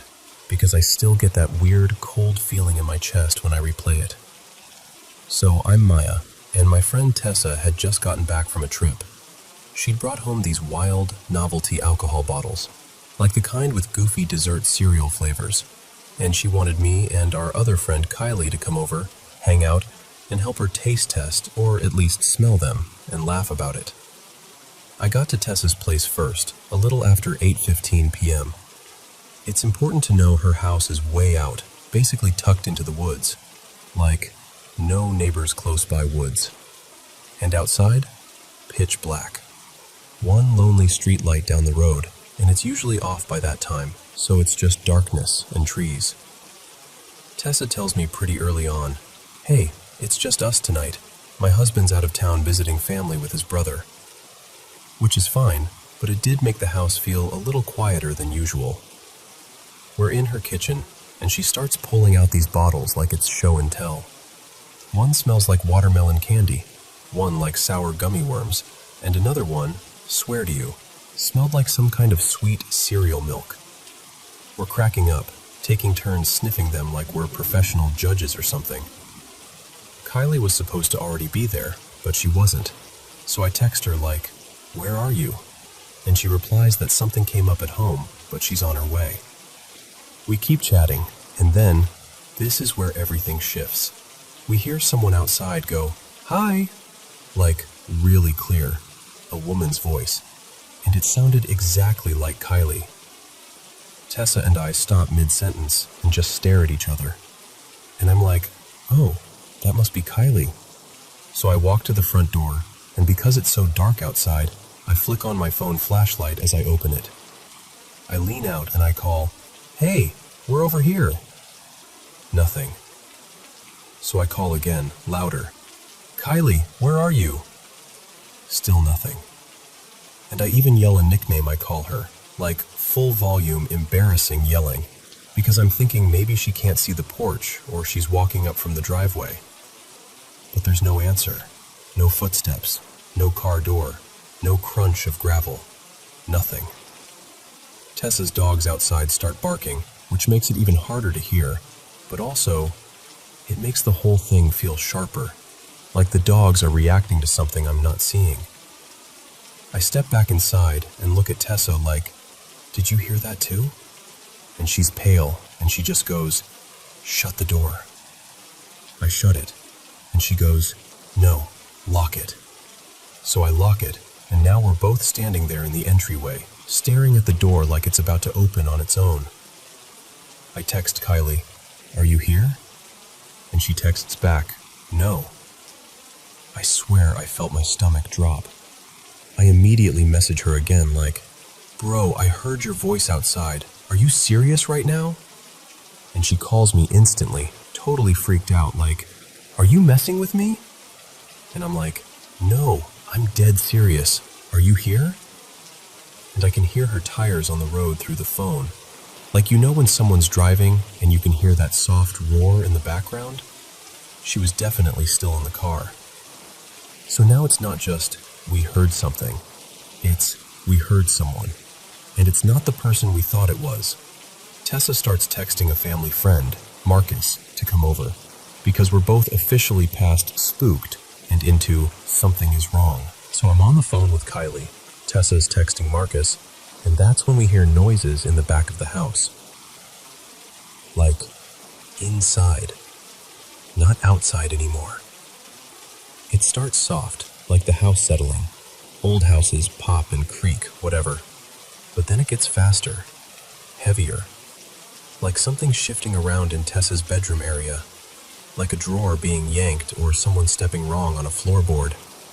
It had rhythm to it. Intent. Tessa and I just look toward the hallway at the same time. She raises the shotgun and I raise my phone flashlight like that's going to save us. We move down the hallway, Tessa in front, me right behind her. We sweep the room with our lights. Nothing. No open windows. No person. No animal. No explanation. Just the air feeling thick, like we interrupted something we weren't invited to. Around this time, my boyfriend calls, and I answer for like 2 seconds, just long enough to say, "Something's happening, I'll call you back." Because my brain is doing that thing where it's trying to be normal while everything is absolutely not normal. And then Kylie calls me again and says, "I'm outside." And immediately I'm like, "Do not get out of the car. Stay in it. We don't know what's going on." So she stays put. Her headlights are on, but it's still so dark that it feels like the woods are swallowing the light. Marcus shows up a few minutes later, but he accidentally blocks the cars in when he pulls up. Doesn't matter. At least we're not alone anymore. I ask Kylie to turn on her brights so we can actually see more than 10 feet past the driveway, and she does. The trees beyond the light just look like a wall. Marcus takes the shotgun from Tessa while she explains everything, and she's moving fast, grabbing a bag, shoving stuff inside, because she's decided she's not staying there that night. She's like, "I'm going to family's. I'm not sleeping here." And I don't blame her, not even a little. I walk out to Kylie's car, but I feel way too exposed standing out there, so I tell her, "I'm going to talk to you from inside my car, so I'm enclosed." So I get into my car, roll the window down, and we're talking through the gap between our cars like it's some weird drive-through confession booth. And then I hear it, behind us. It sounds like a rock being kicked, like a foot scuffing gravel, close enough that my shoulders instantly tense up. I go, "Roll your window up, right now. I heard something behind us." And she rolls it up immediately, and we both just stare forward, watching Tessa and Marcus circle the property with flashlights, checking the dogs, checking the corners of the house, shining light into the tree line. A few minutes pass. We crack the windows again, just barely. Kylie goes, super quietly, "Do you hear that?" I'm watching Tessa and Marcus, scanning, and I'm like, "No, what?" She says the bushes sound like they're rustling, but I can't hear it from my side. And the thing is, Marcus had just walked back there. Like, if it was an animal, it should have bolted. And if it didn't bolt, Marcus would have seen it. Then Kylie looks at me and goes, "It sounds like something is going, ah. And I'm like, "Are you sure it's not one of the dogs?" And she asks, "Do they have a deep bark?" And I'm like, "Yeah." So we try to convince ourselves that's what it is. We need it to be that. Marcus comes back and says he hasn't seen anything, but he wants to fire the shotgun once, just to clear it and scare off anything nearby. So the whole time we thought we had protection, we didn't. And the part that I can't let go of? That first voice. Because Kylie has only been to Tessa's house one time, and whatever called out from the dark sounded like her anyway. And I grew up with Kylie. I know her voice. It wasn't similar. It was right. After we finally got everyone out of there and home safe, we were texting in our group chat, trying to make sense of it. Tessa said something that stuck with me. She said she feels this anger in the house sometimes, like a heavy, sharp feeling. But when she leaves the property, it fades. And I'm not going to pretend I'm some expert, but I know enough to understand that when a place holds a specific, intense emotion like that, especially when it's consistent, it's not a great sign. She wants her pastor to come pray, and she asked me to help cleanse the house too. And honestly, I don't know what it was. I don't know if it was something paranormal, or someone messing with us, or some bizarre echo in the woods that just happened to hit the exact right tone. But I do know this. Something answered us from the dark, and it knew exactly whose voice to use.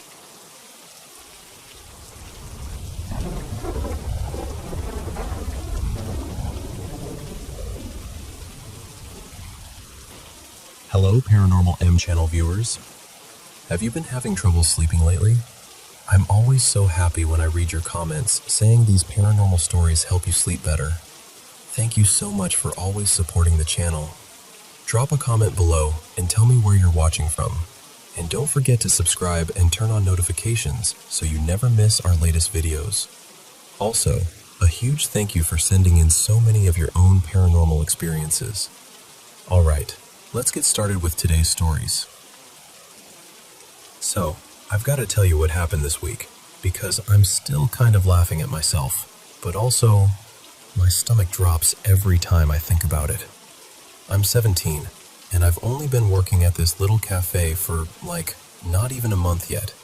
And on Tuesday, I find out, casually, like it's nothing, that the place might be haunted. At first I'm like, okay, sure, because coworkers will mess with the new person, right? But they weren't doing the jokey vibe. My manager and a couple of the staff were dead serious, swapping stories like they'd been holding them in for ages. Stuff like doors swinging open by themselves, lights flicking on, things moving when nobody's near them. And they were telling it the way you tell something you know is real, not the way you tell a spooky story for fun. Still, I'm not a paranormal person. I've never seen a ghost. I've never felt a presence. I'm the kind of person who will blame everything on a draft, or an old building settling, or my own bad memory. So I'm listening, nodding, and thinking, maybe you're all just a little dramatic. Then later in the week, I'm talking with this coworker. Let's call her Marin. And she gets really intense about it. Like she's not teasing at all. She tells me she's seen spirits her whole life, like it's just normal for her. And then she goes, oh, and the cafe has a cat. I'm like, a cat? And she goes, not a real cat, a ghost cat. Apparently, it's this fluffy black cat that likes to do exactly what a living cat would do. Knock stuff around just to prove it can. Marin is describing it with total confidence. How it'll bump things off counters or nudge stuff until it topples. Like it's bored and mischievous. And literally minutes after she tells me this, she steps out to do something in the front, and I'm alone in the back area. And I hear it. From the dish room, this sharp clatter, like metal hitting tile, followed by that unmistakable skittering sound something makes when it bounces and slides to a stop. My whole body just freezes. I'm standing there with my heart doing that annoying thump, thump, thump thing, telling myself, it's fine, it's fine. Something shifted. It's a kitchen. Things fall. So I walk over to check, and in the corner, on the floor, there's one of our knives. Now, normally, we dry them in this narrow rack where you wedge them handle up. The blade slides into the slot and it kind of sticks there. That's why this freaked me out. It didn't make sense for the knife to just slip out. The handle is thicker than the slot, like it can't slide down through. And it takes a little effort to pull one out too. Not a struggle, but enough that it wouldn't just oops its way out. So I'm staring at it on the floor, and I'm trying to force a logical explanation into my brain, but the only one that fits is something bumped it. Something nudged it out. And the thing is, Marin had just told me about a ghost cat that knocks things over. I'm not gonna lie, I got so creeped out. I did that nervous laugh you do when you want your body to believe you're fine, but your soul is quietly packing a suitcase. And then the day just kept stacking little moments on top of that one. A bit later, a plastic lid, like from a jar, just flips off the counter. Not slides, not drifts. It pops and drops like it got flicked. I turn around so fast I almost tripped. And the weirdest part was when I was alone doing dishes again. The front was busy. Everybody was out there. I'm in the back with the running water and the clinking and all that, and I hear this sound like one of the fridges opening and closing. That soft, suctiony whoosh, and then the thud. You know? Like someone grabbed something and shut it. So I look up, expecting to see somebody back there. Nobody. And I didn't hear footsteps on the little steps that lead to the back either. It was just empty. At this point, I'm trying really hard not to spiral, but apparently the owner is moving the cafe to a new location soon, and there's been construction and packing and all this disruption. The others think it's stirring things up, Like whatever's here is getting more active because everything's changing. Everyone keeps telling me, they're not dangerous, they're not mean, they just do stuff. But once you have that thought in your head, I might be sharing space with something I can't see. It's hard to relax.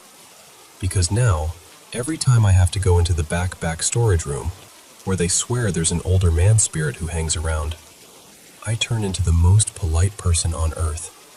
I literally whisper out loud, "Hi, I'm just coming in for a second. I'm not bothering you. I'm just putting this towel in the laundry bin." Like I'm announcing myself the way you would to someone's grandpa in a quiet house. And I know that sounds ridiculous, but it makes me feel better, okay? So yeah, that's my life now. I think I got mildly bullied by a ghost cat in the dish room. And honestly, if there has to be a ghost at my job, I'm kind of relieved it's apparently a cat with attitude instead of something sinister. Still, if you come in for coffee and you hear a clatter in the back, just don't ask me. I'll pretend I didn't hear it.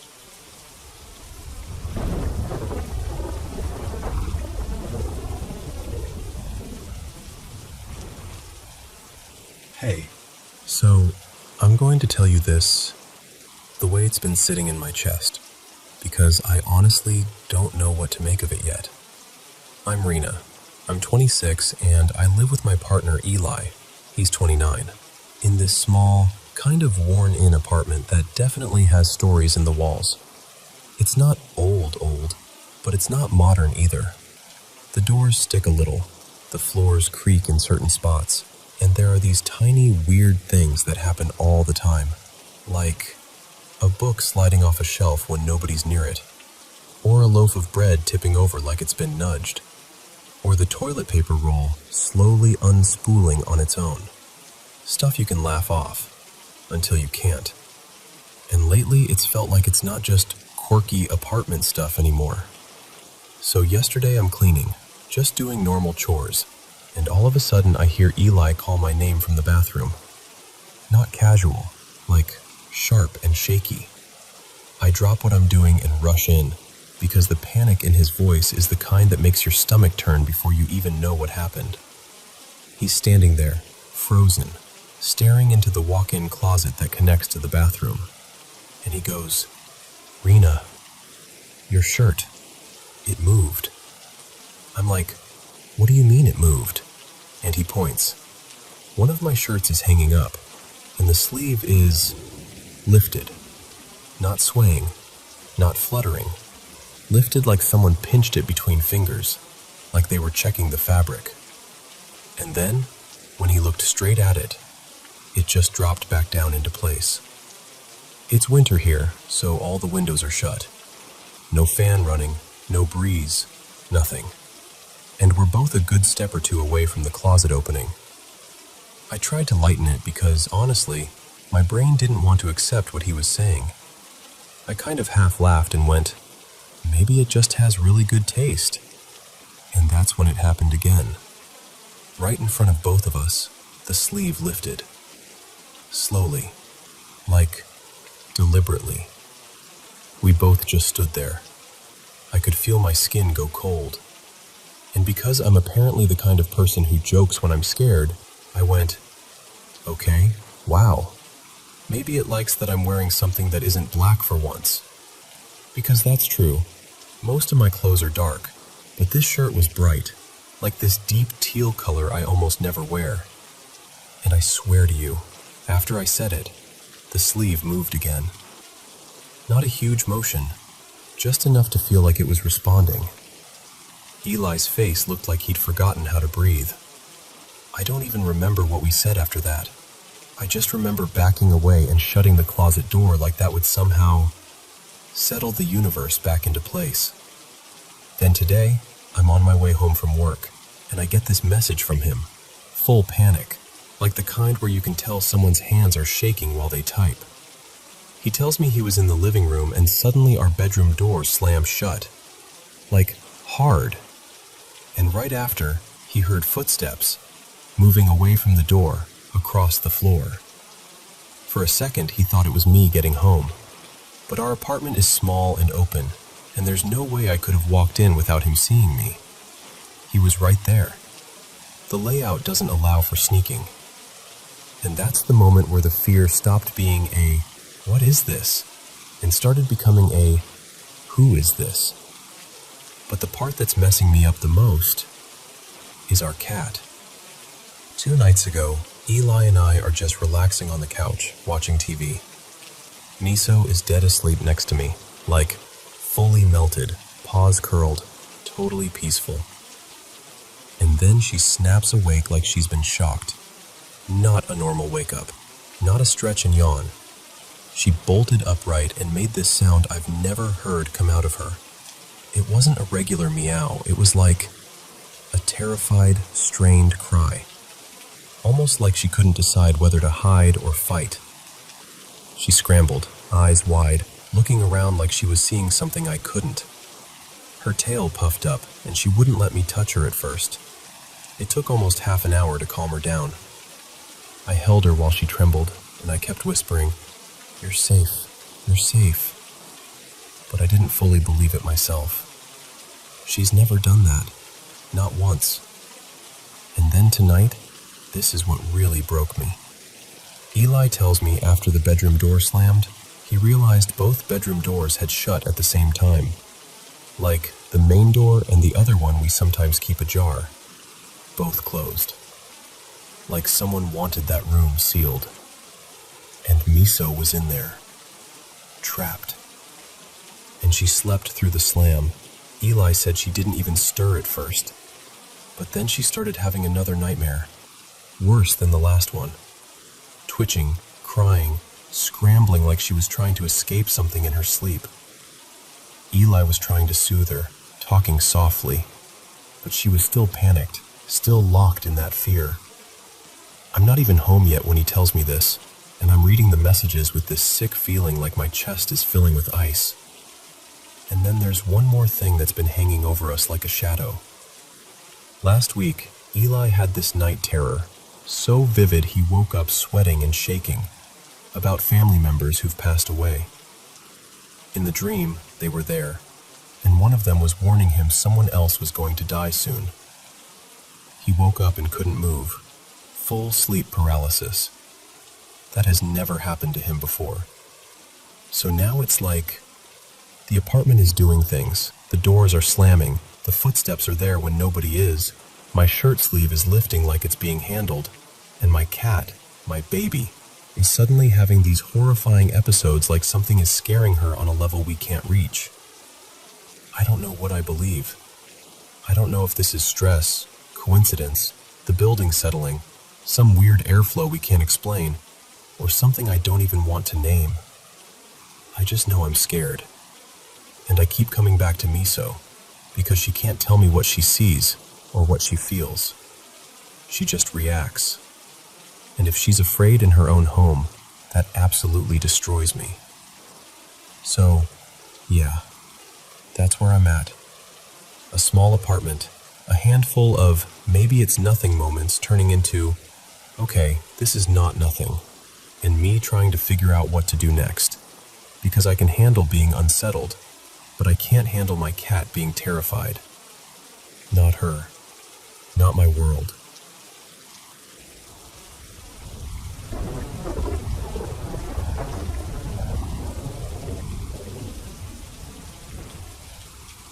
So, let me take you back a few years. It was 2018, and I'd flown out to Western Australia to visit my brother, Callum. He'd moved over there ages ago with his then partner Renee and their 3 kids. At the time, the kids were still little. Mia was about 9, Ethan was 7, and Jude was 4. They lived in this low, cozy bungalow in a suburb called Karawara, one of those neighborhoods where everything looks calm and ordinary, and you'd never suspect anything strange could happen inside a house like that. I was staying in the back room, down the hall from the older kid's bedroom, but far enough away that it felt like I had my own space. And right away, I noticed something off. Every single time I walked into that room, my hands would go icy. Not like, oh, it's a bit chilly, but like the warmth got sucked out of me the second I stepped inside. And the pets, normally glued to anyone new, would not go in there. They'd stand at the doorway like there was an invisible line they couldn't cross. At night, I'd hear little sounds in places that didn't make sense. A faint rattle in the aircon even when it wasn't running. A soft clink from the kitchen after everyone was asleep. But honestly, I didn't jump to ghosts. I just shrugged it off. New house, new noises, my imagination, whatever. Then, about a month into my stay, Callum left for work. He worked FIFO, 2 weeks out at the mines, then home for 1 week. So suddenly it was just Renee, the 3 kids, and me in the house. Now, Jude, the youngest, had this weird habit that we all kind of laughed off at first. Sometimes we'd be watching TV in the evening and he'd doze off, and then he'd suddenly sit up, half asleep, and mumble something like, "They're moving through the walls," and then flop right back down like nothing happened. We told ourselves it was nightmares. He was 4. He didn't watch scary stuff. Little kids say odd things. End of story. Except, it wasn't the end. A few nights after Callum left, we were having dinner at the table. Let me paint the layout for you, because it matters. The kitchen was kind of wedge-shaped, and the dining table sat tucked into a little nook off to the side. From where I was sitting, you could see straight down one hallway, the one that led toward the living room and the master bedroom. There was another hallway, too, leading to the bedrooms where I was sleeping and where the older kids slept, but you couldn't see that one from the table. I was sitting on one side, with Mia and Ethan opposite me. Jude was next to me. Renee was at the head of the table, and her back was to that visible hallway. And Jude, this is the part that still gives me chills, kept staring down that hallway. Not just glancing, staring like he was watching something come closer. At first, we all did that quiet thing where you look at each other like, is he okay? Like, what is he looking at? Then Jude's face changed. He started crying, hard, like panic crying. His whole body started trembling, and he scrambled off his chair and climbed onto Renee's lap. But even while he was clinging to her, he kept craning his neck to look over her shoulder, right down the hallway. And he just got worse, more frantic, like he couldn't breathe properly. Then he lifted his little arm, pointed down the hallway, and shouted through his sobs, "They're coming!" Not someone's coming, not a man, not a monster. They.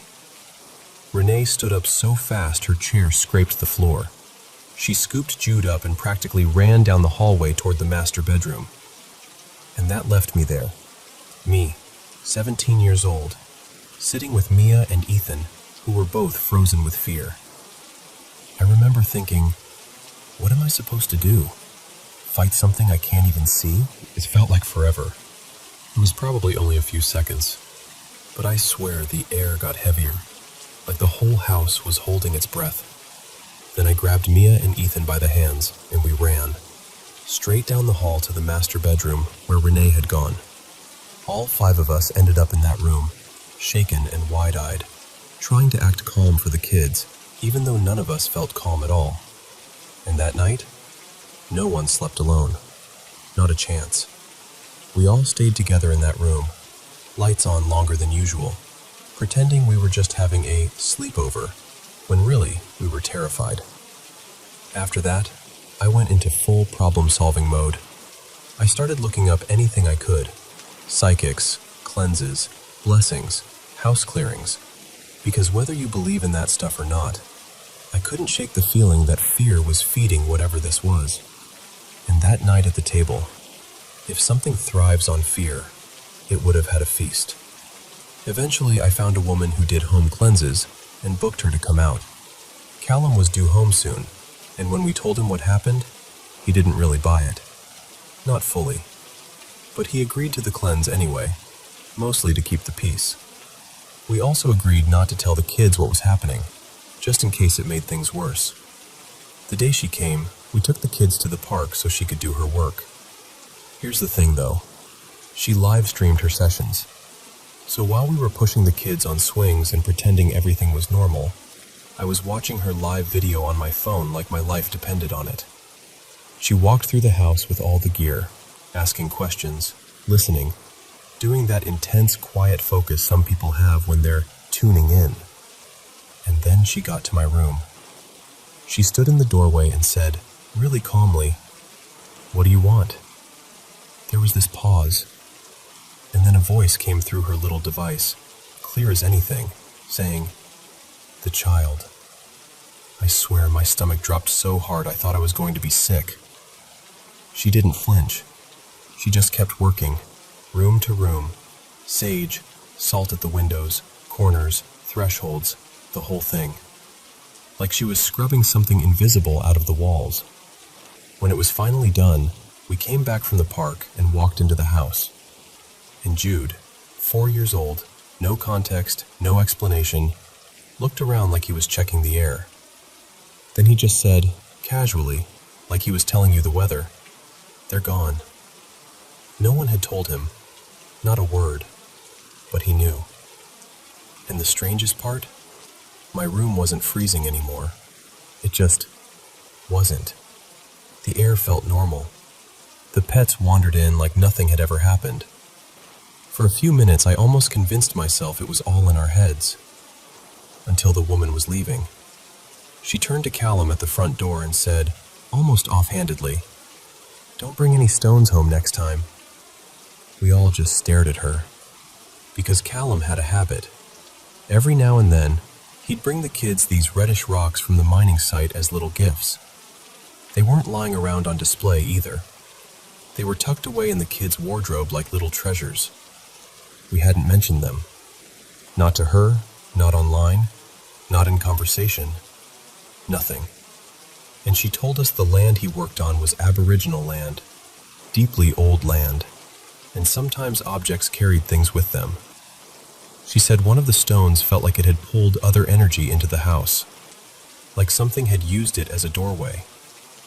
And one of the things in there, she said, had been trying to get to the youngest. Whether you believe every part of that or not, I can tell you this. The blood drained out of my face when she said it, because she shouldn't have known, and yet she did. But I've never forgotten that dinner table moment, that tiny, shaking finger pointing down a hallway, and a little voice, cracking with fear, saying, "They're coming."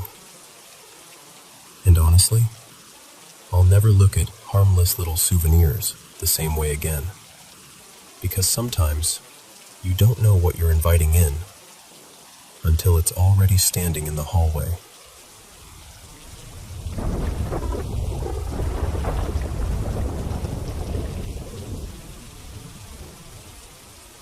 So listen, my dad had one of those encounters today that leaves you feeling silly for being shaken, right up until you remember the look on his face when he tells you.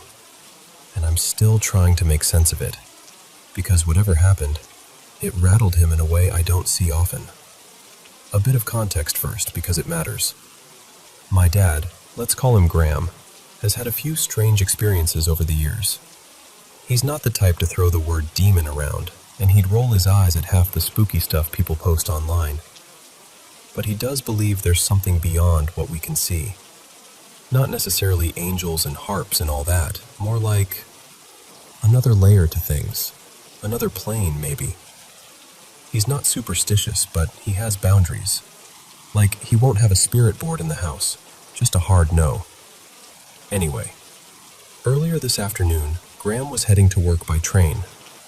One of those stations where you've got platforms on opposite sides and you have to cross a footbridge to get to the right one. Normal day, bright outside, nothing dramatic. He's standing there waiting, half in his own world, when he hears this woman talking. Loudly. But not in a normal chatting on the phone way, more like the sentences didn't quite connect, like she was speaking at the air. He glances over, and that's when he notices she's pointing in his direction. Not waving, not gesturing in conversation. Pointing. And this is the part he can't stop circling back to.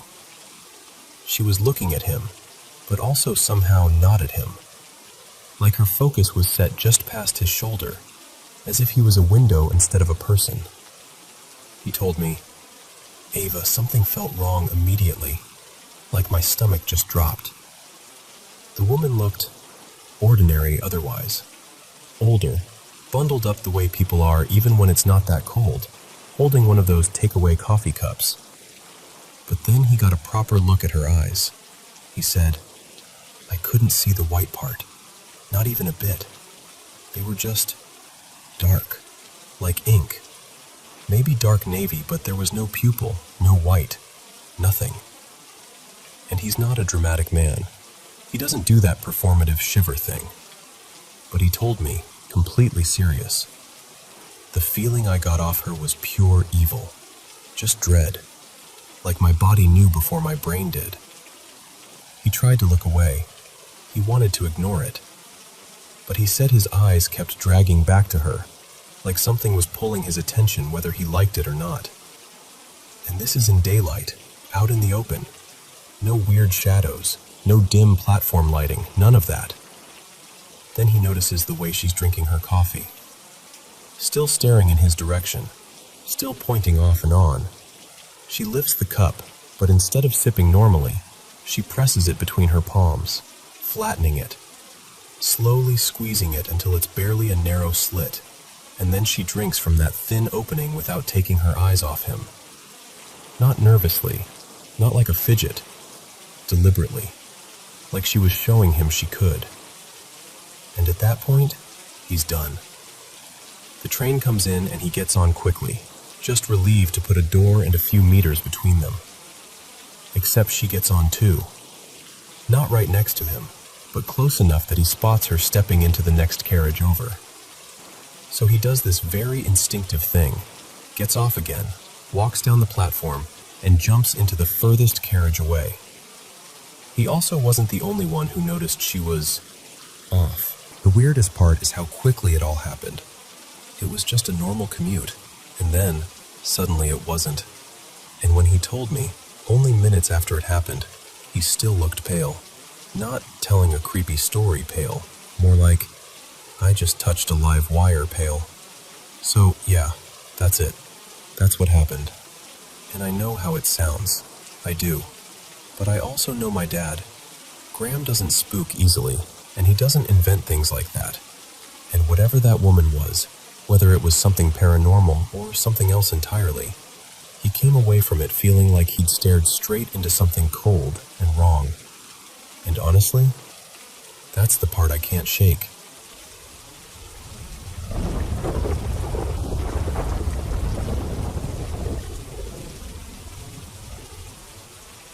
Okay, so I've carried this around in my head for a long time, and even now I can't fully explain it. It's one of those memories that sits there quietly, but every once in a while, it taps you on the shoulder like, "Hey, remember me?" I was about 7, maybe 8, little kid age, and my little brother, Milo, was about 4. We shared a bedroom. Same room, 2 beds, a TV we shouldn't have been up watching as late as we were. My older sister, Tessa, was around 12 and had her own room down the hall. One night, she was in her room digging through clothes, like fully in fashion show mode. She kept pulling out random stuff and putting together these loud, bright outfits. I mean, bright. Hot pink, sunshine yellow, this neon blue hoodie. Things that basically glowed in the dark compared to our dim little room. And she kept coming into our doorway to show us. It was like a routine.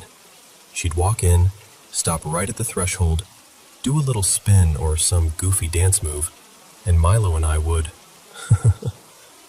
Then she'd dip out again, back to her room to find the next masterpiece. This happened a few times in a row, maybe 5 minutes total. Nothing scary, just annoying big sister energy. Then, the weird part. She comes in again, one more time, does the doorway pose, she leaves like normal.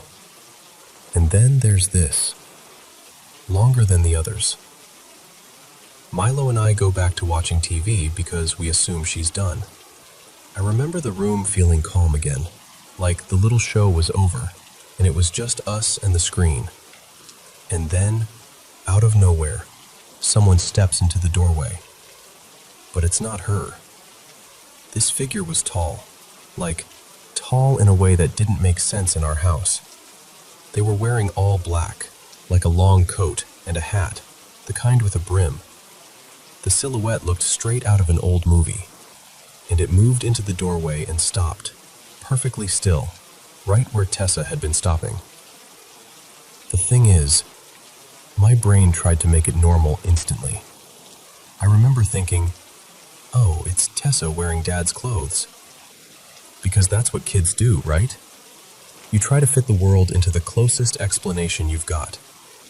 But it didn't work. Tessa was short. Not tiny, but definitely not anywhere near this. This figure was so tall it had to sort of duck under the top of the doorframe. That part is burned into my mind, like the doorway suddenly looked too small for it. Milo giggled, which sounds crazy to say now, but he did. Like he thought it was just part of the game. He stared at it and made that little kid laugh, soft and automatic. And me? I didn't feel terrified. That's what people expect when I tell this, but it's not what I remember. I felt confused, like my brain was buffering, because I couldn't see a face. It was too dark, or the hat shadowed it or something. I just remember this blankness where the face should have been, and yet I had this intense feeling that it was staring directly at me. Not in a boo way, more like it knew I was watching it. It didn't speak, didn't move, just stood there for what felt like 10 seconds, long enough for the TV noise to feel far away and for my thoughts to get loud. Then it left. And that part is fuzzy. I can't clearly picture the walking away part the same way I can picture it standing there. I just remember that it was gone, and I was still looking at the doorway like my body didn't get the memo. I sat there for a second, trying to convince myself it had been my sister doing something stupid. But the height, the clothes, the stillness, none of it fit. So I finally got up and went down the hall to Tessa's room. And this is where it messed with me even more. There weren't any black clothes out. No coat, no hat, no dad clothes pile. Nothing. And when I asked her, something like, "What was that? Where did you get those clothes?" She turned around with this completely genuine, confused expression, like I just asked her why the ceiling was made of water. And she goes, "What are you talking about?" And she wasn't even acting. I know what it looks like when someone is trying not to laugh. This wasn't that. This was real confusion. Half her colorful clothes were already folded like she'd been doing it for a while. I remember standing there feeling stupid and unsettled at the same time, like I'd walked in on the wrong reality. Over the years, I've told a few people, usually late at night when conversations get quiet and honest, and the reactions are always the same. Someone says, "That's wild," and then the topic drifts away like it's too awkward to sit with. And I get it. I do. Even now, part of me tries to force it into something normal. Like maybe it was Tessa and my memory changed the height. Or maybe it was a weird shadow thing. Or maybe I just mashed two moments together in my head. But the thing is, when I remember it, it doesn't feel like a dream memory. It feels like a real one. Like a snapshot that shouldn't exist, but does. And I think that's why it still bothers me. Because I'm not even saying I know what it was. I'm just saying something stood in our doorway that night. And it wasn't my sister.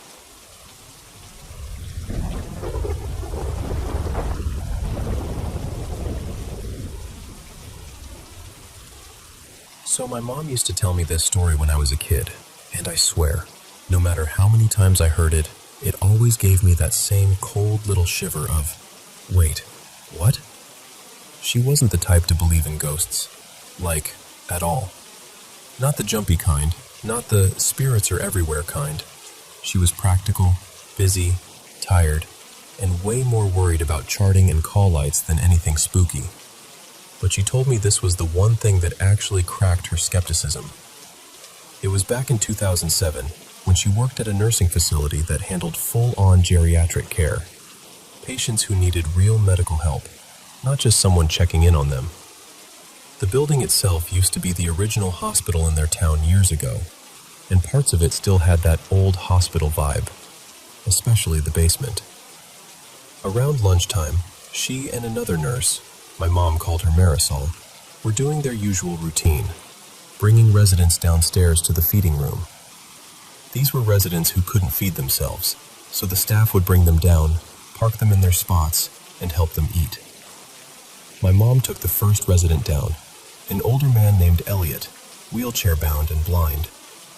She rolls him into the feeding room, and the first thing she notices is 4 chairs pulled out around one of the tables. Like a little group had been sitting there talking. No one was supposed to be sitting there, not during this routine. But she doesn't think too hard about it, just assumes someone left them out earlier. So she pushes the chairs back in, stacks them neatly, and heads out to grab the next resident. On her way to the elevator, she passes Marisol coming down with the second resident. That mattered later, because it meant they were moving in this steady rhythm. One up, one down, always crossing paths. My mom brings the third resident down, another wheelchair-bound resident, also visually impaired. And when she rolls into the feeding room again, she stops short. The chairs are back out. Not just out either. Pulled into the same spots around the same table, like someone had carefully reset the scene. She frowns, pushes them back in again, sets the resident into position, and tries to shrug it off. Maybe another staff member came in. Maybe someone was messing around. Maybe the chairs were just weirdly placed and she hadn't stacked them right. So she goes back up, brings down the next resident, passes Marisol again in the hallway, same timing, same pace. She wheels the resident into the feeding room, and the chairs are out again.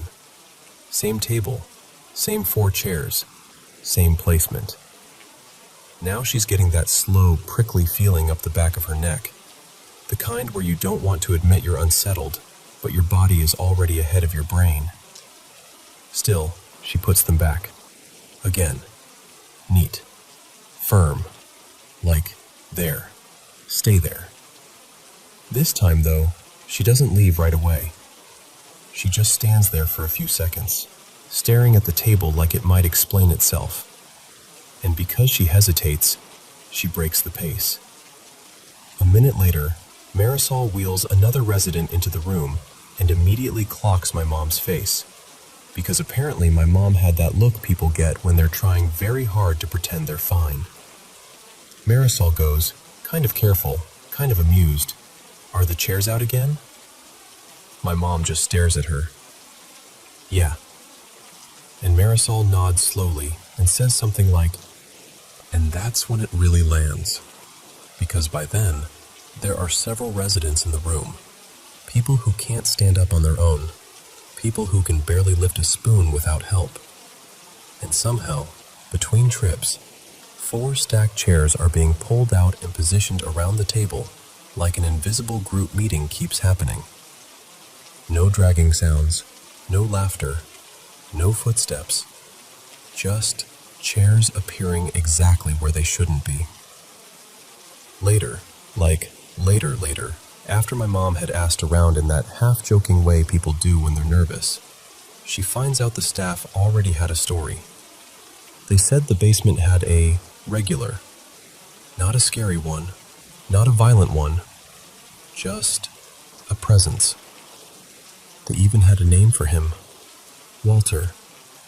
And the way my mom described it, the wildest part wasn't even the ghost story. It was how casual everyone was about it. Like, "Oh yeah, that's just Walter. He hangs out down there. He's harmless." Apparently, that feeding room had been repurposed from something older in the hospital days, and there was an adjoining room that used to be part office, part morgue setup. By the time my mom worked there, that side room had been turned into storage, but it still had one of those heavy, stainless steel tables that you don't really forget once you've seen it. So yeah, that was the story. And my mom didn't come out of it calling herself a paranormal expert or anything. She'd roll her eyes if you even suggested that. But she told me, flat out, that after that day, she stopped saying ghosts weren't real, because she couldn't make those chairs make sense any other way. And honestly, every time I think about 4 chairs quietly pulling themselves out in a basement full of people who physically couldn't do it, I get why.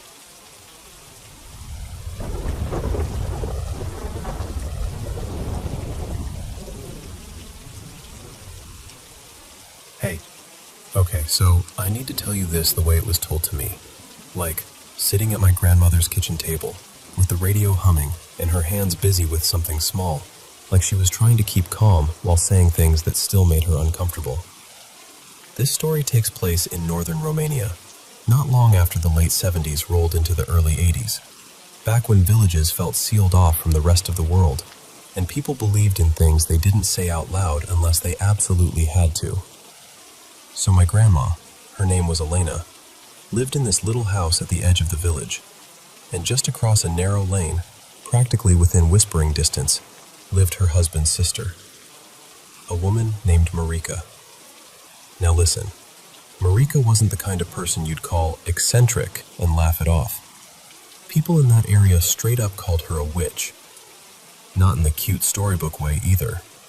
People went to her for hexes, for revenge, for sickness, for fixing someone who drank too much or cheated too often. And she had a reputation that traveled. Farmers from villages 2 hills away would still show up at her gate like they were visiting a doctor. But the strange part wasn't just what she did. It was how she carried herself. Elena always said Marika had the coldest presence. Like being near her made you tighten up without knowing why. She wasn't friendly, she wasn't social, and she didn't hide her contempt. Especially not for Elena. Because Elena had children, 4 of them, and Marika couldn't stand that. She treated those kids like they were dirt on her shoes, and she'd spit insults at them whenever she got the chance. Elena told me that, at first, it was just the feeling of being watched. Like you'd be hanging laundry, and suddenly your shoulders would go stiff, and you'd turn and see Marika behind her fence, staring through you like you weren't even human. Then Elena started noticing things. Little things first. A dead frog where it shouldn't be. A strange bundle of twine tucked behind the stove. A knife stuck upright in the soil near the back step, like someone placed it there deliberately, blade down, handle up, as if the ground itself was holding it. And at night, this part always made my stomach flip. Elena said she'd sometimes wake up and see movement in Marika's yard. Not like a person walking normally, more like pacing, circling, back and forth, sometimes under the moonlight, sometimes with no light at all, like she didn't need to see. Elena swore she once saw Marika out there performing some kind of ritual, moving in slow circles, murmuring, her hair loose, her arms lifted like she was pulling something from the air. And here's where it gets worse. After a while, Elena started hearing noises inside her own house. Soft thumps in the walls, scratching in the chimney, a sound like someone tapping on glass when there was no glass to tap on. One night, Elena said the whole house shuddered. Not a little creak, not the normal settling of old wood. Shook, like the floor had breathed in and the walls flexed. She thought it was an earthquake. She ran outside, heart pounding, and went straight to the neighbors. Because in a village, you don't panic alone. But the neighbors looked at her like she'd lost her mind. They said nothing happened. Not a cup rattled. Not a chicken startled. The earth didn't move for anyone but her. And that's when Elena got frightened enough to bring the priest. So the priest came. Father Toma, she called him, and he prayed over the house for days, then weeks. Blessings, incense, holy water, scripture murmured so steadily it felt like part of the furniture. Elena said the air changed little by little, like the house could finally unclench. Things quieted down. Not forever, but enough for her to breathe again. Now, I need you to understand something. Elena wasn't a cruel woman. She was strong, yes, but not vicious. She didn't go around cursing people. But one afternoon, after Marika had been particularly nasty, Marika pointed at Elena's children and called them dogs. Just like that. Dogs. And Elena snapped. Not because she wanted revenge, but because you can only swallow humiliation so many times before it turns into fire. Elena said she looked her right in the face and blurted out something she didn't even feel like she chose to say. She said, "Then may you not find peace until you have dogs of your own." She told me later she regretted it the instant it left her mouth. Years passed. Life moved on the way it does. Work, seasons, births, griefs. Marika grew older, and then she got sick. Very sick. The kind of sickness that makes a powerful person suddenly small. One winter morning, Elena noticed something that didn't sit right. Marika's door hadn't opened. There were no tracks in the snow. Not a single footprint. Not even the messy kind that chickens leave. But Elena could still hear the radio playing inside Marika's house. That's what made her go over. She knocked. Nothing. She called her name. Still nothing. So Elena pushed the door open and stepped in. And what she found? She said she never fully recovered from. Marika was dead. Not peacefully dead. Not gently. Her eyes were wide open, staring upward like she'd seen something on the ceiling that terrified her too much to blink away. And in her mouth, this is the part that sounds impossible, but Elena insisted it was true. There was a packed snowball, like someone had shoved winter itself into her throat. Elena was frozen in place. She couldn't even scream at first, just stared, trying to make her brain accept what her eyes were seeing.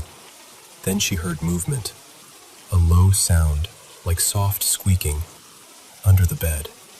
And when Elena looked, there was a dog there. Not one of Elena's dogs, not any dog anyone remembered seeing go into that house. And the dog had just given birth.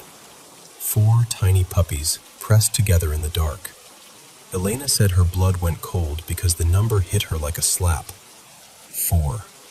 The same number as her children. And that's when Elena remembered the words she'd shouted years earlier, in rage. Words she'd forgotten until that exact second. The village doctor came and confirmed the death. Then the funeral preparations began. And in that region, the wake isn't held in a quiet building somewhere. It's held right there in the home, with people coming and going, candles burning, prayers murmuring, food laid out, grief mixing with routine. But Elena told me the wake didn't feel like mourning. It felt like waiting for something to happen. The animals in the yard were restless. A chained dog kept straining at its collar like it wanted to tear its own throat open just to get away.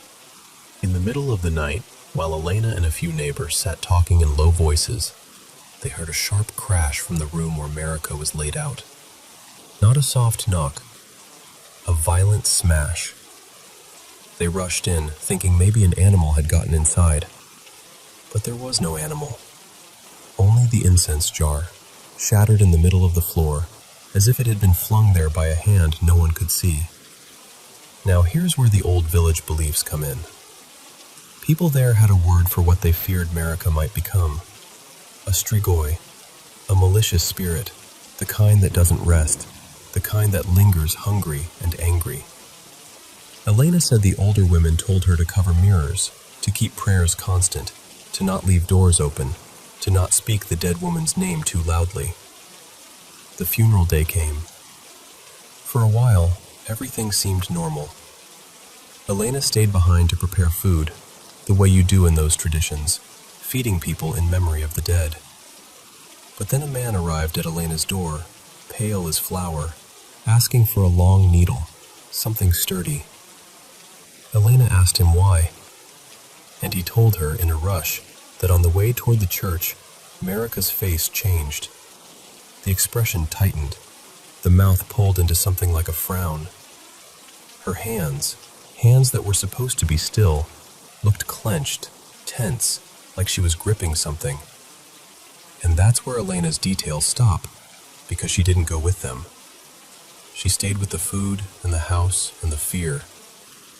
But even after Marika was buried, Elena said it didn't end. For nearly a year, Elena had dreams, sharp, vivid dreams where Marika appeared like she wasn't dead at all. In those dreams, Marika would threaten her. She'd say it didn't matter that her body was gone. She could still reach Elena, still harm her, still twist things in the dark. And years later, this is the part that makes the whole story feel like a knot you can't untie. One of Elena's grandchildren went searching in the old yard area with a metal detector, just for fun. And they found things. Odd things. A padlock bound with a rusted chain, wrapped in fabric buried deep, like someone hid it there deliberately, not to keep it safe, but to keep it working.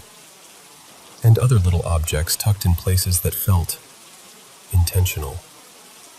When Elena saw them, her face changed immediately. She didn't want to touch them, didn't even want to look at them for long. She just said very quietly, "Get rid of those. Don't keep them near you." And that's how she always ended the story. Not triumphantly, not like she won, more like a warning. She told me, "People think evil is dramatic, but real evil is patient. It waits in cupboards, in dreams, in little objects buried where no one will find them." And then she'd go quiet, like she'd said too much. And honestly, even now, telling you this, I can't decide what scares me more. That it happened exactly the way she said, or that a whole village had rituals for it, like they'd seen it before.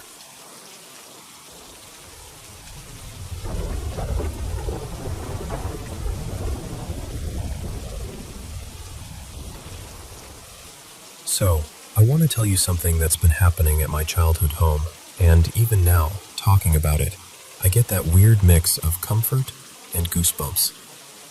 My dad passed away at home in early summer a couple years ago. It was quiet, it was heartbreaking, and ever since then this place has had these little moments that don't fit neatly into any explanation. Not horror movie scary, more like personal. Like someone's trying to be heard. My sister Mia still lives here full-time with her boyfriend Caleb. They've been here together for a while.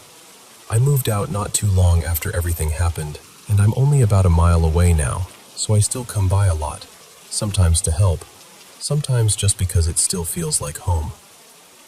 And I should probably say this up front, I've always been the sensitive one. Ever since I was a kid, I'd pick up on things. Sounds, feelings, little shifts in the air that other people shrug off. My current house is honestly the same way. I see and hear and feel things pretty often. But the difference is, I feel my dad too. And when I feel him, it's like my whole chest loosens. Like, okay, I'm not alone. Before I tell you what's happening now, you need the backstory. Because that's the part that makes this feel so specific. When my dad was still alive, but really unwell, we had what turned out to be his last Father's Day here with us. He couldn't go out, couldn't do much, and I remember standing in a store thinking, what do you even buy someone you might be saying goodbye to? I got him some soft lounge clothes, stuff he could actually use, but I wanted something that felt meaningful. Something he could look at. So I found this simple frame that held 3 photos. I printed one of me and him from a day we were laughing so hard the picture came out a little blurry. One of him and Mia. She's got her head on his shoulder in it, and he's doing that proud dad half smile. And the third one was him with our dog, Buddy, sitting right at his feet like he belonged there. When I gave it to him, he just stared at it for a long time. And then his eyes filled up. My dad wasn't a big crier. He was more the type to make a joke and change the subject. But that day, he actually cried. And I cried too, trying to pretend I wasn't. He passed a few weeks later. After he was gone, we kept that frame up. It felt wrong to move it. I'd come into the room and see those photos, and it was like proof that he was real, that our life with him wasn't just something that ended and evaporated. Then, around the holidays, Mia and Caleb decided to tidy up to make space for decorations. And they brought a bunch of my dad's things up to the attic. Some ornaments, a couple keepsakes, and that photo frame. They meant well, I think, but they're also the kind of people who start a job and then abandon it halfway through. And when the holidays were over, nothing came back down. For months, I kept asking. Not even in a dramatic way, just, "Hey, can we please bring Dad's stuff down?" Especially the pictures. Especially the frame.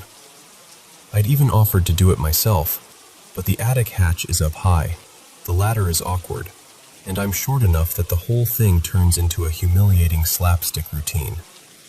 Plus, Mia insisted she knew where everything was up there, and I didn't. So the photos stayed in the attic. Here's where it gets strange. Every time it happens, I get up and look, and sure enough, the attic hatch is just hanging open, slowly swinging like it was pushed. So I asked Mia if it's ever happened when it's just her and Caleb, and she goes, totally casual, "Nope, never." Which, okay, that's odd, right? Because it's not a quiet little click, it's a full-on bang against wood. You'd think it would wake anyone. The first time I heard it wasn't even me, actually. It was my mom. Mia and Caleb had gone away for a few days, and my mom stayed here to watch Buddy.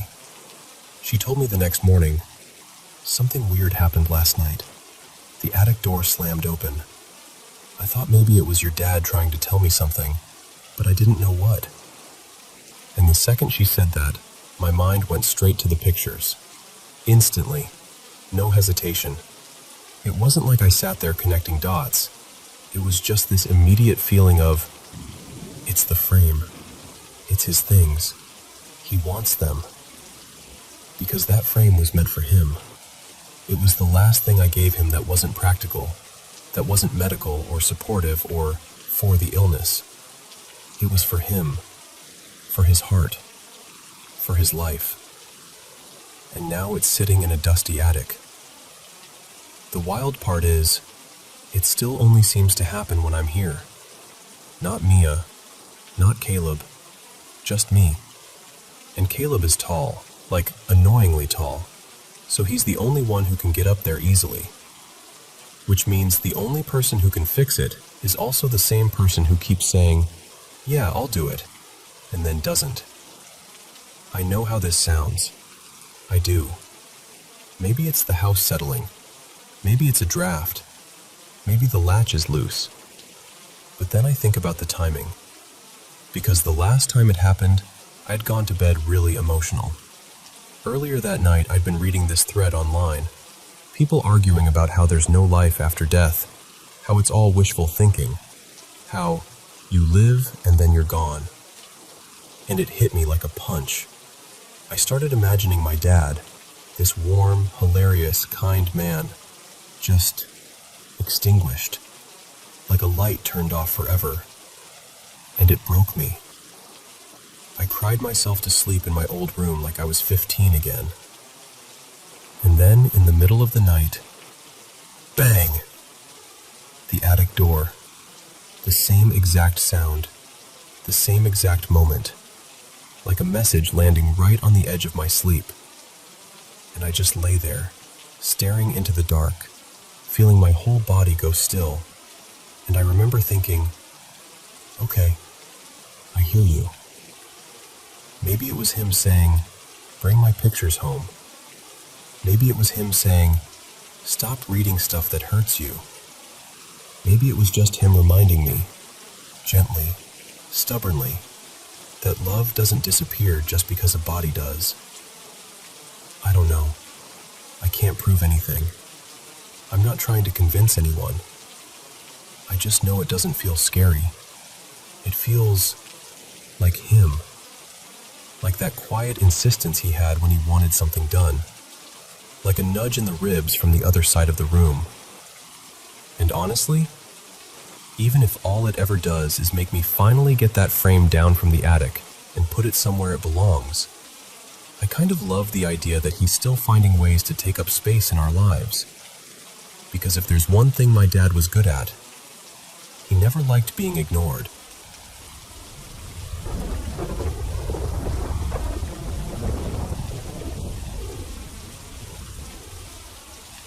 So, this happened when I was a junior at Mississippi State University. It was one of those spring Saturdays in the deep south where the air feels almost unreal. Warm without being heavy. Bright without being harsh. I've had beautiful autumn days up north, and those calm, perfect Midwest summer evenings. But southern springtime? On the best days, it's like the whole world turns the saturation up. Every color pops. Every smell is a little sweeter. Even the sounds, birds, wind through leaves, feel sharper, like you're standing inside a movie. That day was one of those days. I drove about 25 miles off campus to pick up the girl I was dating. Her name was Clara, from her parents' place. We were headed to an all-day river party on the Tombigbee River at somebody's house a few miles out. Clara had a couple bags with her, and as we were getting ready to go, she asked if we could swing by and drop something off to her friend. Her friend, Hannah, was working as a hostess for one of those small-town spring pilgrimages. If you've never been to one, a pilgrimage is basically when towns, especially in Mississippi, open up their old pre-Civil War homes for tours. People come through, and local students help guide visitors room to room while the homeowners talk history. It's kind of a big deal in those places. The hosts and hostesses dress up too. Old formal outfits, sometimes those big, elaborate gowns. Anyway, Clara directed me to the house where Hannah was stationed. It was a big white place, 3 stories, with a porch that looked like it belonged on a postcard. I remember the fence out front, neat and pale, and the way the sunlight hit the paint like it was glowing. It was around 10:30 in the morning, maybe a little after. We parked right out front.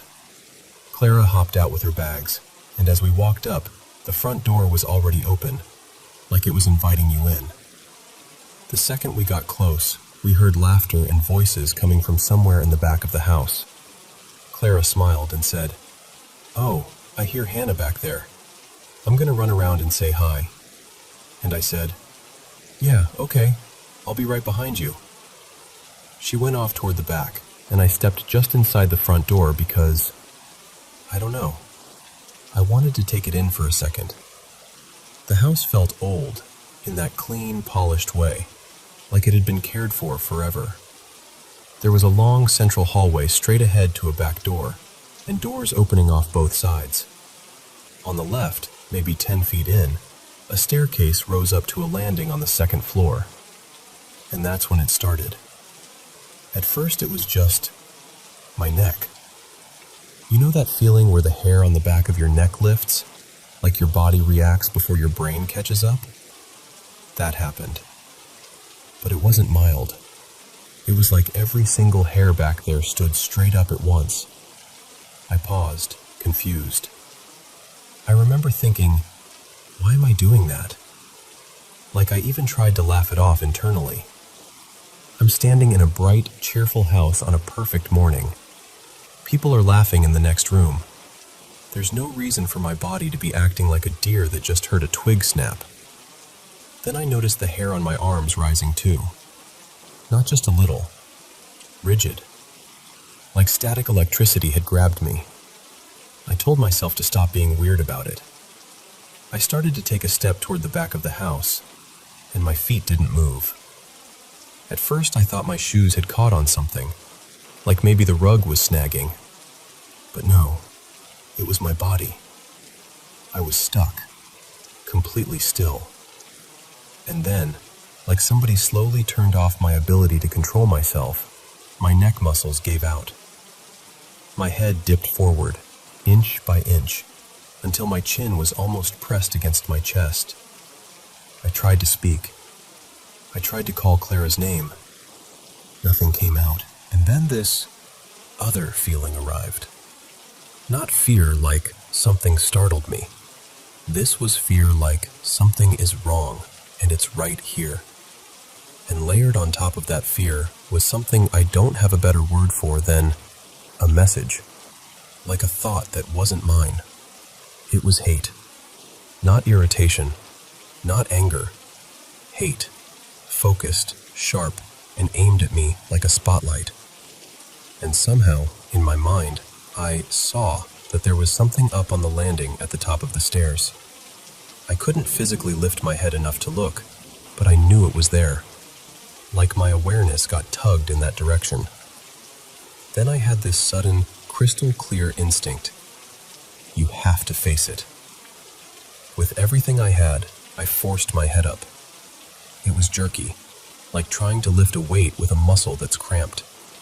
But I got my eyes up high enough to see the landing. And what I saw, it wasn't a person. Not really. It was like a human-sized column of dark, muddy smoke, brownish, almost like fog mixed with dirt, slowly turning in place. Inside it were darker streaks, little black specks, like ash swirling through it. It didn't have a face, but it felt like it was looking at me. The moment I saw it clearly, that hateful pressure intensified, like it realized I could see it. And then it moved. It didn't walk. It swooped.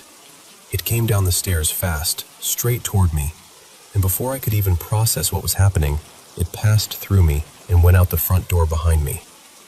When it went through my body, it felt like being electrocuted, not with pain exactly, but with this violent, burning surge of, I don't even know, disgust and hostility.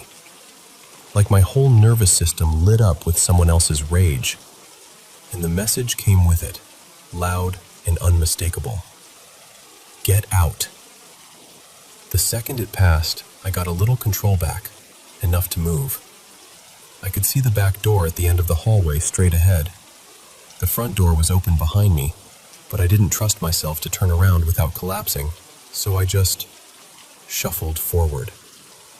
Weak, wobbly, like my legs belonged to somebody else.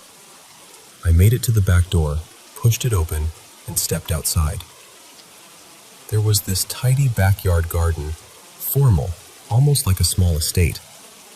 And about 20 feet from the house there was a stone bench. I staggered over and sat down hard like I'd just run miles. The whole thing, from stepping inside the front door to sitting on that bench, couldn't have been more than 2 minutes. I sat there trying to breathe normally, trying to tell myself I just had some kind of, I don't know, a weird spell, a panic attack, anything. But then, after maybe 30 seconds, the hair on my neck started rising again. Then my arms. And even though I was facing away from the house, I got this snapshot in my mind, like a sudden mental photograph of the back of the house. There was a single window high up near the roof peak. And in that snapshot, that swirling column was there, watching me through the glass. And again the message hit me. Get out. Not out of the house, out of there, off the property. That same instinct rose up again, the one that told me I had to confront it. So I turned around, stiff and twitchy, and forced myself to look up at that window. And I swear, I could see it faintly through the old glass, like a dark smudge of movement. The moment I really looked straight at it, it vanished. I didn't start the engine right away. I just sat there, hands on the steering wheel, trying to understand what I'd just lived through. A few minutes later, Clara came out, cheerful at first, then immediately worried when she saw my face. "What happened?" she asked. "Why didn't you come back? Are you okay?" "Why are you just sitting here?" And I couldn't do it. I couldn't tell her. Not then. So I lied. I told her I suddenly felt sick, nauseous, and I'd come to sit in the car until it passed. She got that concerned, caring look and immediately wanted to help. And I felt awful because she didn't deserve a lie. But I genuinely didn't have the words. I didn't even have a place to put the experience in my mind yet. We sat quietly for a little bit. Eventually, I told her I felt better and we should head to the river party. We went. But I'll tell you, I wasn't exactly fun company that day. And here's the part that still gets me. It was years before I could tell this story out loud to anyone. I kept it locked away because every time I tried to think about it, I'd feel that same cold pressure in my chest. I still don't know what that thing was. I don't know why it hated me. I don't know why it wanted me gone so badly. All I know is, it did.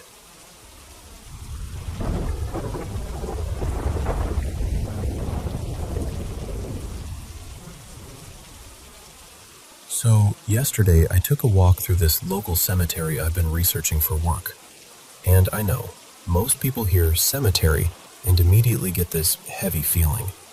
But for me, it's never been just a place for the dead. It feels like a little pocket of stillness tucked right into the middle of a loud, rushing world. Like a quiet public garden where nobody asks anything of you. And the second I stepped through the entrance, I felt it. That weird, rare kind of happiness that hits so hard, it almost knocks the breath out of you. You know that feeling? Like you're exactly where you're supposed to be, and for a moment, you don't want anything else. That's what came over me. Not spooky, not sad, warm, almost loved. I started down one of the winding paths, letting my mind drift, and that's when I noticed it. A headstone that practically glowed compared to the others. Not shiny, exactly, just brighter, like it was catching more light than it had any right to. And carved into it was a last name I recognized immediately. It was the same last name as a former client from my old healthcare admin days, back when I worked with medical equipment and coordinated home setups. I hadn't thought about her in a long time, not properly.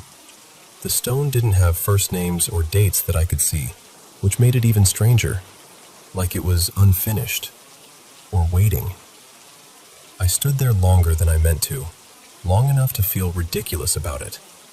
I remember whispering to myself, okay, coincidence, like that would settle it. Then I kept walking, trying to shake it off. But last night, when I finally got into bed, my brain wouldn't let the place go. The cemetery kept replaying like a song stuck in my head. Those paths, that bright stone, the way my chest had tightened for no reason I could explain. So today, I'm at my desk, doing deeper historical research, digging into family records tied to the cemetery's early caretakers, and suddenly a name pops up that makes my stomach flip. Not the exact same as my old client, but close enough that I froze. The record listed a woman with that same last name as the great-granddaughter of one of the founders back in the 1800s. The caretaker line. The "this land stayed in the family" kind of history. I literally said out loud, "No way." Then I did what any emotionally unwell researcher does when the universe starts acting up. I went down the rabbit hole. Obituaries, burial registries, old local archives, those sketchy grave databases that look like they were made in 2004 and never updated. And there she was. Same last name, same county, buried in that very cemetery. I swear my throat closed up so fast I couldn't even swallow. I sat at my desk trying not to cry like a middle schooler who just got hit with a memory they weren't ready for. Because here's the thing, this woman, this client from years ago, she wasn't just a name in a file to me. In my head, she was still this soft, sweet presence. The kind of person who made you feel safe just by existing. She used to call me my little honey and pat my hand when she talked, like she was blessing you without even meaning to. She reminded me so much of my own Nana. Same gentle way, same warmth in her eyes. And I had no idea she was from the same area I'm from. None. I didn't even know she had ties here. So seeing it, right there in black and white, felt unreal. Like the world had quietly stitched something together behind my back. And it hit me all at once how much I miss her. How much I miss that version of my life, too. I didn't realize how much I'd been carrying until that moment. The universe is, I don't know, mysterious, annoying, beautiful, all of it at once. But I kept thinking of all the places my feet could have taken me yesterday. I ended up there, at the exact stone with a name that still lives in my heart. And honestly, that day has stayed with me ever since, in the best way. But wait, because it gets even wilder. That night, after I'd cried and calmed down and told myself to stop spiraling, I had a dream. In the dream, I was back in the cemetery, and everything felt crystal clear, like I was fully awake. And I kept seeing this different headstone. Not the one I'd noticed before. This one was a vivid coral red color, almost like sun-baked clay. And the last name was right there on it, bold as anything. I woke up with that image still burned into my mind. So the next day, because apparently I have zero chill, I went back. I took the same entrance, walked the same path, and found the original bright stone again. And this time, I realized what had happened. The grass had grown up so high around it that the first names were basically hidden. It wasn't her. I just missed the details. For a second, I felt silly. Like, okay, that's it, mystery solved. But I was already there, so I kept walking. I wandered with this quiet hope in my chest, like I was being pulled around by something I couldn't see. And under my breath, without really deciding to, I said, "Where are you, Marlene?" Not her real name, just what I started calling her in my head because it felt right. Because she always sounded like someone's favorite aunt.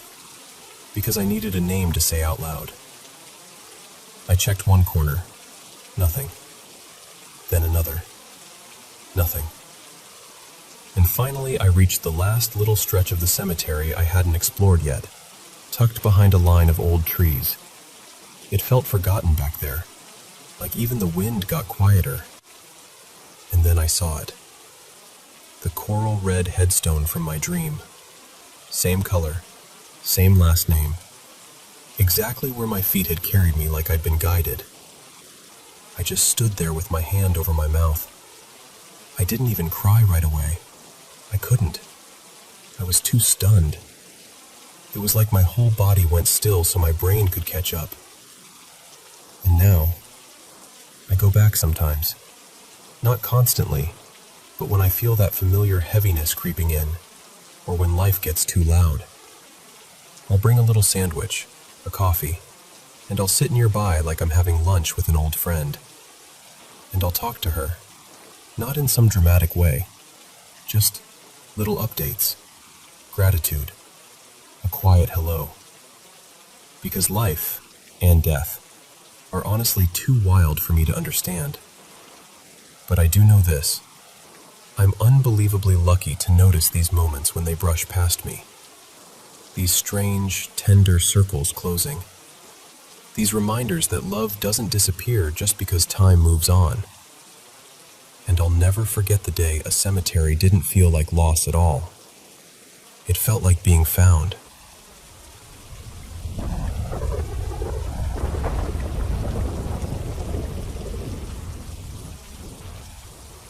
So, I'm 33 now, and I've had these weird flashes and knowing moments for as long as I can remember.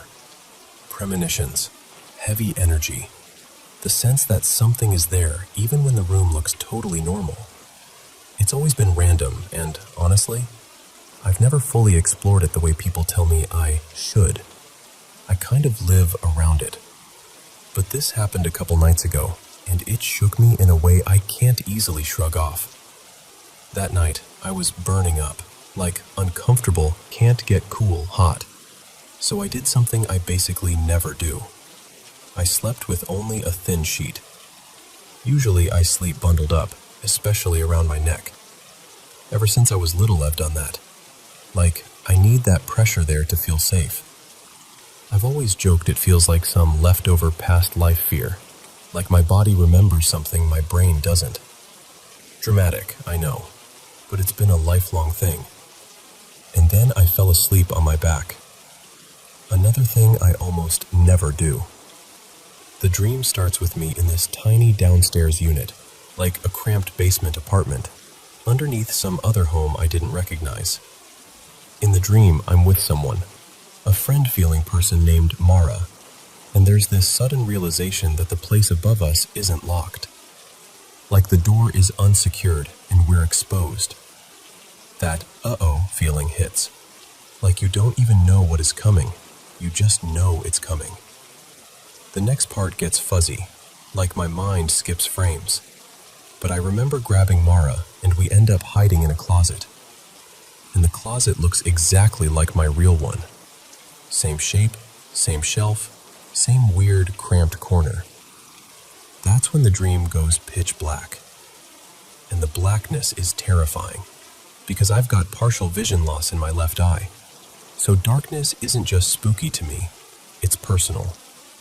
It's disorienting in a way that's hard to explain if you haven't lived with it. Then, suddenly, I'm on my back again, and I can't tell if I'm still dreaming or if I'm half awake. You know that awful in-between place where your body feels real, the room feels real, but the logic of the world doesn't? I feel this presence rush toward me. I can't see it. I don't see a shape. I don't see a face. Nothing. But the energy is thick, hostile, and fast, like something swooping in. And my instinct, because I'm stubborn and I hate feeling powerless, is to challenge it. In my head, I'm like, fine, show yourself. So I actually say out loud, well, I think out loud, all right then, come on. And the second I do, it hits me. Not like a gentle weight, not like a dream where you feel pinned. This was like something with real mass slamming down onto my body. I felt it on my legs first, heavy, like someone dropping onto the bed. Then it moved up, stomach, chest, and then the worst part, my neck. Like it was pressing down harder and harder, claiming space. And then I heard it. This sound. I don't even like typing it because it makes my skin prickle. It was a deep, guttural growl, lower than any human voice, not quite animal either. It had this awful intelligence to it, like it wasn't just noise. It felt aimed at me. It lasted seconds, but it was the scariest sound I've ever heard in my life. Worse than any horror movie, worse than any creepy thing I've ever experienced. Because horror movies don't feel like they're in your room. I snapped and screamed, "Get off me!" And instantly, like someone flipped a switch, my eyes flew open. Fully awake, heart punching my ribs. Staring into my real bedroom, frozen stiff, still hearing that growl echoing in my head like a stain I couldn't scrub out. Then I shook my partner awake, his name is Evan, and I didn't even try to play it cool. I just needed him to hold me. I needed a living, warm, real person next to me to anchor me back into normal reality. And our cat, Juniper, hopped up like she sensed something was off, and curled right in too, like this little furry bodyguard. That helped. A lot. Here's the thing. I've never had sleep paralysis before. Ever. I've read about it, obviously. Who hasn't? But it's never happened to me. and I've always wondered if it's because I don't sleep on my back. So the next day I went down the rabbit hole. Hypnagogic hallucinations, hypnopompic hallucinations, auditory phenomena between sleep and waking. All the clinical explanations. And none of them matched the way I wanted them to. Not cleanly. Not comfortably. The closest thing people describe is this low vibrating hum, this growly presence, this entity feeling. But what I experienced felt so targeted, so heavy, so personal. I should also mention something else because it's part of my brain's landscape. I have this obsessive counting thing. Not like quirky, I like even numbers. I mean counting everything, automatically, like my nervous system does it for me. It spikes when I'm stressed. It's tied to trauma, not spirituality. I avoid certain number patterns and repeat check things in my head like it keeps me safe. It's exhausting, but it's my reality. Anyway, fast forward to the next night. It's late, I'm finally in bed, and I'm fully awake, like scrolling on my phone awake. Evan gets up and walks out into the hallway to take a shower. The moment he turns the corner and disappears from view, I hear it. Right behind me. Not in my head. Not like a maybe. Clear as day. Psst. Like someone trying to get my attention. Like they're standing a few feet away from the bed. My whole body went cold. I shot upright and said, out loud and firm, "No, you're not welcome here. Leave me alone." And then, like a puzzle piece snapping into place, I remembered something. A few days earlier, we'd gone to this little pop-up vintage market thing with our kid, Micah. One of those tent setups with tables of antiques and old knickknacks. We bought a handful of stuff. An old film camera, a couple small toys, some glass bottles, random odds and ends. Cute little treasures. We love that kind of thing. But the timing hit me like a punch. Everything strange started right around when those items came into the house. So I didn't hesitate. I gathered every single thing we bought that day, put it all into a box, and set it out for trash pickup. No, maybe I'll cleanse it later. No, let's keep the camera. Just gone. Then I found a half-forgotten bundle of sage in a drawer and smudged every corner of the house. Closets, doorways, behind the couch, the whole thing. And while I did it, I said what I had in my heart. Simple, direct. Only peace in this home. Anything harmful has to leave. This house is not for you. And yeah, I also tacked on a prayer I remembered from childhood. My family was Catholic, even though I don't really practice now. It wasn't about religion so much as it was about claiming my space in the most familiar language I had. Since then, nothing. No growls, no whispers, no heavy feeling. The house feels normal again, like the air is mine. So I can't stop wondering if it was tied to those secondhand items. I know that sounds dramatic, and part of me wants to roll my eyes at myself. But the timing, the escalation, and then the sudden quiet after I got rid of them. It's hard to ignore, and I keep thinking about that second night, the psst, because that wasn't sleep. That was me awake, phone in hand, lights from the screen on my face. That's the part that really messes with me. So, yeah, that's what happened. Has anything like this ever happened to you? Or do you have any thoughts, spiritual, practical, whatever? I'll take anything, because I'm still trying to make sense of it, and I don't want to feel alone in it.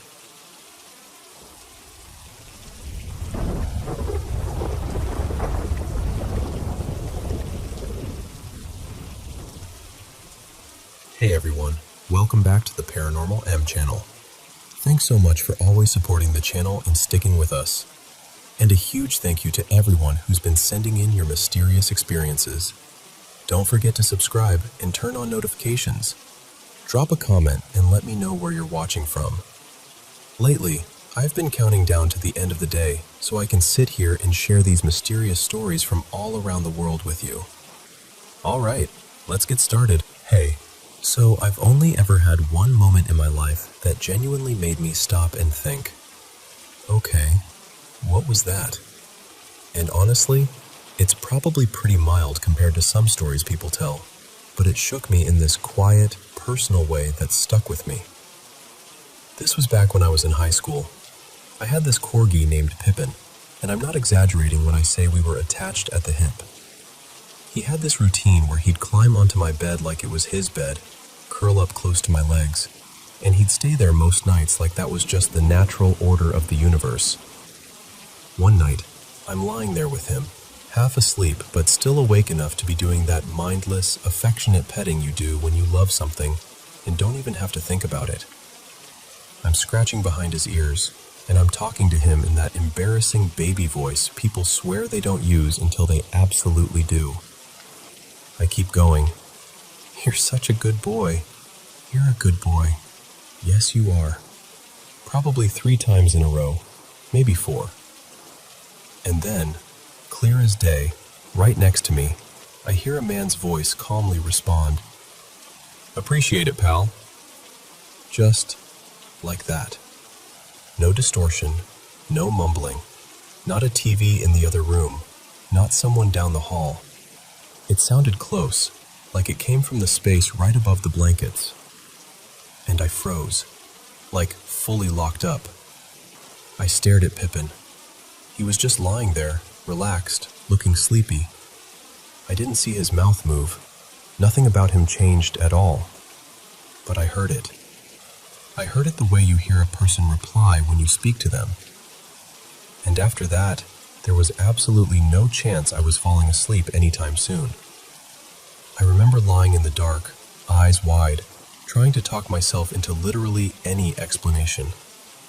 Maybe I imagined it. Maybe I was drifting off. Maybe my brain stitched something together. But the problem was, it didn't feel like imagination. It felt like someone was in the room with me and answered. Here's the thing too.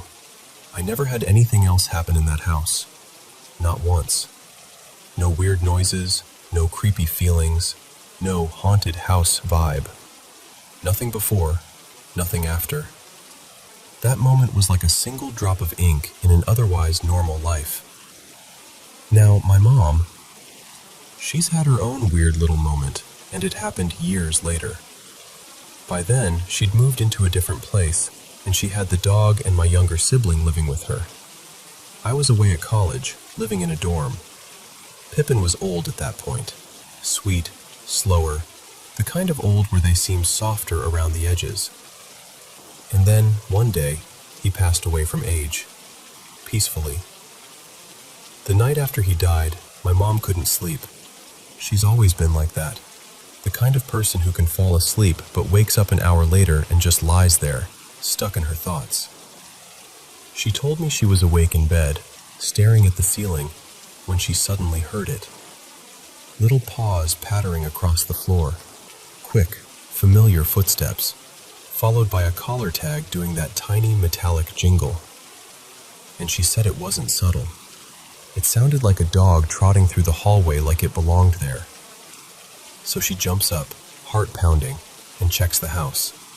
Walks from room to room, turns on lights, looks around, almost expecting to see him standing there, tail wagging like nothing happened. But there was nothing.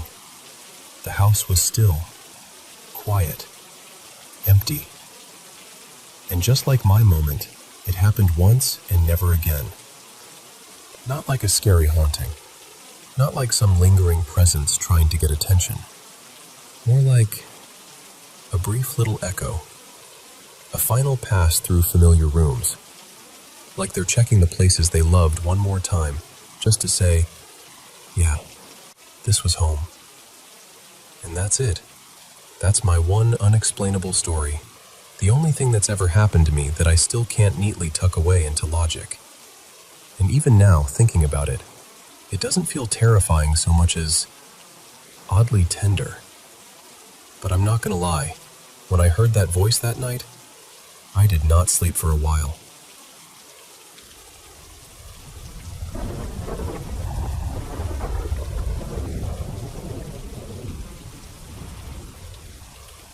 So, like the title says, I just moved into this house and a few weird things have been happening. Nothing full-on horror movie, but enough to make me pause and go, wait, what? I'll start with the smallest thing that somehow felt huge. I have this big, chunky pillow I keep at the foot of my bed during the day, mostly for my 2 little dogs, because they like to climb up and loaf on it like it's their personal throne. One evening, I went downstairs to let them out after dinner. I was the only one in my room before that. No one else had been upstairs. No roommates living here full-time yet. Nothing. I'm gone for, what, a couple minutes? Long enough to open the back door, stand there half asleep in my slippers, and wait for them to do their business. Then I come back upstairs, walk into my room, and I'm about to sit down. And I notice the pillow is on my little folding lap desk, the one I use for journaling in bed. And not like nudged or half fallen, fully placed, centered, like someone set it there on purpose. I just stood there staring at it, trying to talk myself into a normal explanation, but there wasn't one. I didn't touch it. The dogs weren't even upstairs, and even if they were, they couldn't have moved that thing and perched it neatly on the desk. It's bulky, awkward. It doesn't accidentally end up there. That was the first moment I felt that low, crawling unease. Not fear, just confusion with a little edge to it. Then there's the sounds. The other night, I woke up suddenly because I could have sworn I heard one of my dogs crying outside my bedroom door. And I mean crying, loud, desperate. That heartbreaking sound that makes you sit up before you're even fully awake. I popped straight up in bed, already guilty, already thinking, oh my God, I shut her out. I swung my legs over the side, reached toward the door, and then I turned my head and saw her. Right there, curled up on her little bed in the corner, eyes open, staring at the door like she heard it too. My stomach did this weird drop, because it wasn't a faint sound or something I imagined in that half-dream state. It was clear. It sounded exactly like her. But she was right there, quiet as anything. I remember whispering her name. Maisie? Like she might answer me. She didn't. She just kept watching the door. And I laid back down, but I didn't sleep right after that. I kept replaying it, thinking, what was that? What did I hear? And then, the thing with my bigger dog. His name is Hank. Sweet, gentle, honestly kind of a goofball. He's not the guard dog type. He's usually the type to trot upstairs the second I call him, tail wagging, like he's just happy to be included. But the last few nights, he's been doing this thing where he stands at the top of the stairs and stares into the laundry room.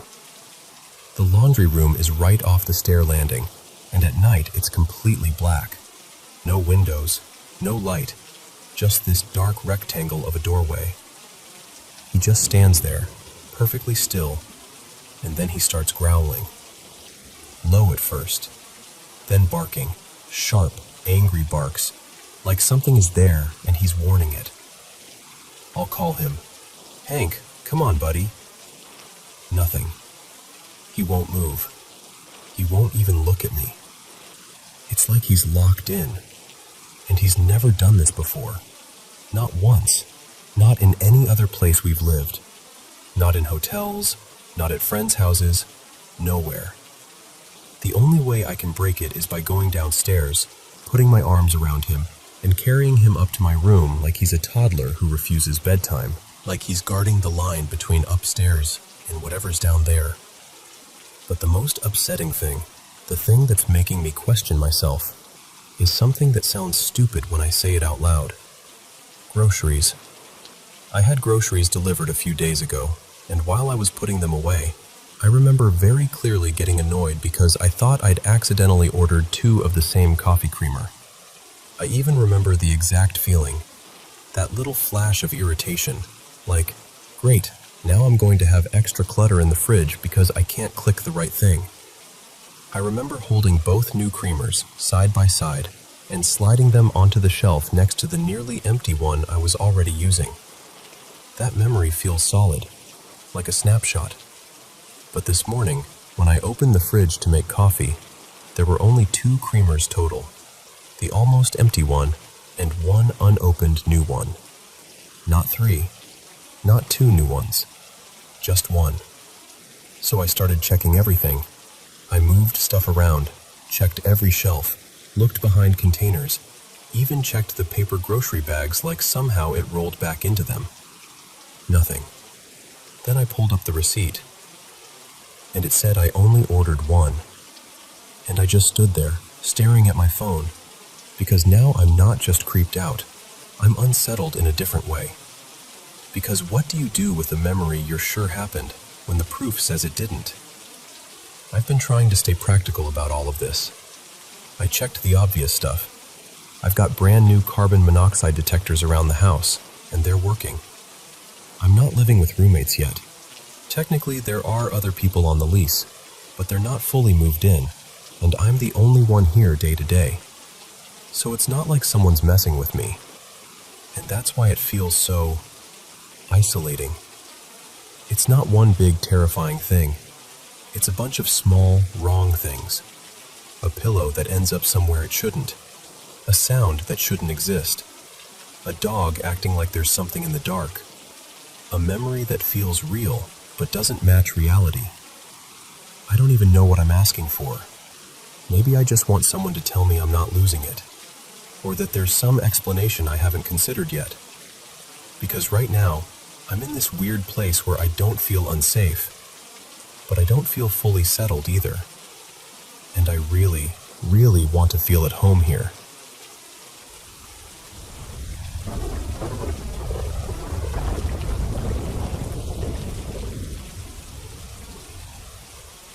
Okay, so I'm 32, and this is just part of my life, honestly.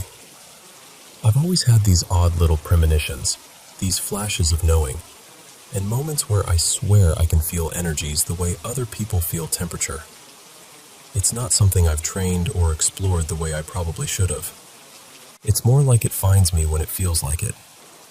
So a couple nights ago, I went to bed feeling unusually overheated, like sticky summer air hot. And I did something I basically never do. I slept with only a thin sheet. That might sound normal to most people, but for me, it's not. Ever since I was a kid, I've slept with a heavy blanket pulled up around my neck and shoulders.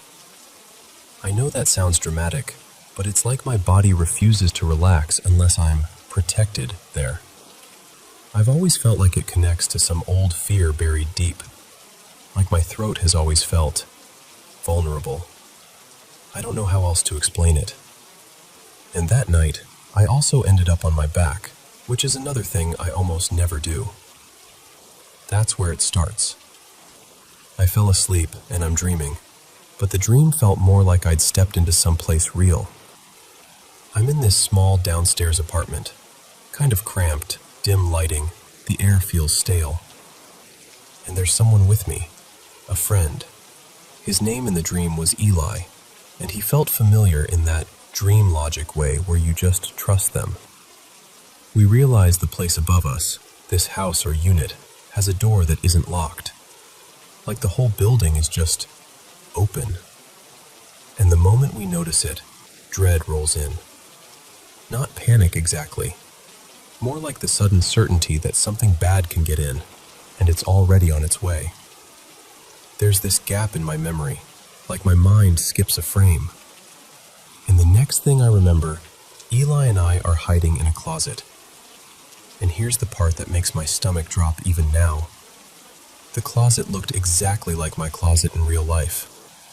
Same shape, same hanging bar, same awkward corner where stuff always piles up. Then everything goes completely black. Not dark like nighttime dark, not shadowy, just gone. Like my eyes are open but there's nothing to see. And that freaked me out on a deeper level because I have vision issues. My left eye has never been great. So the idea of complete blackness hits a nerve that's hard to describe. And then I'm on my back. I don't even know if I'm still dreaming at that point or halfway awake. It felt like both at once, like I was caught between worlds. But I could feel something coming at me, fast. I couldn't see it, but I felt it the way you feel a storm roll in before the first drop hits. The air got thick, heavy, hostile. Like the room was suddenly crowded with something that hated me. And my first reaction, because I'm stubborn and I do not fold easily, was to talk trash. I actually said, out loud, "Oh, come on then." Not in a brave movie hero way, more like pure instinct. Like, if you're coming, then come. The second I said it, it hit me. A weight, solid, crushing weight, slammed down onto my body. I felt it press into my legs first, like someone dropping their full body weight onto my shins. Then it slid up, stomach, chest, until it pinned my neck and throat like it was trying to erase me. It felt like, I don't know, like the weight of a full-grown person, heavy enough that my body registered it as real. And then I heard it. It lasted only seconds, but it branded itself into my memory. Even now, if I sit in a quiet room too long, I can almost hear it again. And I lost it. I screamed, "Get off me!" And immediately, my eyes snapped open and I was fully awake in my bedroom. Real life, real ceiling, real air. I didn't move for a long time. I just lay there frozen, staring, trying to figure out if I was still in danger. I kept replaying that growl in my head like my brain was stuck on it. I eventually shook my partner awake. His name is Marcus, and I was like, "Please, just hold me." I needed another human body in the room, something grounded. And our cat Miso hopped up too and curled right in, like she knew. Between Marcus's arms and Miso purring against my ribs, I finally felt my nervous system unclench. Now here's the thing. I've never had sleep paralysis. Never. People talk about it, and I always wondered if I somehow avoided it because I don't sleep on my back. So the next day, I went down a full rabbit hole. Hypnagogic hallucinations, hypnopompic hallucinations, all the clinical terms, all the explanations. And none of them felt like they fit neatly. Not the way I needed them to. Also, this is relevant, I promise. I have this obsessive counting thing. Not the typical cleaning and checking kind of OCD, but counting in my head constantly. Steps, turns, bites, items. Sometimes it's like my brain is trying to control chaos by measuring it. And I have this intense aversion to repeating things in threes. It's tied to trauma for me. Like my mind thinks if I hit certain numbers, something bad follows. It's exhausting, but it's also how I've coped. So I'm already a person whose nervous system runs hot. I already pick up on patterns. I already feel things most people dismiss. Fast forward to the next night. Nothing weird has happened all day. I'm tired, but awake. Marcus steps out of the bedroom to go shower. I roll onto my side in bed and start scrolling on my phone, just trying to decompress. And the exact moment he disappears into the hallway, like the second he's out of sight, I hear it. Right behind me, maybe 5 to 10 feet away, clear as day. Psst. Like someone trying to get my attention. I froze. My whole spine went cold. Then I shot upright and said, firmly, out loud, "You're not welcome here. Leave me alone." And as soon as I said it, something clicked in my head. A few days earlier, we'd gone to this little pop-up vintage tent sale, one of those places with tables of old stuff and boxes you have to dig through. Marcus, our kid, and I all picked out a few random things. A cracked leather camera case, a couple old toys, 2 antique glass bottles, some little knickknacks. Just fun, harmless family treasure hunting. Except, the timing lined up perfectly. Everything that started happening started after those items came into the house. So I didn't debate it. I didn't overthink it. I gathered every single thing we bought that day, put it all in a box, and took it straight outside to the curb. Then I found an old bundle of sage I'd had tucked away for ages. I walked through the house and smudged every corner. Closets, doorways, hallway, bedroom, everywhere. And I spoke the words like I meant them. Only peace lives here. Anything heavy, anything cruel, anything that doesn't belong, leave now. And since then, nothing. No growls, no whispers, no heaviness, no weird dread creeping in at the edges. The house feels like it did before, warm, normal, ours. So, do I know for sure it was the secondhand stuff? I can't prove it. I can't hand you a scientific chart and say, here's the data. But in my bones, the way my body reacts when something is wrong, I truly believe it was connected. Like something hitched a ride. Like we brought home more than antiques. And honestly, it's a bummer, because we love antiquing. It's kind of our thing. But if the price of a cute vintage find is that kind of darkness in my bedroom, yeah, no thanks.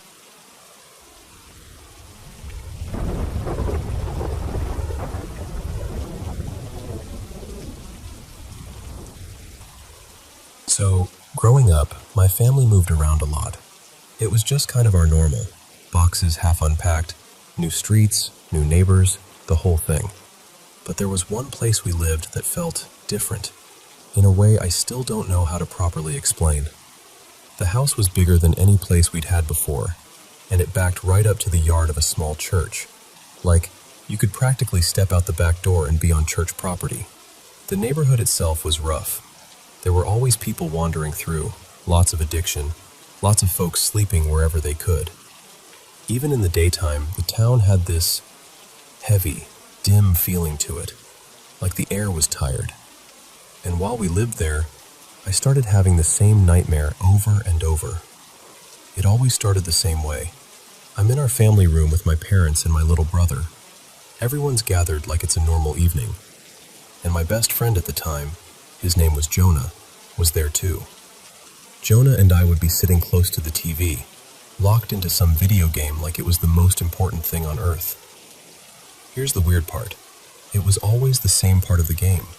Same hallway, same eerie music, same slow build toward this one door. Every time we got close to that door, my parents' whole vibe would change, like they'd suddenly remember something terrible. My mom would sit up straight, and my dad would look toward the front door, and they'd both tell us, fast, urgent, "Turn it off, now, shut it off." So Jonah and I would scramble and turn the game off, and then everything would go quiet.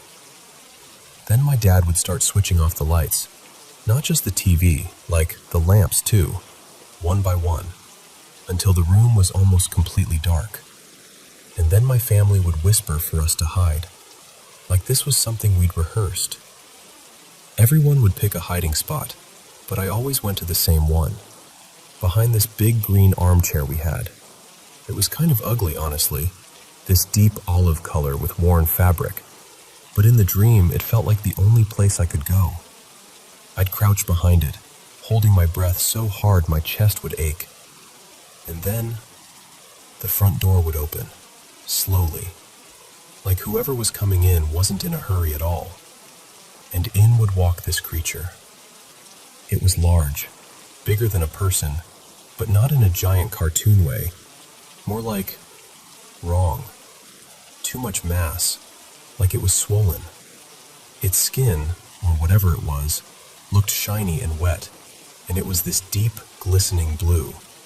Not a pretty blue, more like the kind of blue you see on certain insects when light hits them at the right angle. I never really saw its face clearly, but I knew it had one. I just couldn't make myself look long enough. The thing that stuck with me most was the shine, like it reflected the darkness. And it would walk into the house as if it belonged there. No rushing, no searching wildly, just steady steps straight into the room, straight toward that armchair, straight toward me. Every single time, the dream ended the same way. The creature getting right up to the chair, close enough that I could almost feel the cold of it, and then, right before it leaned down to find me, I'd wake up. I'd wake up sweating, heart hammering, sometimes with that awful feeling that the dream didn't fully stay in the dream. And then, we moved out of that house, and it stopped. Like someone flipped a switch. No fading away, no occasional repeat, just gone. The dream vanished with the place. Years passed, a lot of years. I didn't even think about it much anymore. Just one of those childhood things you file away under weird and try not to poke at. Eventually, my mom got quiet, like she was deciding whether she wanted to say what was on her mind. And then she looked right at me and said, really calmly, "I remember when we lived in that house behind the church, and I used to have these visions of something watching you." I swear, it felt like my stomach dropped through the floor, because I had never told her, not once. I'd never told anyone about that nightmare. It felt too bizarre, too specific, and honestly, I didn't want to give it any more attention than it already had. But she kept going. She said there was one night when she'd gotten up to shower late, everyone else asleep, the house quiet. She was rinsing her hair, and when she closed her eyes and tipped her head under the water, she suddenly saw something, like an image that wasn't imagination, not a daydream. "A big blue thing," she said, "standing over you, right next to your bed." She told me she jerked back so hard she nearly slipped. She shut the water off, grabbed a towel, and ran down the hall to my room, drenched and panicked, only to find me sleeping peacefully. Nothing there, just darkness and a kid in bed. I remember just staring at her, feeling cold all over. Because how do you explain that?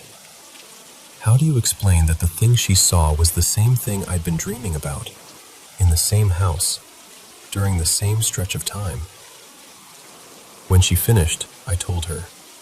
I finally told her about the nightmare. The game, the door, the hiding, the green chair, the blue shine moving closer and closer. And my mom's face went kind of tight, like she was trying not to show how much that bothered her. We talked about it for a while, quietly, seriously.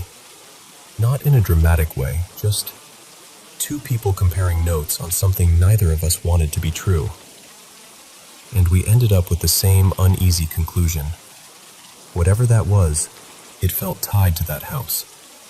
Like something lingered there, or clung to that place, or maybe latched onto the feeling inside it. But it didn't come with me when we left, at least not that I've ever noticed. I'll be honest, after that conversation, I was nervous. I had this fear that talking about it would invite it back, like remembering it too clearly would reopen some door that had finally closed. But it's been years since we talked about it, and the nightmare still hasn't returned. And I'm not going to lie. Every time I think about it, there's a part of me that quietly hopes it never does.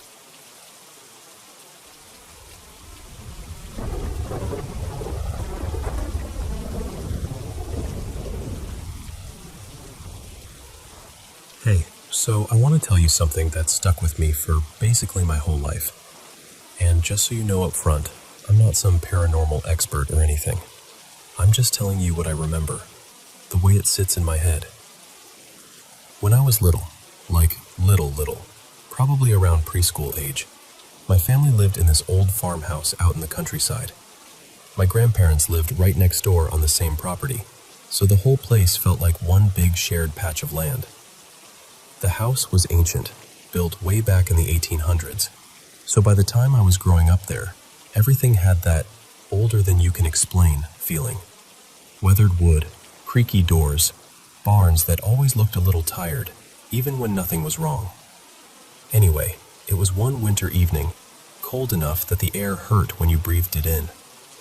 I'm pretty sure it was late November or early December. The sun was completely down and out there. Once it's dark, it's dark. No streetlights, no nearby neighbors. Just silence and shadow and that big open space that feels twice as huge at night. My mom asked me to walk over to my grandparents' place to return a couple of VHS tapes I'd borrowed. It wasn't far, just a short walk, but I had to cross the farm driveway to get there. And I remember being a kid, walking alone, and trying to act brave while my stomach was doing flips. Later, I learned my mom and my grandma were watching from their windows the whole time, just making sure I got there safely. But at that age, I didn't feel watched over. I felt alone. When I reached the driveway, something shifted in me. Not like a jump scare kind of fear, more like that heavy, instinctive feeling that something is off. My anxiety shot up for no clear reason. I remember pausing and turning my head toward the barns, and I could see my dad in the workshop area, moving around like he was fixing something. Just seeing him made me feel a tiny bit grounded, like, okay, real life, normal stuff. So I turned back to keep walking, and that's when I saw them. A boy and a horse. They were standing near the edge of the driveway, right where I had to pass, and I can still picture them like a photograph that never fades. They weren't glowing like a flashlight or anything, but they had this pale, off-white sheen to them, like they didn't belong to the same darkness as everything else. The weirdest part was that the light didn't spill onto the ground or the nearby fence or anything. It was just them, like they were lit separately from the world. The boy was dressed in a way I didn't recognize as a kid, but now I'd call it old-fashioned. He had dark, knee-length trousers, suspenders, and a white, long-sleeved shirt. And he wore this wide-brimmed hat that made his face look even more still, like it was framed. He was holding the reins of the horse, and the horse was fully saddled, like it was ready to go somewhere. I don't remember the horse as clearly as I remember the boy, but I remember it looked healthy and calm. I can't say for sure what color it was. Maybe light brown, maybe white, maybe a mix. I just know it definitely wasn't black. And here's the thing that still makes my skin prickle. They didn't move. Not even a little. The horse didn't shift its weight. The boy didn't blink. He just stared straight at me, completely emotionless, like he was waiting for me to do something first. And I remember standing there, frozen in the cold, too scared to scream, like my body had forgotten how. It couldn't have been long, maybe only a few seconds. But you know how time stretches when you're terrified. It felt huge. I bolted. I ran back home so fast I nearly crashed through the door. I remember practically throwing myself inside and yanking it shut behind me, like that would somehow seal the whole night out. And when I looked back, nothing. Gone. Just empty driveway and darkness. I told my parents right away, of course, but you know how that goes. They didn't believe me. Or maybe they didn't want to. They brushed it off like it was my imagination, or a kid's brain turning shadows into stories. Years passed. About a decade or so later, we were still tied to the same property. By then, my mom was even running a daycare out of the house. And the boy and his horse had basically become this spooky little story I'd tell friends when they came over for the first time. Half joking, half not, because even though I could laugh about it, I never forgot how real it felt. Then one morning, broad daylight, one of the daycare kids was getting dropped off. The parent was walking them in, and out of nowhere, the kid pointed toward that exact spot by the driveway and said something like, "Look, Mommy, horsey." And I remember my blood just draining. Because that kid had no idea. Nobody had told them anything. They just pointed like it was the most natural thing in the world. I didn't see anything when I looked. Nothing at all. But my mom said I went white as a sheet, and I know I was shaken. And weirdly, kind of thrilled too. Because it wasn't just me anymore. It meant, at least in some small way, that I hadn't invented that night out of thin air. I'm glad it seemed less scary for the kid, though. They weren't frozen like I was. They weren't terrified. They just noticed something. After that, I had a few other strange moments in that old house. But honestly, most of them I can explain away as sleep paralysis, because I've had that, and it can mess with your senses in a way that feels completely real. The only one that still nags at me is this one time I lay in bed and watched the carpet in my childhood room dent like footsteps were moving across it, like someone walking, slow and steady. But even then, I was in bed, half asleep, and I didn't move or call out. So who knows? My brain could have been playing tricks. I've been back to the property since then. My grandma still lives next door, and everything is calmer now, I guess. I haven't seen the boy and the horse again, and I haven't heard anyone mention it since that daycare moment. But I swear to you, if I close my eyes, I can still see that winter night like it's right in front of me. The driveway, the dark, the way the air felt, and that boy standing perfectly still, holding the reins, looking straight through me like he'd been there long before I ever was.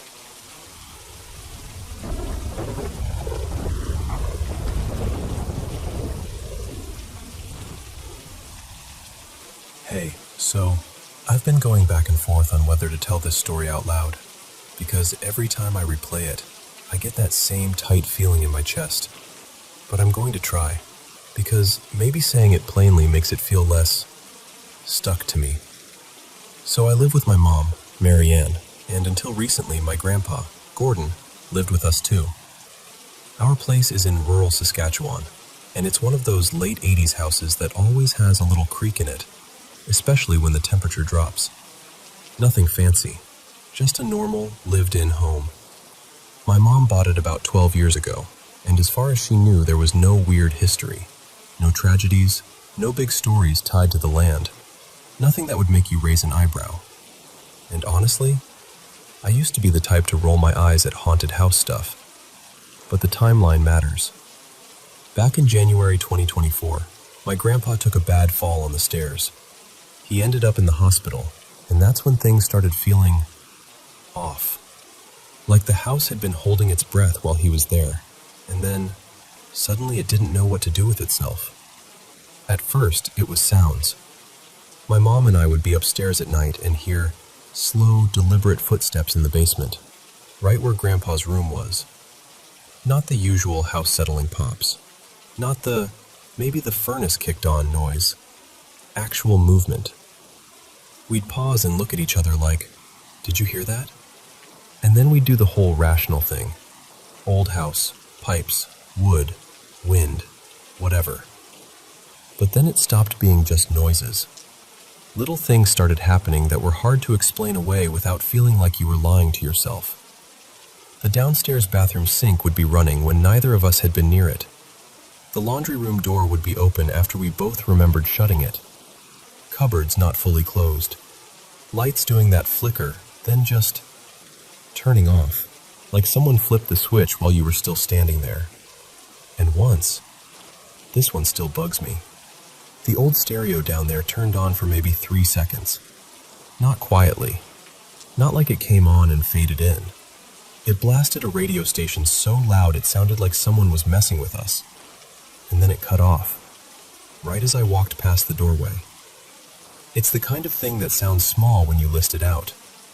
But when it's your house, your normal, everyday space, And it keeps happening. You start moving differently. You start listening harder. You start avoiding certain rooms. What scared my mom more, though, wasn't even the house. It was the hospital. There were 2 moments with Grandpa that the family still talks about in that careful, quiet tone. Like if you say it too boldly, it invites something in. The first time, my mom and my aunt, Janelle, were sitting with him after dinner. Grandpa leaned toward my mom like he had a secret, and he whispered, "Who's that over there? Is that a nurse?" And he pointed to the corner of the room. My mom turned, expecting maybe a staff member had come in without her noticing, but the corner was empty. Just the same hospital chair, the same beige wall. Nothing. The nurses had already warned us he wasn't totally himself after the fall, so they tried to shrug it off as confusion. Hallucinations, medication, stress. But the second moment, my aunt still can't talk about it without tearing up. She was alone with him late at night. She said he was drifting, half asleep, when he suddenly jolted upright, eyes wide, face tight with fear, and he told her, very quietly, "There's something behind you." She said she froze, because the way he said it didn't sound confused. It sounded certain. She stood up fast and spun around. Nothing. Just the dim room. No one there. And my aunt swears. She felt a touch on her shoulder. Not a pat, not a brush, a deliberate pressure. And right after that, like a breath against the back of her neck, she bolted up, grabbed her coat, and called my mom, shaking so hard she could barely get the words out. My mom told her to go home, to leave right then. And after that, nothing else happened in the hospital. For a while, things at the house calmed down too. Not completely, but less. Like whatever it was had gotten bored. Then Grandpa passed a few weeks ago. And since then, the basement has felt active again. Not in a dramatic movie way, more like a persistent feeling that something is restless. We'd hear odd knocks, a faint shuffle, the occasional light flipping when you know you didn't touch it. But tonight is what finally snapped something in me. It was around 10 p.m. My mom walked into my room in this totally casual way and asked, "Do you want ice cream?" I said yes, obviously, and I started to head toward the front door to put my shoes on. She laughed and told me I didn't have to come if I didn't feel like it, so I decided to stay home. Before she left, she told me, "Lock up behind me, okay?" And I said I would. She walked out. I heard the front door close. I went to the bathroom for a minute, and when I came back out, I locked the door like she asked. I remember doing it clearly because I had that brief, stupid thought of, wow, I'm being very responsible right now. The screen door wasn't locked, but it was definitely latched, like it always is. Then I went back to my room, put my headphones on, and got back into a game. I even had my floor fan going, so there was noise on top of noise. Maybe 10 minutes later, 10, 15 at most, I heard my mom's voice, loud and clear, calling my name from the front entry like she'd just come back in. Not muffled, not distant, not maybe I imagined it. It cut through my headphones and the fan like she was standing in the hallway. She called my name and said something like, "Come grab it." Ice cream. So I jumped up, annoyed at myself for not hearing her come in. I called back, "Sorry, I didn't hear you get home," and I hurried to the door. And when I turned the corner, the front door was slightly open. Not wide open, but cracked, like someone had just come through it. And the screen door was wide open, and the porch was empty. No mom, no car pulling in, no headlights, no footsteps, nothing. Just cold air and that open doorway. I swear my whole body went hot all at once, like my brain couldn't decide whether to panic or deny reality. I stepped forward, looked out into the night, and the street was dead quiet. No engine, no gravel crunch, nothing. I shut the door so hard my hands stung. I locked it, then checked it, then locked it again even though it was already locked, and I backed away from it like it might swing open on its own.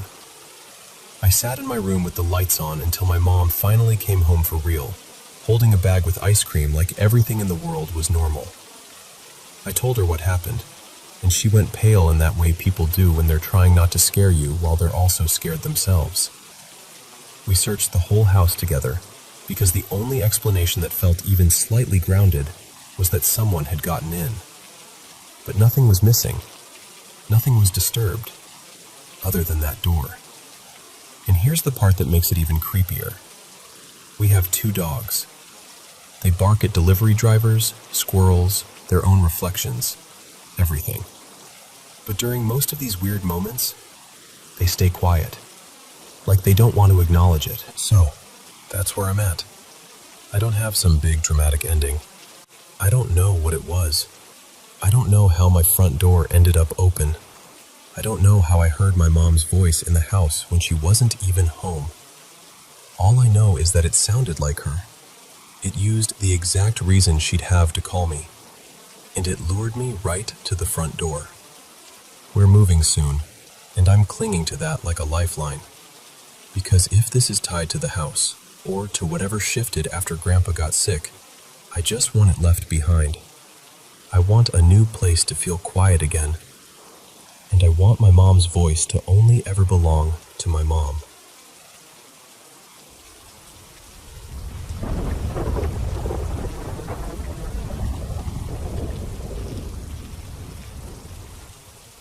So, I've worked in care for a long time now.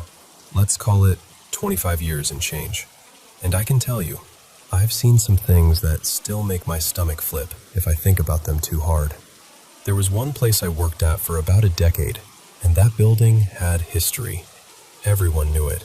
It sat on land that used to be an old hospital, and even outside, you could still see parts of the original brick boundary wall running along the edge like a reminder that the past never really moved on. People would talk about little things at first. Staff walking the corridors and swearing they'd seen someone step into a room. Then when they checked, nobody was there. That sort of thing. Quick glimpses, movement at the edge of your vision. Enough to make you pause, but not enough to prove anything. Then they started refurbishing. New floors, new paint, changing the dining room layout. And honestly, renovations always seem to stir things up. Like you're waking a house from a long sleep. I remember walking through the dining area one day when it was half torn up, half reassembled, and I saw this man, clear as anything, standing near the doorway. He was in a green military uniform with one of those peaked caps, and there was a bright band around it. He looked straight at me, raised his hand in a proper salute, and said, plain as day, "They gave me my foot back." And then he was just gone. Now, I should probably tell you something about me. I'm a practicing pagan witch, and I've always been sensitive. Call it psychic, call it mediumship, call it whatever you like. I used to be part of a small paranormal group years ago, back before ghost shows made everything feel like entertainment. We'd do quiet little checks after hours sometimes, usually with maintenance on their rounds, because if you're going to investigate a big old building, you want someone with keys. One of the maintenance guys, a proper history nerd and a total skeptic, let's call him Graham, loved trying to catch me out. He'd dig into old records and old maps, and then ask what I picked up, like it was a game. So I told Graham what I'd seen in the dining area, and he went a bit still, because, without me knowing, he'd already been looking into the site's past. Turns out during the Second World War, that hospital had been used in a specific way. Across the road, there'd once been a rail spur, and it ran toward another hospital nearby, one that's still operating today. The story went that one place handled the general wounded, and the older hospital on our land had been used more for officers or special cases. And that line, "They gave me my foot back."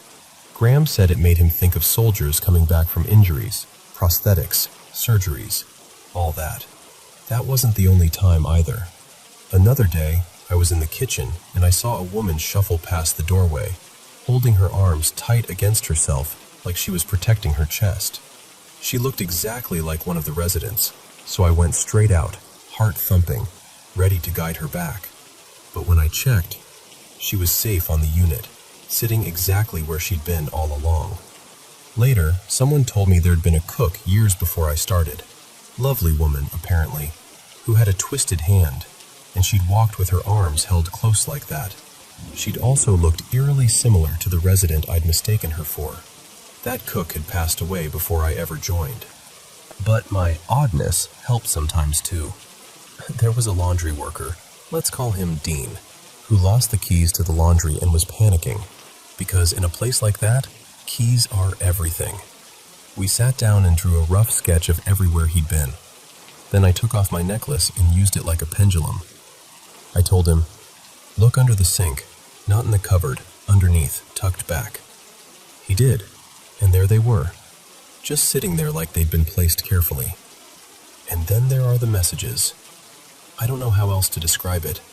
Sometimes I just get a word in my head, over and over, like someone tapping the same note on a piano. One morning, a kitchen worker was serving breakfast, and I kept hearing the word plums. Not once, not twice, constantly. So finally I said, "This is going to sound ridiculous, but every time you walk past me, I'm hearing plums, and it's driving me mad. Did something happen at home? Something spill? Something smash?" Her face drained of color. She told me that the night before, her husband had been told not to eat something because of medication. He'd ignored it, tried to sneak it out of the fridge, and a jar had smashed all over the floor. Not plums exactly in her case, but close enough in the way the message came through. Someone making sure he didn't take what he shouldn't. I told her, "Well, it sounds like someone's looking out for him, even if they're doing it in a very dramatic way." And pregnancy. Oh, pregnancy is another one. I don't go around announcing it like some party trick, but sometimes I just know. I've told women they're pregnant when they swear they're not. Then they come in the next day wide-eyed with a positive test. I even told one colleague she was having a girl, and that the baby would arrive on October 31st. She laughed at me like I'd lost my mind. Her daughter was born on Halloween. But not everything felt friendly. There was one corridor in that old place that turned my blood cold every time I went down it. You know how some spaces feel heavy, like the air is thicker? It wasn't just sadness, it was anger, sharp and old. 2 rooms in particular felt wrong. In that corridor, I used to hear a woman's voice in my head, like she was speaking through clenched teeth. He knew it would finish me. Other staff, people who didn't believe in any of this, kept describing the same thing. A woman in a white nightdress, long dark blonde hair, standing where she shouldn't be. Always in that stretch of hall. And then there was one incident that genuinely scared me. I got pulled onto a unit I didn't usually work on. There was a man in a wheelchair there, new face, and the moment I felt his energy, my skin crawled. It wasn't just unpleasant, it felt sticky, like tar, dark, wrong. This wasn't only an elderly care home, you see. Some residents had mental health conditions too, people who were hard to place elsewhere, so you learn to stay grounded, professional, calm. I did what I'd come to do, then turned to leave, and I saw the man in the wheelchair staring upward at something no one else in the room seemed aware of. Beside him stood what I can only describe as a tall figure, easily 2 meters, wrapped in what looked like a black robe, like the fabric ate the light around it. I froze, completely, like my body had forgotten how to move. And then it turned its head toward me, just enough to let me know. It knew I could see it. And then it vanished, instantly, like a candle snuffed out, she told me. And I heard myself say, before I could stop it, "He won't be here next week." He passed away a few days later. Not long after that, there was a resident, gentle woman, who asked me to wash her hair because her husband was coming to visit. I offered, and she looked at me with that calm, steady gaze some people get near the end and said, "I won't be here tomorrow." Then she added softly, "You know what I mean." I did know. I washed her hair anyway, carefully, like it mattered, because it did. When I finished, she held my hand and thanked me, and said she was going through, and didn't need to say the rest. I told her, "If you can, let me know you're all right." She nodded, smiled. 2 days later, I was back on shift. She had passed away the next day, just like she'd said. And I was in the laundry room with a coworker, sorting sheets, when a box on the top shelf suddenly flew off and smacked into the door hard. Right after it hit, I heard this bright, unmistakable laugh, like someone delighted with themselves. My coworker bolted out screaming. I just stood there and said, quietly, "All right, love. Thank you. I hear you. Take care." Because I knew exactly who it was. I never worked nights at that old place, and honestly, I'm glad. I can't imagine what I might have seen if I had. I worked at other homes after that, little bits here and there, nothing huge. Sometimes I wondered if I'd shut myself down without realizing, like turning the volume down inside my own head. But then I started at the place I'm in now, and I've been here since it was built. It's only around 10 years old, so you wouldn't think it would have that kind of activity. But it does. During training, before we even officially opened, I told the manager, "I keep feeling a little girl, like she's running around laughing, just out of sight." The manager went pale and asked me to come to the lounge. On the coffee table, plain as day, there was a small handprint, like a child had pressed their palm into dust or residue. I hadn't told anyone except her. Since then, residents have mentioned a little girl too, talking to her like she's just another person in the room. I've heard bangs on walls when nobody's near. One time I was in an office opposite the laundry with only one housekeeper in that end of the building. We both heard what sounded like a heavy box slam into a wall. We both ran out at the same time, each thinking something had happened to the other. Nothing. No fallen boxes, no accidents, just a sound, like something wanted to be noticed. And at night, people have seen lights moving past the office window when the building should be dark. These days, I work nights now, and nights are different, quieter, thinner somehow. I've seen people sitting in lounge areas when everyone is tucked in bed. I've seen small orange balls of light hovering at the end of a corridor, like floating embers. I've seen shadow figures on one floor, and on another, I felt something behind me, close enough that my shoulders tense, even when I refused to turn around. One night, a colleague and I sat down at the desk around 3 a.m. to do paperwork. All residents asleep, everything settled, and we both heard someone say her name, soft, clear, right beside us. Tan. I looked at her and said, "Did you hear that?" She swallowed and said, "Yes," and I was hoping I hadn't. I don't turn the lights off when I'm on shift, especially if I'm alone. I know some people prefer dim and quiet, but I don't, because I don't want to see what the dark makes easier to see. Around Christmas, we had an expected death. I was on another floor when it happened, and the team there were newer, shaken, so I went to sit with them for a moment. We were in a little area near the doors, decorations everywhere, and 2 long banners had been hanging down the sides of the doorway for weeks, completely still the whole time. While we were talking, one banner shifted as if an invisible hand pressed from behind it, halfway down, pushing it outward and dragging it slightly downward. Not a flutter, not a breeze, a deliberate movement. We all looked at each other, and one of us, without even thinking, said, "Hello, love." And it felt like exactly that. A hello, a gentle sign. I'm still here. For now. Another night, someone swore they saw a butter dish slide from the back of a kitchen counter to the front, and the knife resting on it clattered to the floor after it moved, like it had been nudged. And one time, I was walking down the corridor, and I saw a solid figure step toward the lift. Black trousers, smoky blue blouse. I called out, because you do, don't you? You assume it's a coworker. But when I got there, no one was in sight. The lift hadn't been called. Every resident on the floor was asleep. The only other staff member was in a room I'd just left, helping someone.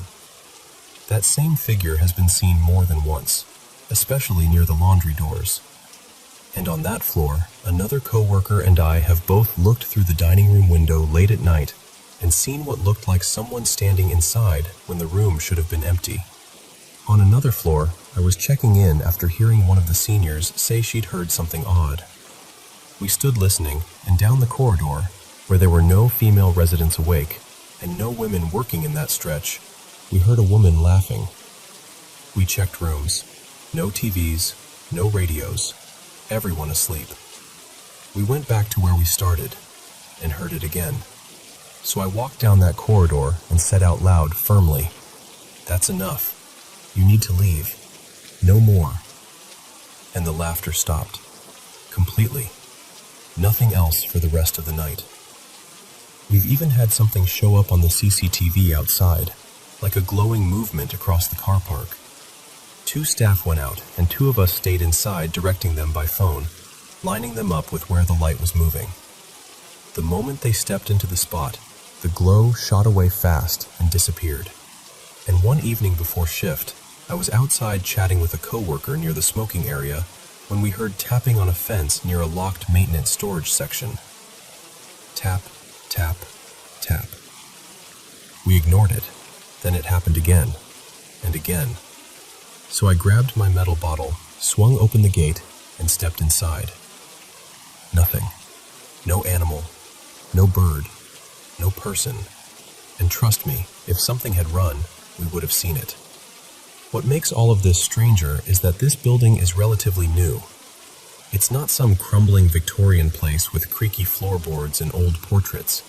It's modern. But behind it is a country park, and there's a stream that runs past and under the car park. And water. Water has always felt like a doorway. So I'm not surprised we get more than our fair share of happenings. I just wish I could tell you I'm used to it. Because some nights, even now, after all these years, when the corridors go quiet and the building settles into itself, I still catch myself walking a little faster than I need to, just to get to the next lighted space.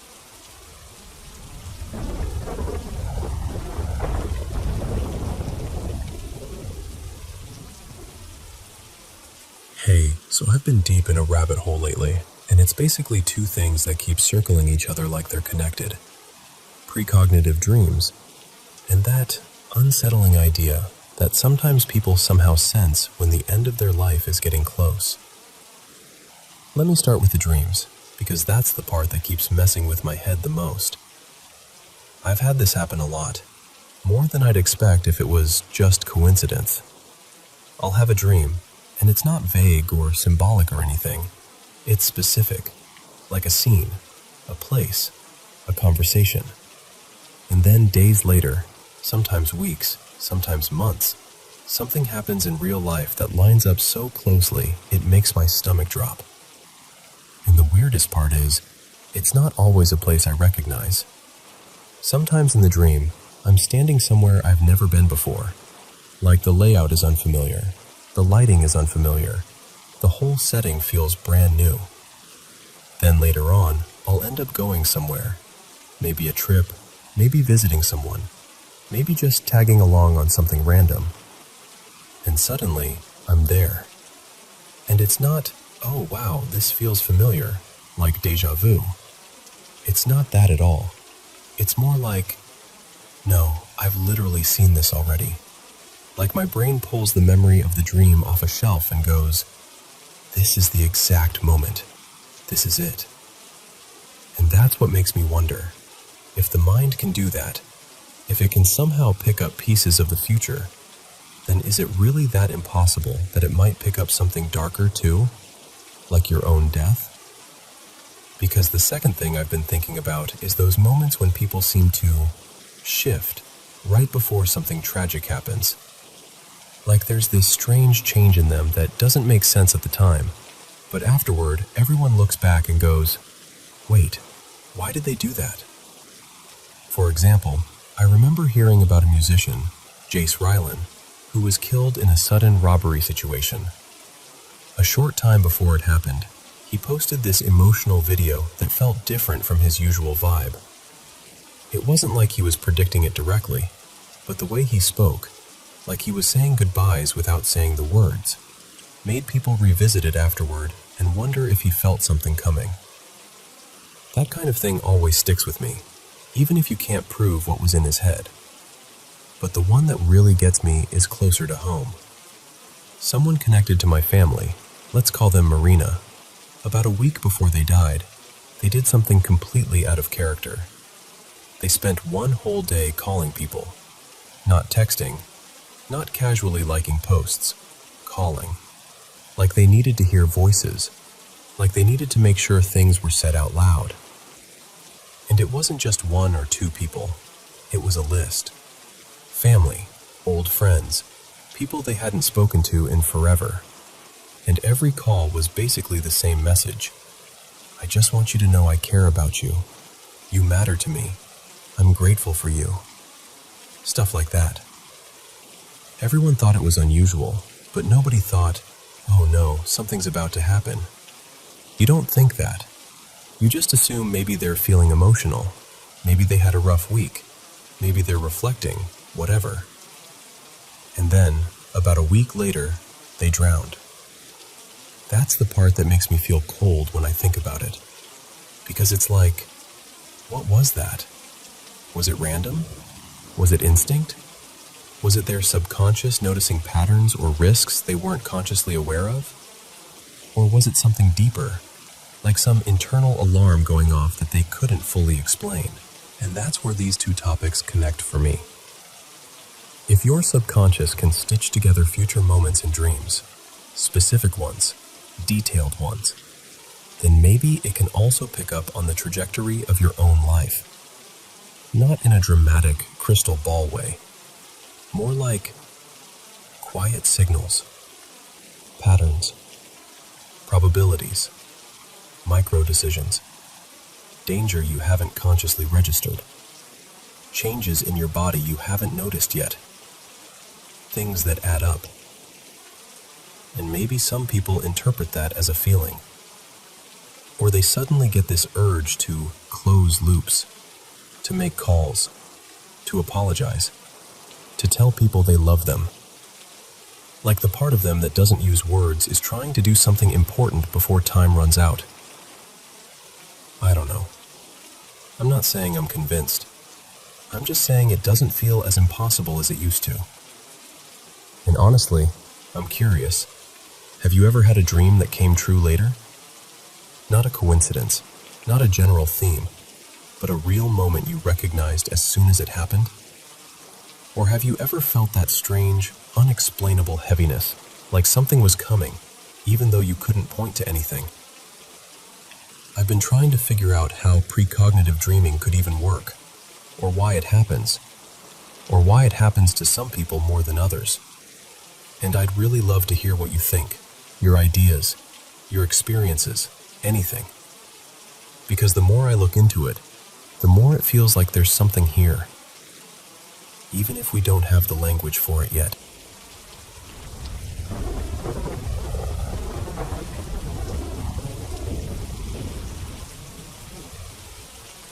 So here's a little background before I jump in. A few years ago, we moved into this brand new townhouse that had been built on what used to be farmland in upstate New York.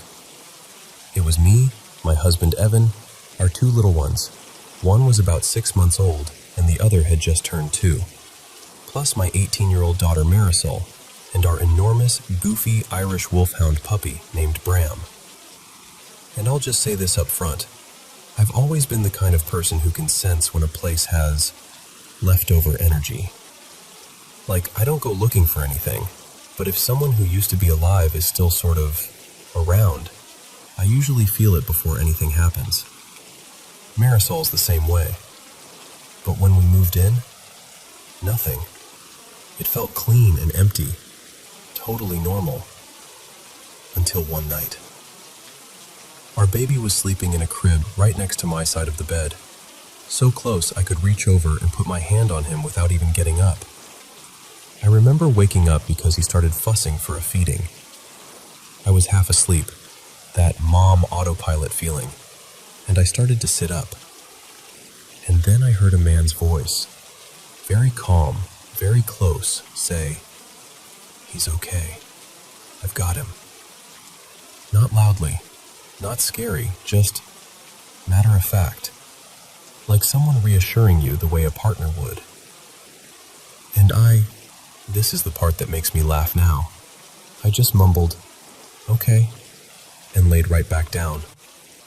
Like my brain accepted it for a second without question. I even put my hand on the side of the crib, still sleepy, and started drifting off again. Then I hear footsteps, and Evan comes into the room holding a bottle, looking at me like, "Why are you still lying there?" He'd apparently woken up first, gone downstairs, and was making the bottle the whole time. So now I'm sitting up, blinking, trying to sort out why I thought someone else had it handled. Because Evan hadn't been in the room, and there were no other adult men in the house. That was the first time my stomach did that little drop. About a month later, it happened again, only this time I was wide awake. It was just me and the kids at home, and I was making dinner.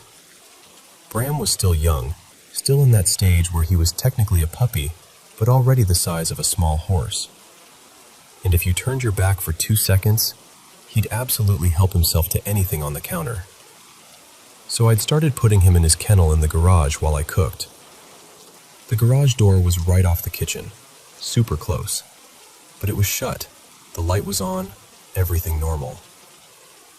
He hated being kenneled and would whine this long, dramatic, miserable song the whole time. I'm chopping vegetables, checking on the toddlers, hearing this big dog complaining behind the door, and then the whining stops. Just instantly. And I hear a man's voice, gentle and steady, say, "It's all right, buddy. It's all right." Twice, maybe 3 times. I actually froze with my hand still on the counter, because my mind was doing the math really fast, like, nope, not possible. Nobody's here. I yanked open the garage door so fast I almost slammed it into the wall. And there was nobody. No movement, no footsteps, nothing. But Bram was shoved as far back into the corner of his kennel as he could get, wide-eyed, trembling, and he had peed on himself, like he'd been scared out of his mind. That part got to me, because it wasn't just me hearing something anymore. The dog reacted like someone was there. Not long after that, Marisol came to me one evening and said, really casually, "Okay, has anything weird been happening here?" And I looked at her and I was like, "Why?" And she'd just say hi back. I asked her, "Does it sound angry? Like bad?" And she shook her head. "No, it sounds friendly, like someone being polite." That's when I realized this wasn't one-off weirdness. Whatever it was consistent. After that, it became almost routine. We lived there another year, and the voice would pop up now and then. Not constantly, just enough that you'd forget about it for a while, and then it would happen again and you'd get that chill, like, oh right, you. Sometimes it would be simple things, like when we walked in with groceries and we'd hear, "Hey there," like we'd just come home to a roommate. Sometimes it would comment on little everyday stuff. "Smells good," if I was cooking, or "It's coming down out there," when it was raining. Once I couldn't find my keys and I was doing that frustrated mom search, checking the counter, the diaper bag, the couch cushions, and I heard, plain as day, by the back door, And they were. My husband didn't love any of it. Evan is a sweet guy, but he's also very much a reality has rules person, and this did not fit neatly into his world. At first, he wanted to pretend it wasn't happening, but eventually, you can only ignore something for so long when it keeps saying hello. He got used to it in the way you get used to a weird house noise. You don't like it, but you stop panicking. Bram, too, changed over time. In the beginning, he was wary, always stiffening, staring into corners, acting unsure. But later, I'd see him wag his tail and stare at empty space like someone was talking to him. And every once in a while, we'd hear something soft like, "Good boy," or "Hey, buddy," and Bram would calm right down. And the strangest part is, it never felt threatening. No slamming doors, no shadows, no footsteps running down the hall. Nothing physical, nothing aggressive, just this presence that seemed content to be noticed. Eventually, that's what it felt like to me. Someone who wanted acknowledgement. Maybe even someone lonely. The energy in the house, when he was around, felt warm, almost like a familiar neighbor who talks a little too much but means well. When we moved, he didn't come with us. The new place was quiet, and it stayed that way. And honestly, I hope whoever moved in after us was the kind of person who would answer back. Just a simple, "Hi."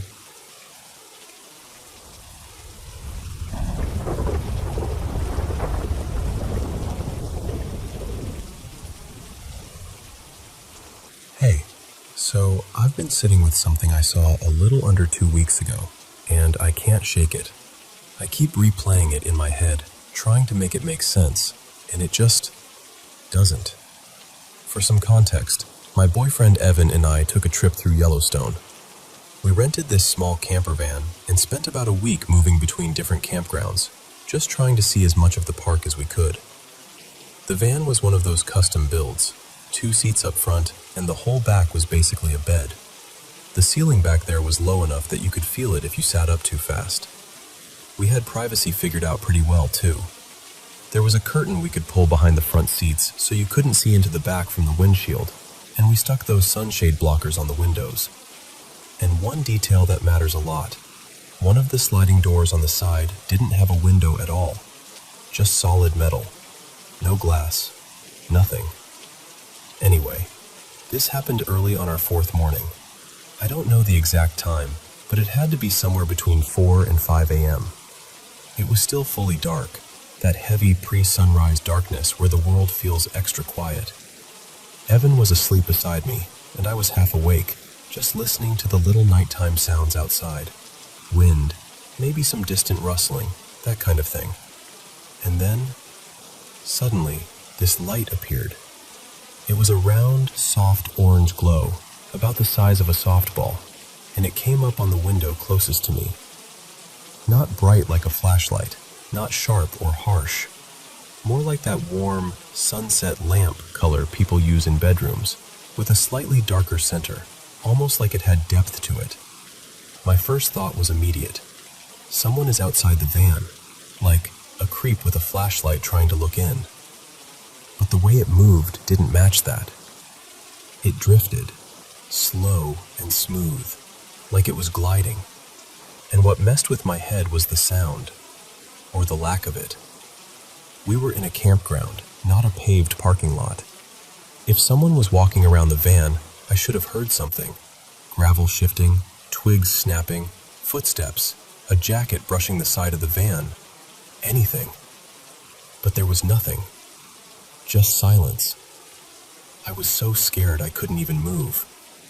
You know that feeling where your whole body goes stiff? Like your brain is yelling at you to do something but nothing responds? That was me. I didn't even breathe right. I just pressed myself closer to Evan, like if I held on to him hard enough it would make me safer.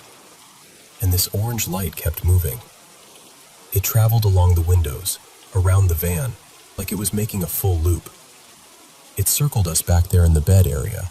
Steady height, steady speed, no wobbling, no darting. almost like it was calmly inspecting the space. And it didn't flicker. It didn't brighten or dim. It just stayed the same soft, warm orange the entire time. Then it disappeared. No fade out, no walking away, just gone. After a while, once I could finally make my body cooperate again, I woke Evan up, completely convinced we'd had some kind of peeping Tom situation. I told him, "Someone walked around the van with a light." He tried to be reassuring, like, maybe it was another camper's flashlight, or maybe a car passed, just trying to give it a reasonable explanation. But I couldn't let it go, because something felt off. So I had him sit in the back while I recorded video, and walked around the van with my flashlight to recreate what I'd seen. And right away I realized two things. First, my flashlight was the wrong kind of light. Too white, too sharp. Nothing like that warm orange glow. And second, this is the part that made my stomach drop.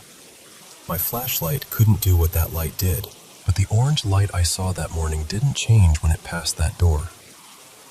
It didn't weaken. It didn't disappear for that section. It stayed consistent the whole time, like it didn't care whether there was glass there or not. That's when the thought hit me, very quietly and very clearly. Whatever it wasn't outside. It had to be inside, with me. And I know how that sounds. Trust me, I know. The thing is, I'm not new to weird experiences. I've had a handful of things happen over my life that I've never been able to explain away. Not dozens, not like a constant thing. Maybe 7 real encounters total. But enough that I don't automatically dismiss everything as nothing. Usually, though, when something spiritual happens to me, it feels recognizable.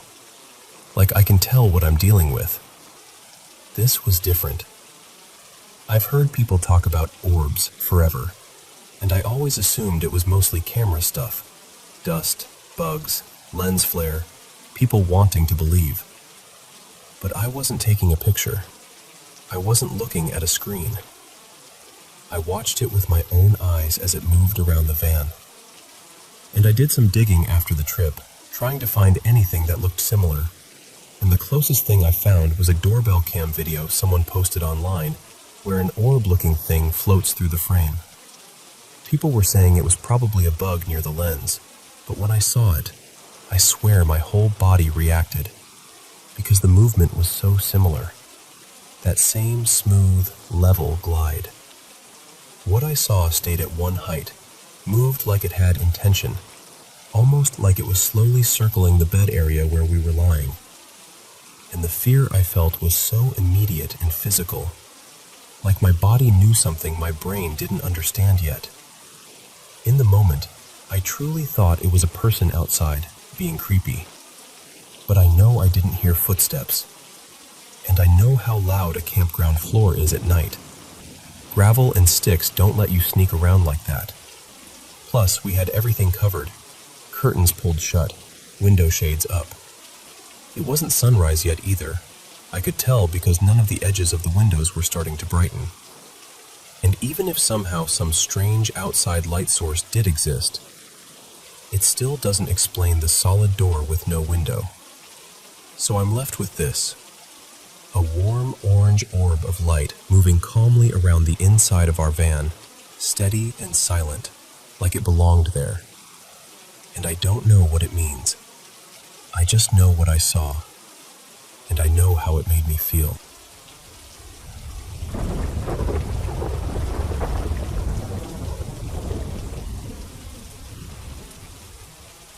Hey, so I've got to tell you about this trip I took with my old man.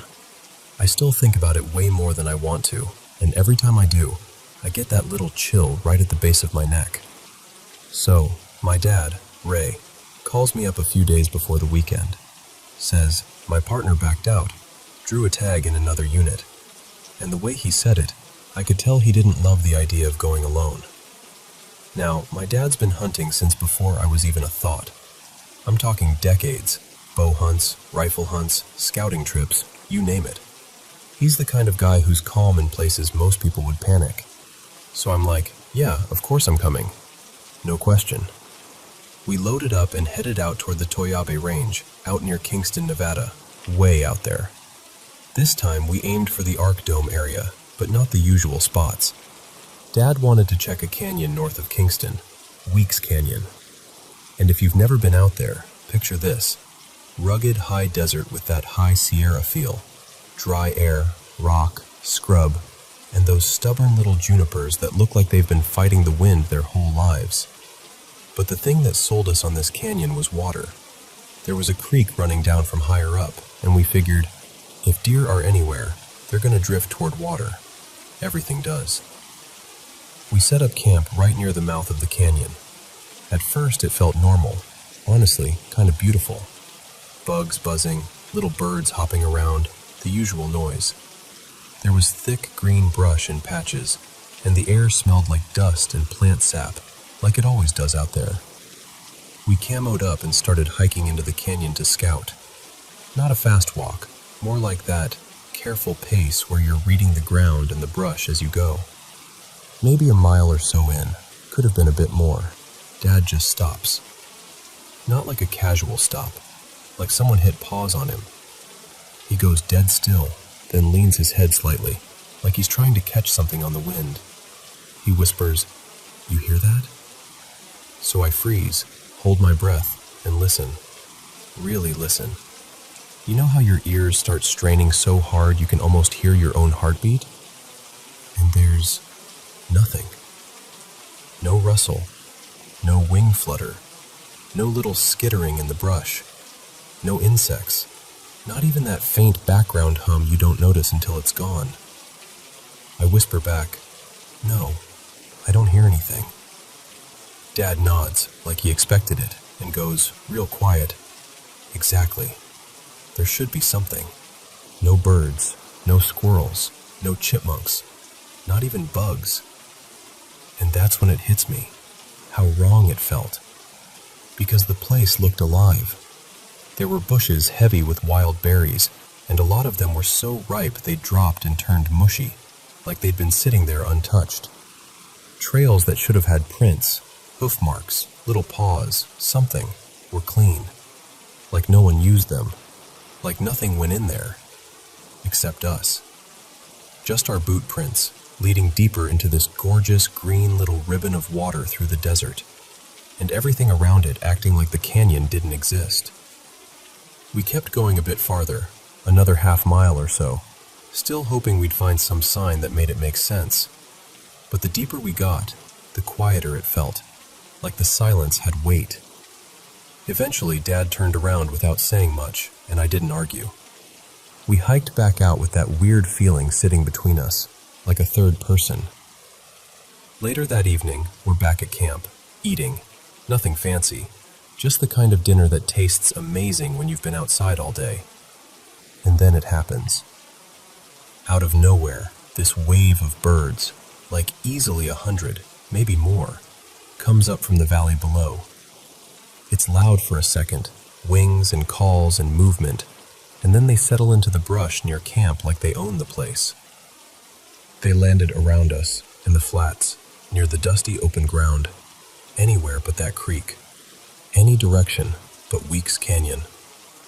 Dad and I just kind of sat there, looking at each other over our food, and neither of us wanted to be the first to say it out loud. That's not normal. We talked a little, tried to rationalize it.